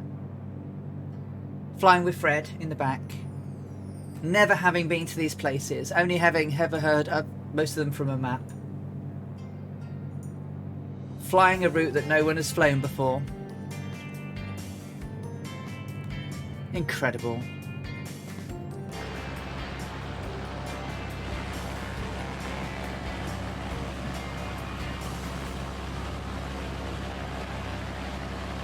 And each place we come to, each country we cross, there's just so much more of it to see. It was like, when you got to Madagascar on yours and then you spent more time on it, because as you said, was it the second largest island place in the world?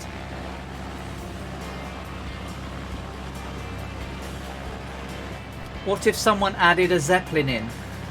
Don't know. I'm not mad, I'm just very angry.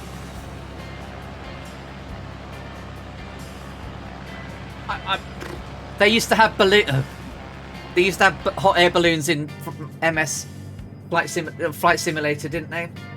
10. So I imagine that they should be able to have.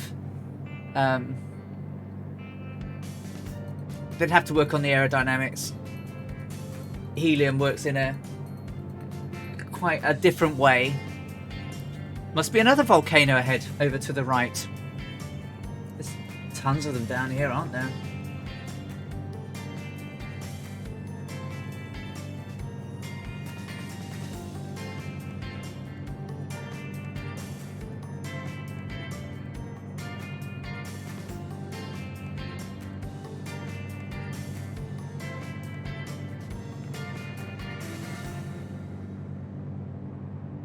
I don't know. Looks like a big hill. I could be wrong. I'm not seeing anything on my map. No, that's a beach. So I think this area here, the beach and the coastline, is very popular today as for tourists. Looks like there's lots of tourists places down here, camping and beaches and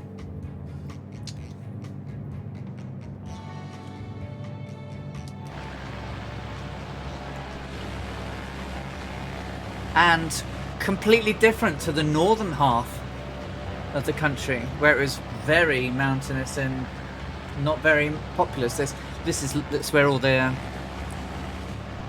farmlands are. I could be completely wrong. I'm trying to do what she did.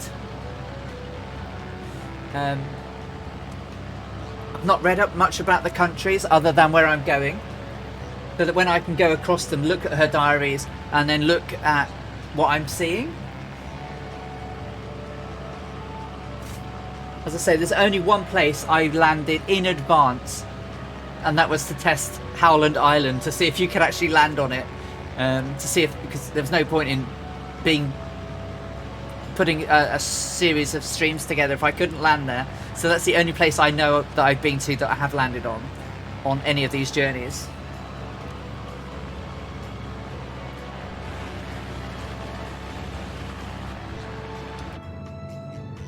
Speeding balloons buzzing the tower, yeah. Or going vertical like a space shuttle. And keeping up with the fighter jets. There's a balloon going at Mach 2. Yeah, the Twitch app's not very good, Bork, I'm afraid. Yeah, the chat just dies all the time. Works great on a browser. Not so great. Not so great.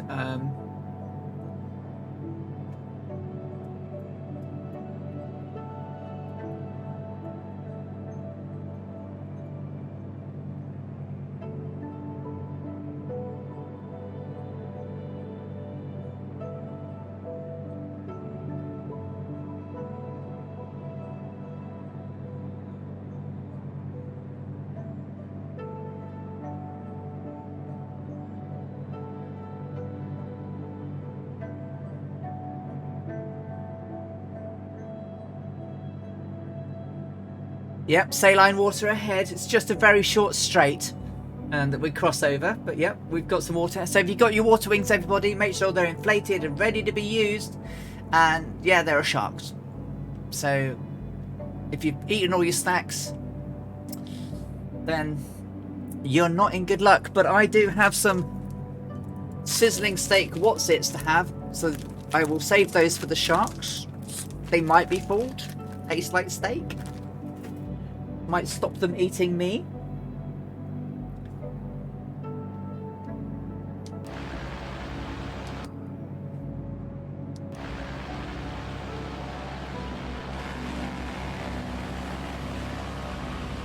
This is pretty.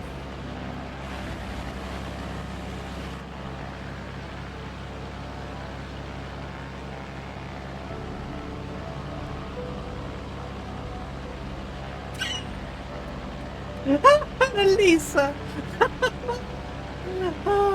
I've got a pallet of snacks, but I'll give them my leg before they get my snacks.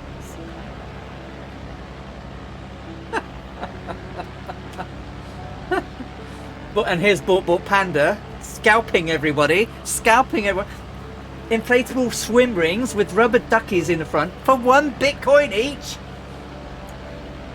You can tell she wants a Tesla, can't you?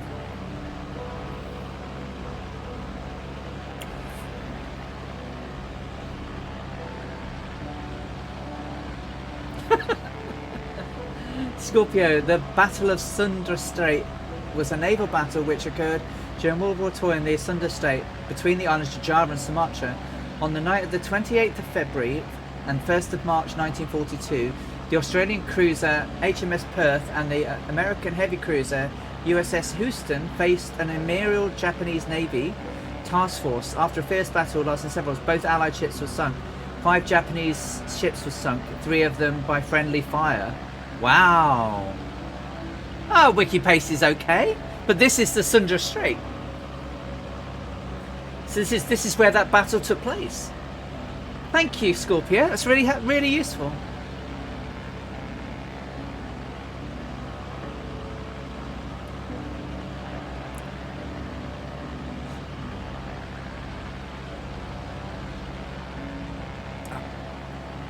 Please forgive me one moment. Oh.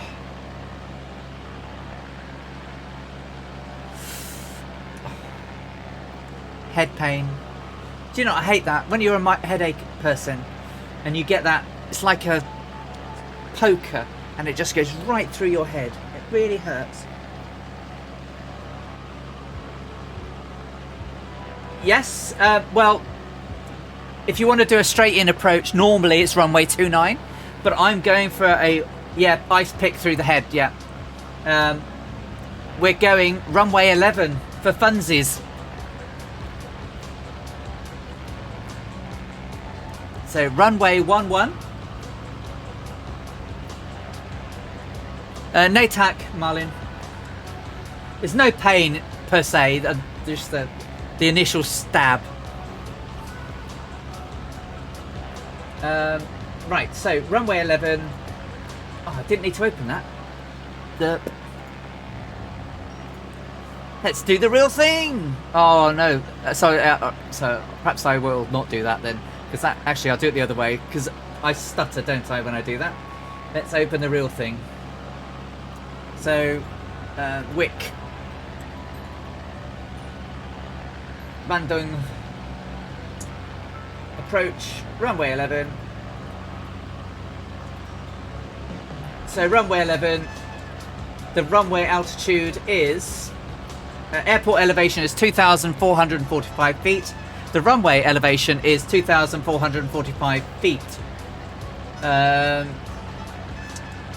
Mandatory, obviously we're not doing the mandatories, but if we were doing a mandatory, we need to be at about 4,500 feet as we get to Bagel, Brava Alpha Golf Oscar Lima.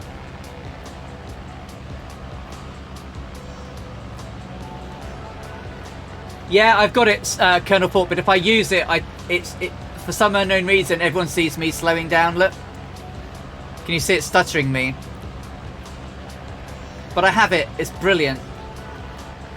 But it's Captain Arash. The ICAO is Whiskey India Charlie Charlie. Runway 11. So if I go to Wick, open the chart.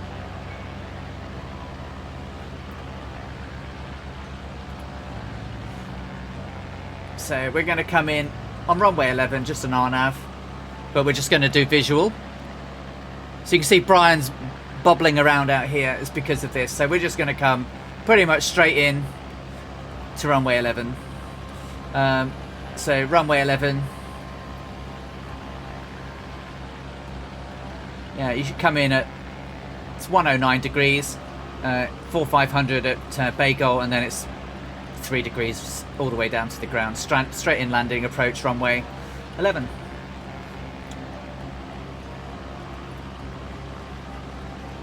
Obviously there were no radios to say they were coming or anything like that. It was literally visual approach all the way down, so that's what we're going to do. But runway 11, 109 degrees for the runway.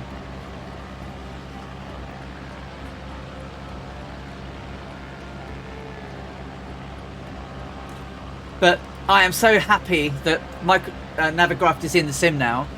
When they get the VFR plates, that'll be even better. I did a survey recently of what a flyer would want to see in the EFB and everything, so hopefully they will do that.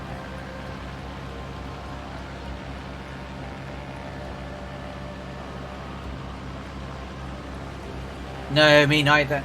To have a more pleasant mental image in the aquarium is that you can pet sharks. You can, and do you know, I was surprised at how rough that their skins were. So 20 and 21 change tanks in 1 gallon. It was like sandpaper. The sharks. Yeah, it's beautiful up here. Beautiful up here, Warhamster. I mean, literally not a cloud in the sky. Beautiful. Perfect VFR weather. That was where the Cincinnati Zoo was, where the aquarium was where I stroked the tarantula as well, and it had kitten fur. Its fur is it's like kitten soft. It's amazing. I wouldn't hold it, but I did stroke its back. Well, no, is it like a cat's tongue? No, I think it's more like sandpaper, Brian. The shark. It really was quite really quite raspy, but more raspy than a cat.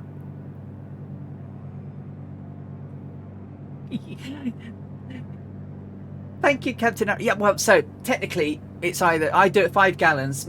Some people do it 5 gallons or 15 minutes. Because I yap, I have it there mainly to tell me because I'm yapping away and haven't noticed.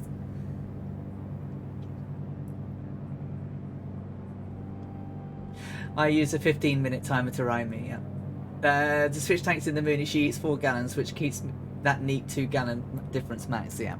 So change tanks. So I do it. I like the 5 gallons route. No, you're absolutely right, Real Sim Pilot. You're absolutely right. I just find for myself the 5 gallons is better when I'm yapping away at people. But I do have the 15-minute timer, and I really should use it. But that's what it's there for. So every 15 minutes, Sperrybot goes off to remind me. Well, you and me both. I mentioned last week on the stream that when I was flying the Piper for the first time in real life, my CFI didn't tell me that I had to change tanks because I've been flying a 152, and he didn't tell me until I was like, "Is there something wrong with this? Something's not right," and I'm struggling. It's not behaving very well. It's like, and he went, "Do you think that this plane's different then?" And it was at that point I suddenly went, "Oh, low wings."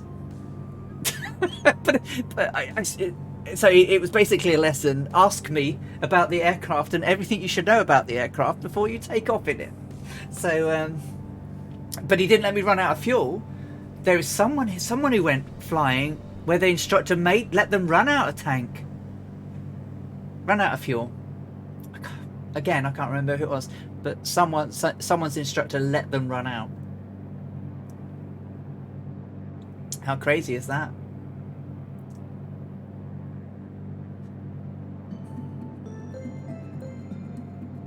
Well, I still had another tank.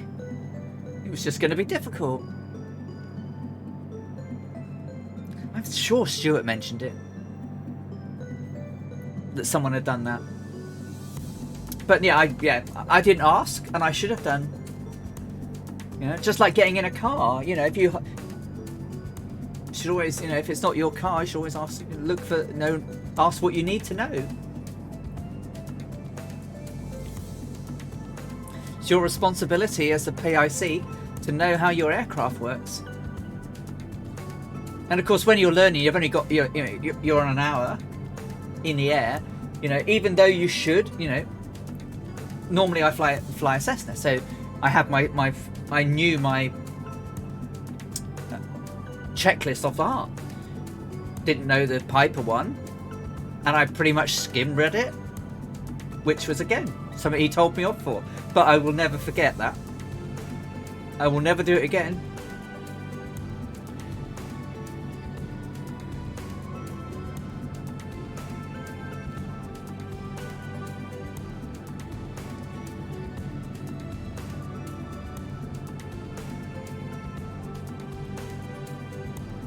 Yep.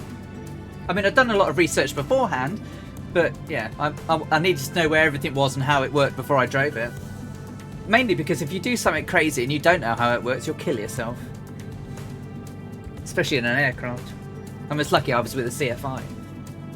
Obviously I wouldn't have tried it otherwise, but still. Because the high wings are just gravity fed. So yeah, and yeah. And that's always taught me now to ask what all the instruments are and what they do. Yep. And it was that was the very same for me. I did all the walk around. I checked, all the linkages. I checked all the flaps. I checked the tires. I checked the wearing. I checked the cowlings. I checked everything was locked and secure. Did all the walk around. Did that. Got in and checked the standard instrumentation. The flaps were slightly different because obviously in a Cessna they're a little electronic or a mechanical lever, so you press the lever and they move down. In the Piper it's like a scaffold pole that you have to pull down and pull up to lower the flaps, which was so I was like, well, I couldn't see the flaps, so he explained where those were because I asked, but I didn't ask him about anything other than about the fuel.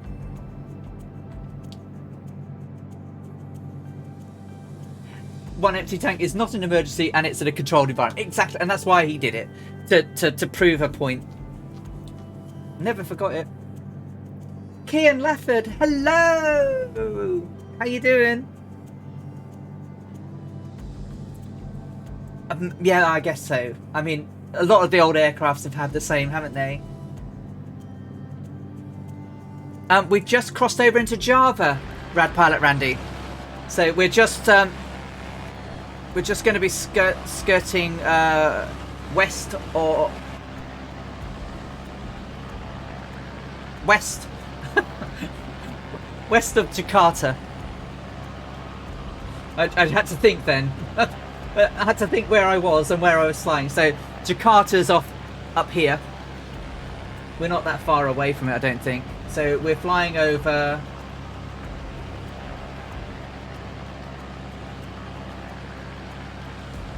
So Sarang is here to what? This is Sarang. And Jakarta's up here.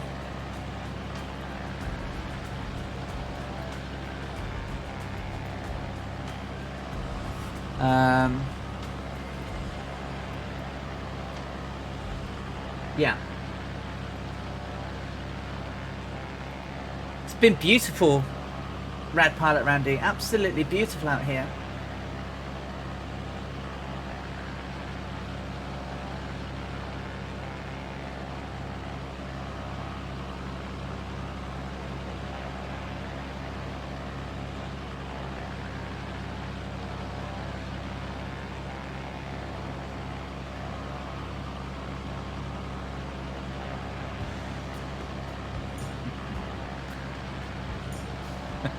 Not in a 152 they didn't, because their brakes weren't particularly brilliant at the best of times.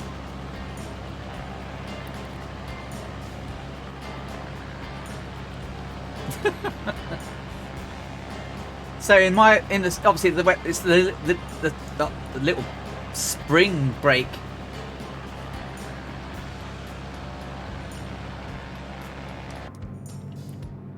But no, they never taught me to do U's or handbrake turns.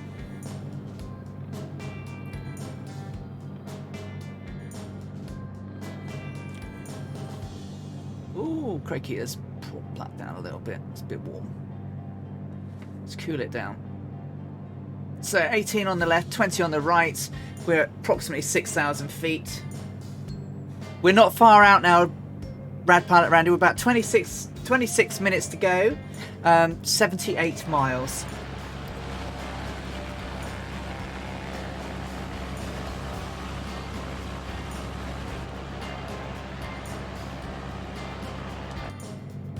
A Gickner alert. I think I did see a Gickner. I think I did. So we've still got Dangerous Brian, Dougal McTavish, Captain Sickbag, Captain Arash, Catbat 9, Botip, Druid Zeus, Winterband is here. Hey Winterband, hey, good to see you. I think we've got Z-Axe flying around. It looks like he's in a airliner. Could be something different, but could be an airliner. Scorpio's here. Who's behind there? Yeah.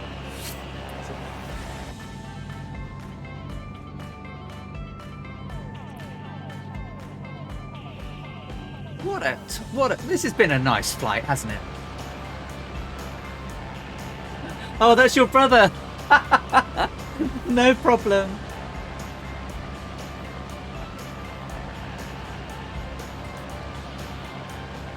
It's because I'm using Captain Wink. Hello, Captain Wink. How are you doing? Lovely to see you.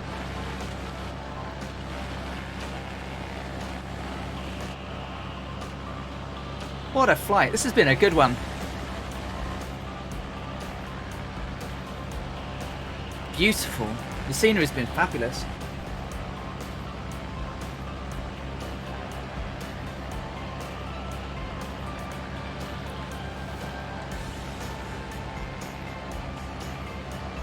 Oh my word, right. Alright, an airborne flaps, right.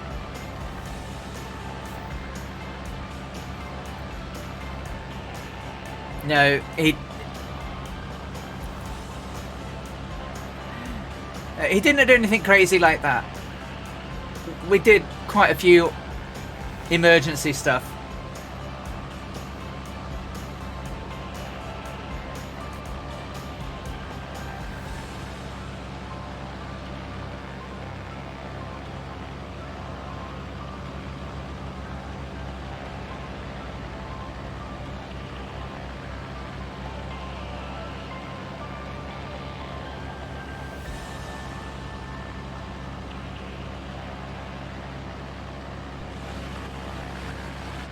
And Dangerous Brand, that's lovely, thank you. I mean, but I guess, I mean, I think it's been particularly pretty. The weather's been particularly good, and it's places that I've never seen before, and I think it looks really nice. But we've only seen like a narrow strip of view of a place.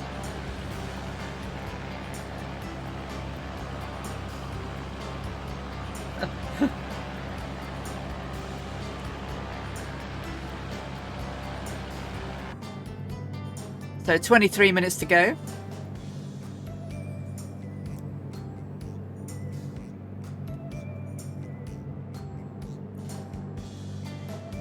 Instructors versus college kids, and we were the kids.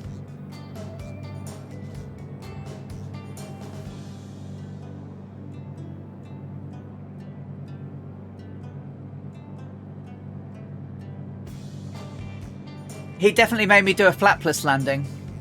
He said, let's pretend your flaps have died, or you've had a bird hit them and they won't move. That was fun.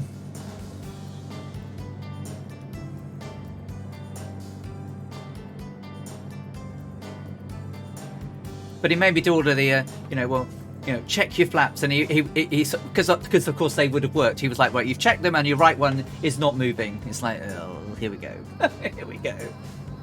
So then you have to do all your, obviously aviate first, continue flying the plane while you work out what's wrong, and then evaluate what you're going to do and make your decisions. But it was quite scary coming in with no flaps. Thankfully the runway was nice and long.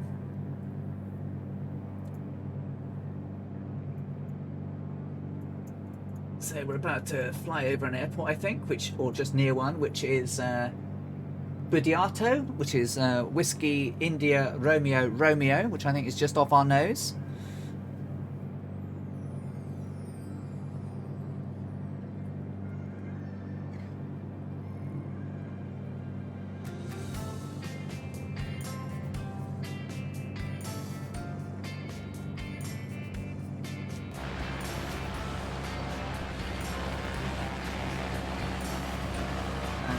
Thank you all, as always, for coming along on a Saturday afternoon to join us on this mad, crazy flight around the world that we're doing.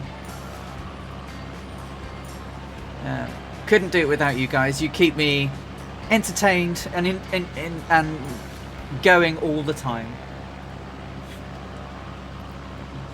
Always have someone to talk to. Always have someone to chat to. Have a laugh with. Take care, Scott. We'll see you soon. Winter Band 1. We're taking runway 11. Runway 11 at Whiskey India Charlie Charlie. I broke a nail. You're welcome. See you soon, Scott. Say hello to Mrs. Scott.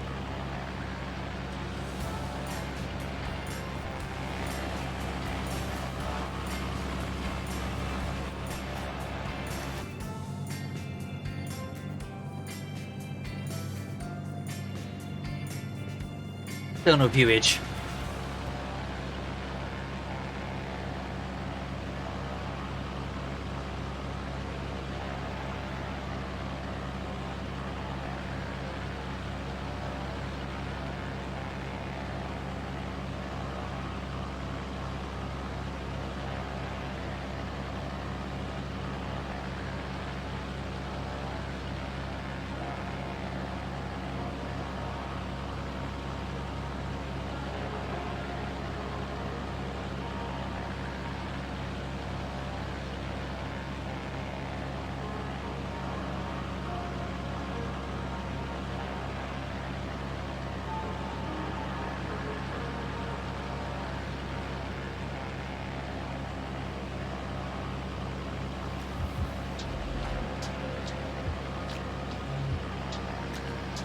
Well, they just break on me. I think I caught it on my yoke. I'll sort it out afterwards.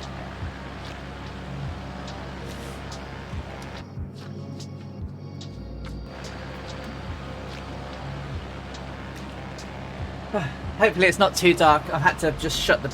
I was getting... get blinded by the sun.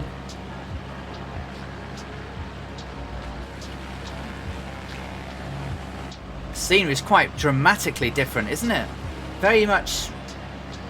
It's still green, but there's a lot more population of people out here.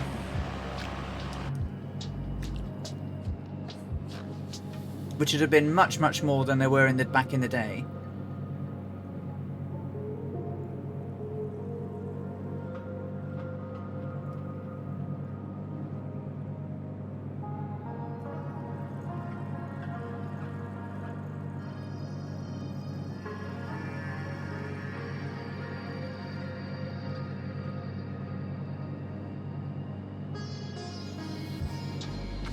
$16 gallons on the left, 20 on the right. 1 gallon till change tanks.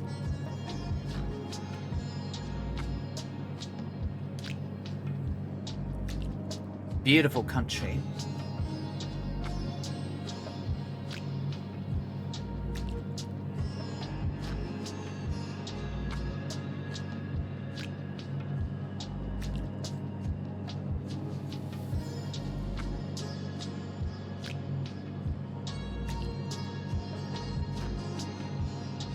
So just over 50 miles to go.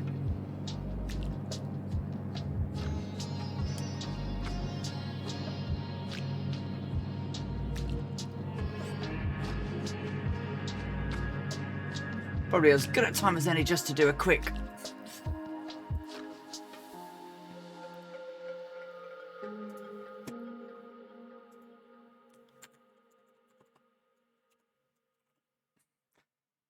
just in case. I know everyone's shot past me, but I don't trust the sim. Sorry, just done a quick save because I can at least load in. At least we're quite close to Whiskey India Charlie. Sorry about that, guys. Should have warned you. I was like starting to panic a little bit. It's like, oh, it's been so good.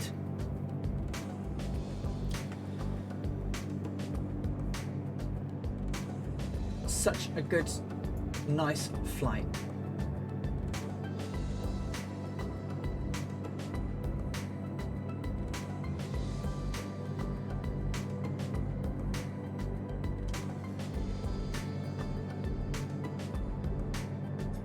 Okay, I'm probably, do you know what, I'm probably going to go down to, I'm going to get down for preparation height, I think, just to, oh no, perhaps I'll stay here. So, that mountain over there, though, it's in a mountain. It looks like a volcano again, or is that a volcano? Is that Pangrango? I think that might be, or yeah, Pangrango, or Mount Gede.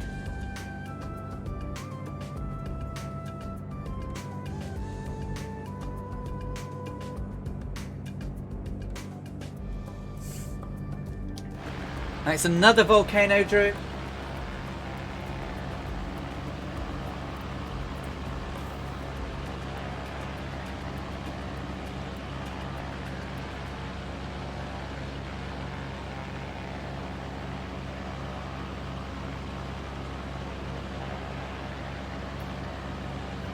Don't they just?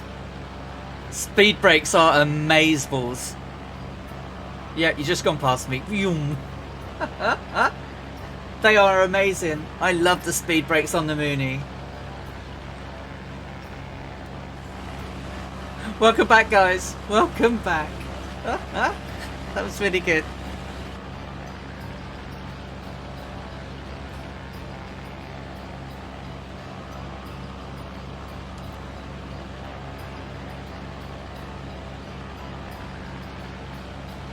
So this is the outskirts of Jakarta. So Jakarta is here. This is pretty much what we're flying. We're flying at the outskirts of it, really.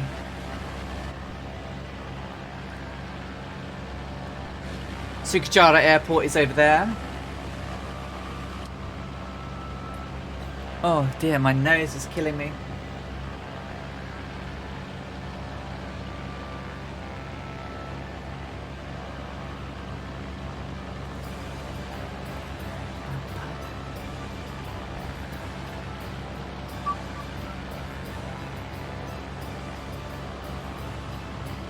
Isn't it?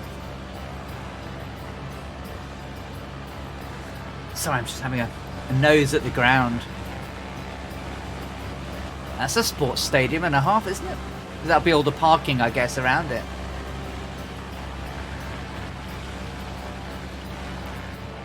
So, I've never really used a nose spray. I'm not very good with them, you see. So take the tablets.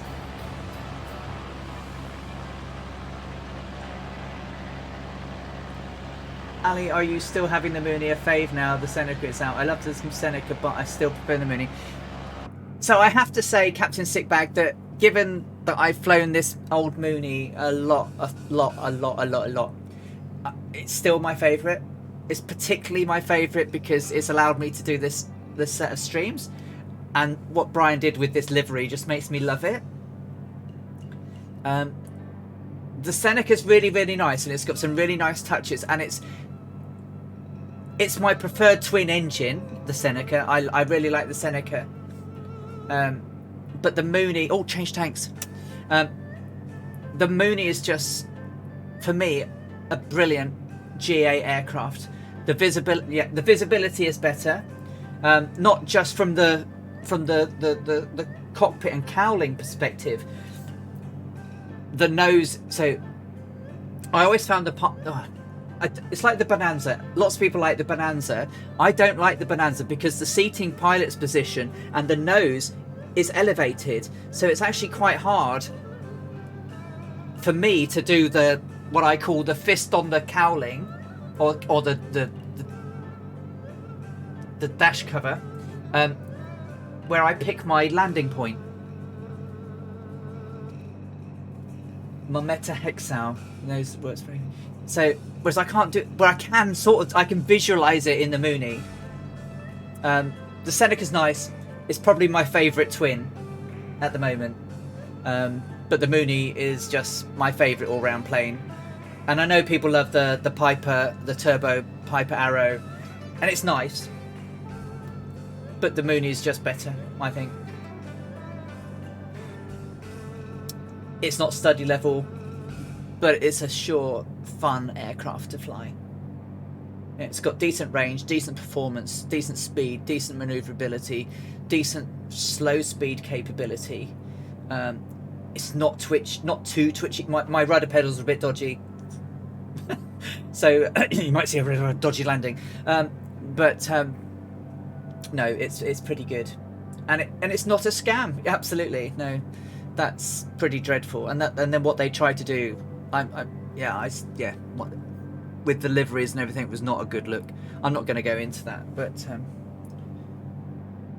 the side vision's not good, but it's a twin, and it's got twin engines on the wing, so you know it's not as good as this. The Mooney is lovely in VR. It's actually really nice in VR. Look at the scenery. Look at it. Isn't this amazing? Oh dear. No! I don't know what Dougal said. What? Hence the nickname Scamtainsin. Yeah. What did you... Tell me what you said. Naughty bot! Stop it! Be nice to Dougal.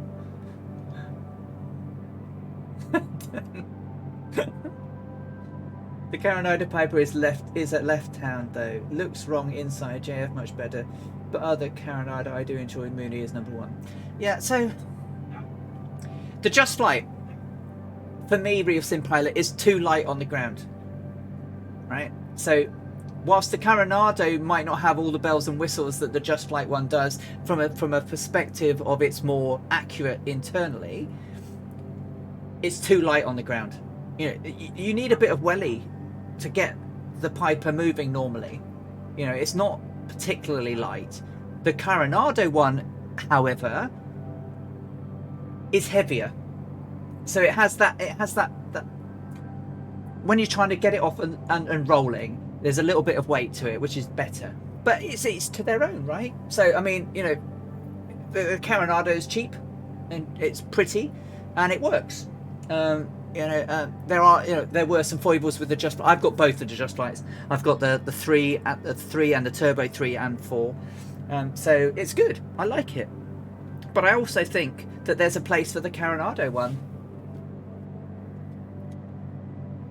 The Waco is in its own league when it comes to ground handling.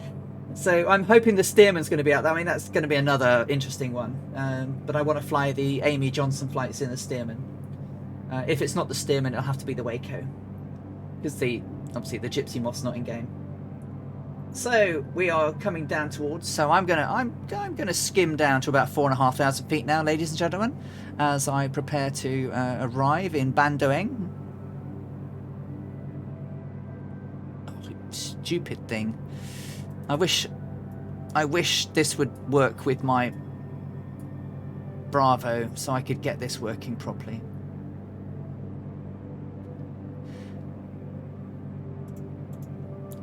I can do the vertical speed with it, but not the altitude adjustment. It's a right pain. If anyone knows how to do that and get it working, I would be eternally grateful, because my Bravo is amazing. Yeah, so that's the difference, right? Is that it wasn't typically Piper. From all those that have flown Pipers. But it's still a decent aircraft.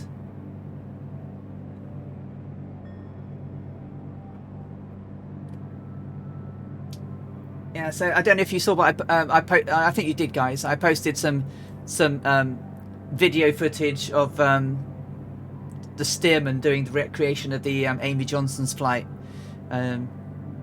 So again, like the Mooney that did the 80th anniversary flight of the Amelia Earhart around the world, we're at least going to do an aircraft that has done that flight in recreation.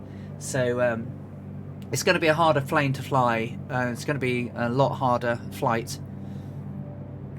You know, we're talking very slow speeds.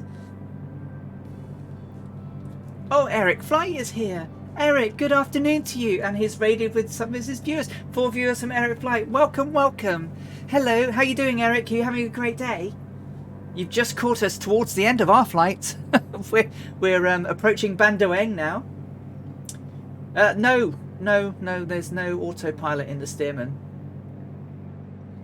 Hey, how you doing? Yeah, we're just arriving at Bandoeng, having left from Singapore earlier this afternoon. We've been going for just around 5 hours now, and covering 821 nautical miles, and heading down into Bandoeng as it is now, but it was Bandoeng back in 1937. 5 hours down the Columbia River to Astoria in Oregon. How fabulous. I hope you had a fantastic day, and thank you so much, Eric. I would do a shout out, but my bot has broken, as everyone will tell you, but I will try. Do try and catch Eric. His flights are really interesting. Do try and catch him as soon as I can, but look, my shout outs don't work. Look, they just completely die.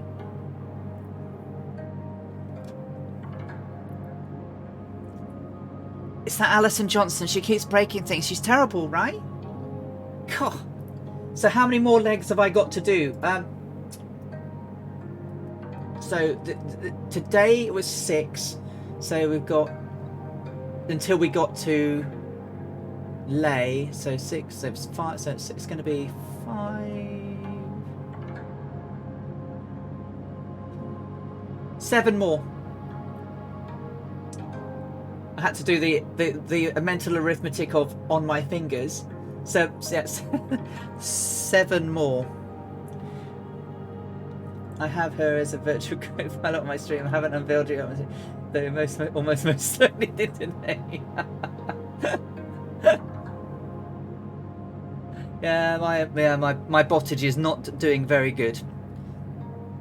Look at this place though. Isn't it beautiful? This is pretty special. Oh, nice. That'll be fantastic. We must do some unveiling.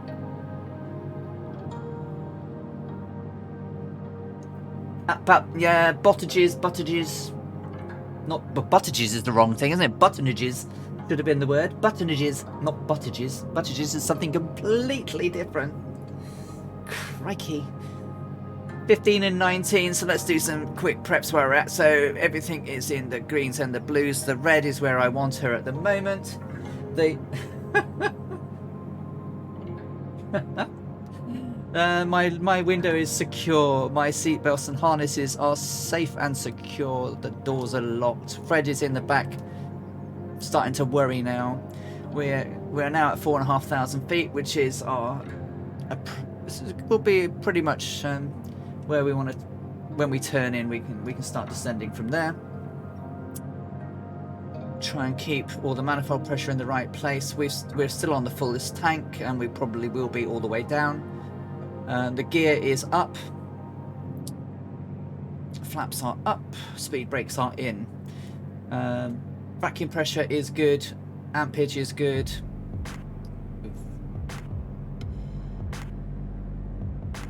Instruments are okay. Elevator trims are where they need to be.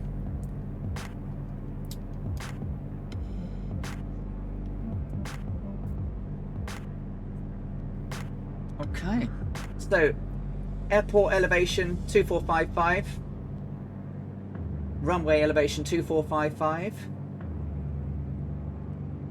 or 2445 even.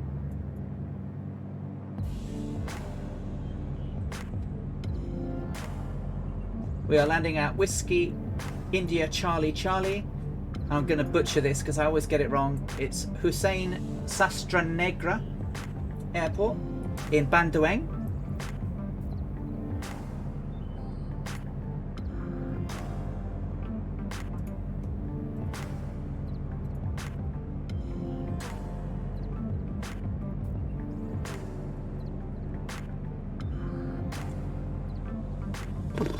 Runway is 7,282 feet and it's 133 feet wide. It has edge lights, threshold, fixed distance touchdowns, idents, precision alternates.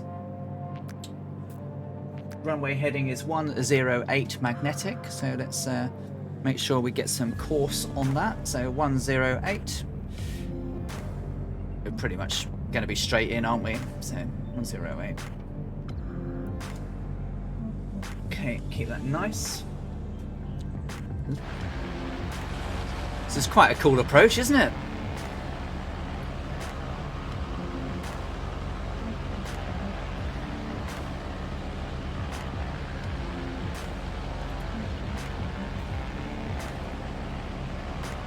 Yeah, a little bit of cloudage as we come in because we're quite high.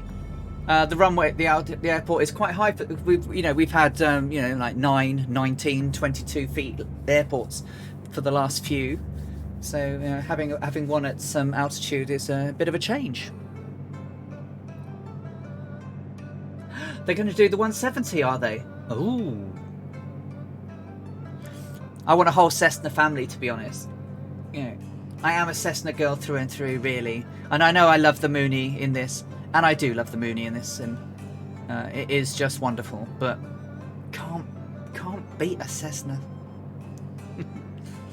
Okay, so slight tweakage on the airport now.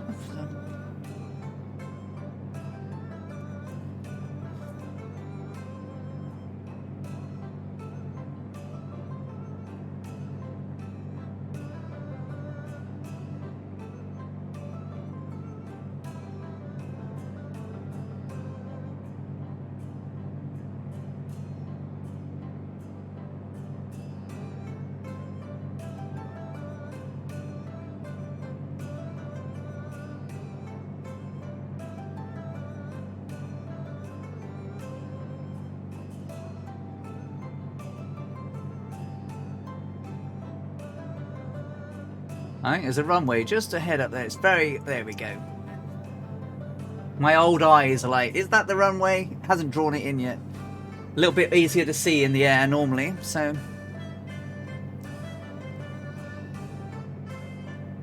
But there she is.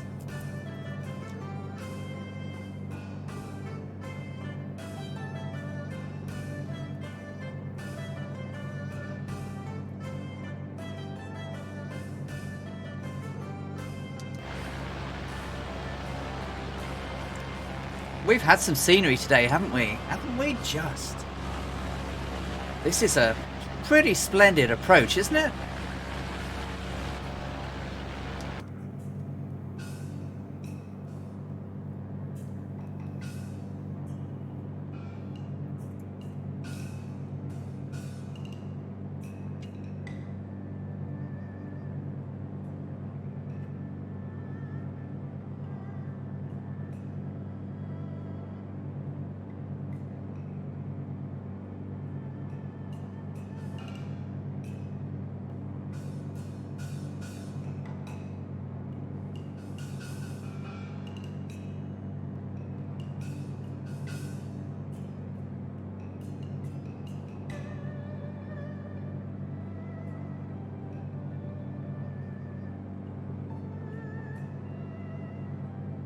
Well, that caught me up rather quickly than I thought it was going to. Right.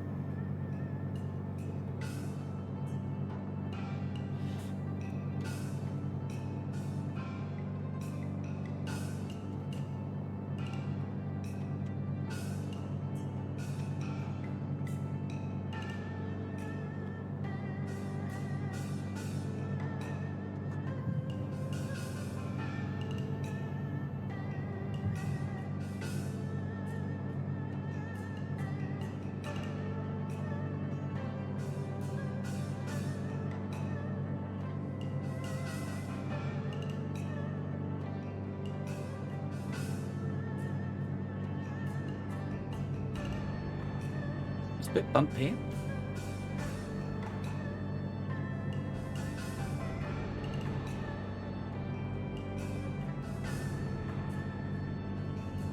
A bit more height to lose. Try and slip her down a little bit.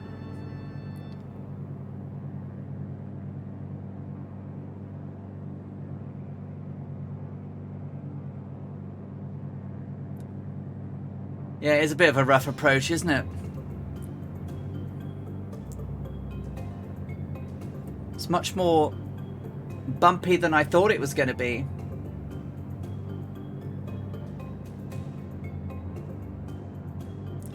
As I say, I hope I'm landing at the right airport, because there is another one just to the right of us.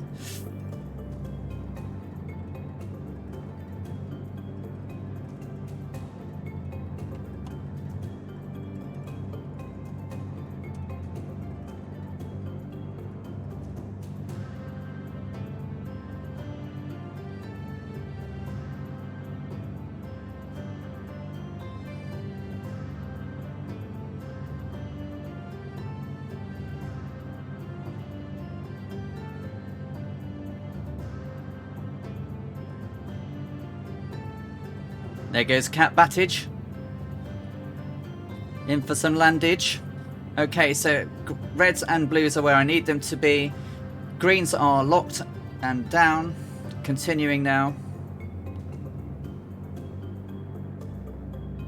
Oh, she's bumpy. It's a bit of a displaced threshold there. I'm a little bit low now, but hey.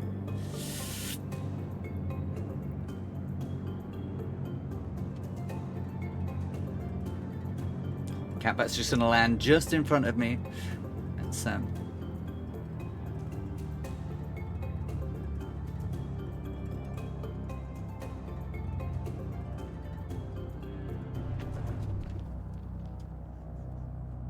how's that?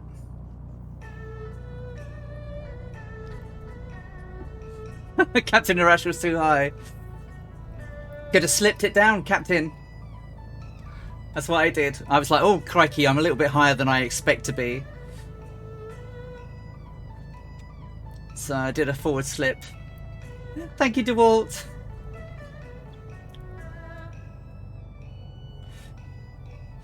Thank you, Marlin. just going to pull off and I'll quickly shut down my engine so that I can save the flight before anything nasty happens. As I'm taxiing off the runway, we'll start to clean up.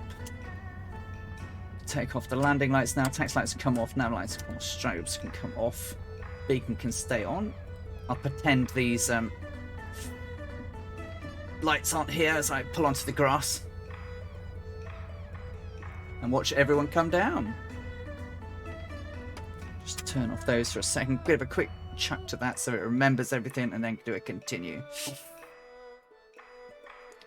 4 hours 48. I said it was going to take 4 hours 48. 49. So we're 1 minute slower than I thought we were going to be. Winter Band is down. Cat Bat obviously down in front of me. Scorpio is down now. Druid is in. Here comes Rad Pilot Randy. Captain Sickbag is down. Welcome to Bandoeng. The L170 is going to pair well with the L19. Oh, that'd be good, Colonel Fork. Looking forward to that. Captain Rash is here now, arriving. Botip is down. Dougal McTavish is down. You take care, Captain Sitback. Thank you so much for flying along with us, and I will catch you soon. Thank you. That was really good. I'm glad you enjoyed it. Here comes Dangerous Brian. My right-hand wingman is here. He is down. You take care, Eric Flight, and thank you so much for the raid. And you take care, and I'll see you soon. So Dougal's down. Looks like I think pretty much the gang's nearly all here, right?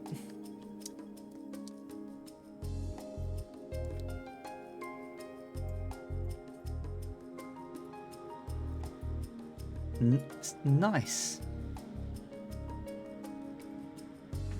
Well, that was a really lovely flight. I enjoyed that all the way, actually. I was a little bit worried about the sim not playing well with me, but today, for once, held up for 4 hours, nearly 5 hours, so I'm pretty pleased with that. We finished in time for Colonel Fork streams tonight, which is always a bit of a worry. I think one of them, I am going to overrun one of yours with my 15-hour job, but I can't really do much about that. Thank you so much again, everybody, for all the kindness you show me by turning up every week to keep me company, to make me laugh. We've not had any cries yet. You've had an Ali rant, but hey. But thank you all so much. I am going to find someone nice to jump onto and raid. Just have to bear with me at the moment because my bot's not doing what it should, so I'm going to have to quickly jump to my dashboard and see what's going on there. So if I need to raid a channel, where's my raid channel? Who can I raid? Who can I raid that's Is there anyone on? Is anyone raiding? Is anyone playing? Is anyone flying? Let's have a look. Who's flying? Anyone? Crikey. Microsoft Flight Sim. Anyone? Who we got?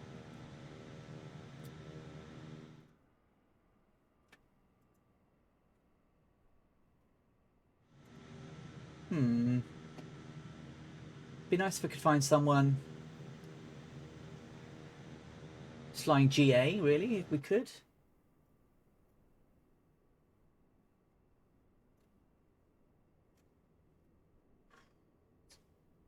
Oh, this is hard.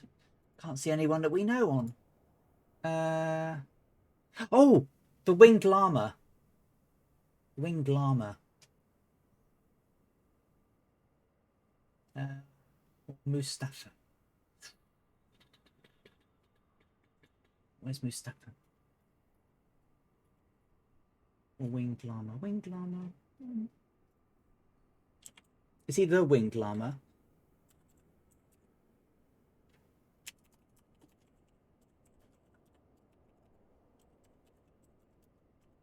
He is, isn't he? The Winged Llama. Let's raid him. Let me try that then. Well, thank you ever so much, everybody. You have a fantastic rest of your weekend. Enjoy Colonel Fork's stream. It's tonight. I shall be watching. because I'm probably knackered now. Thank you ever so much, every single one of you, for your generosity in watching, following, your subscriptions. They mean the world to me. See you next week. Thank you for enjoying this journey with me. Love you all, and we'll see you all soon. Have a great rest of your weekend. If it's a long one, enjoy your extra days. I will catch you all soon. Take care, everybody. Just gonna F5 that. Well, maybe it'll show up eventually here. That being said, let's get this thing powered up.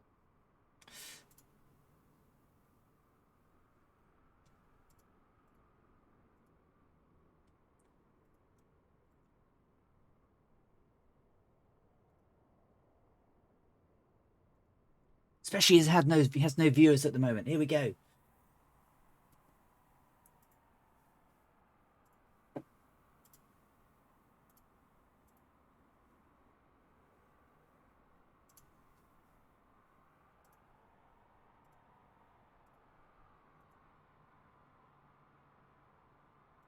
Did I raid? Have I raided?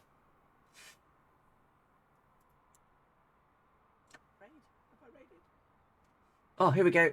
7 seconds. And then we can raid him. 4, 3, 2, 1. Here we go. Which parking brake is set. Clear left, clear right.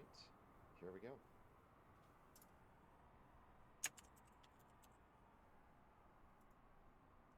There we go. Oh my goodness, Allison Johnson.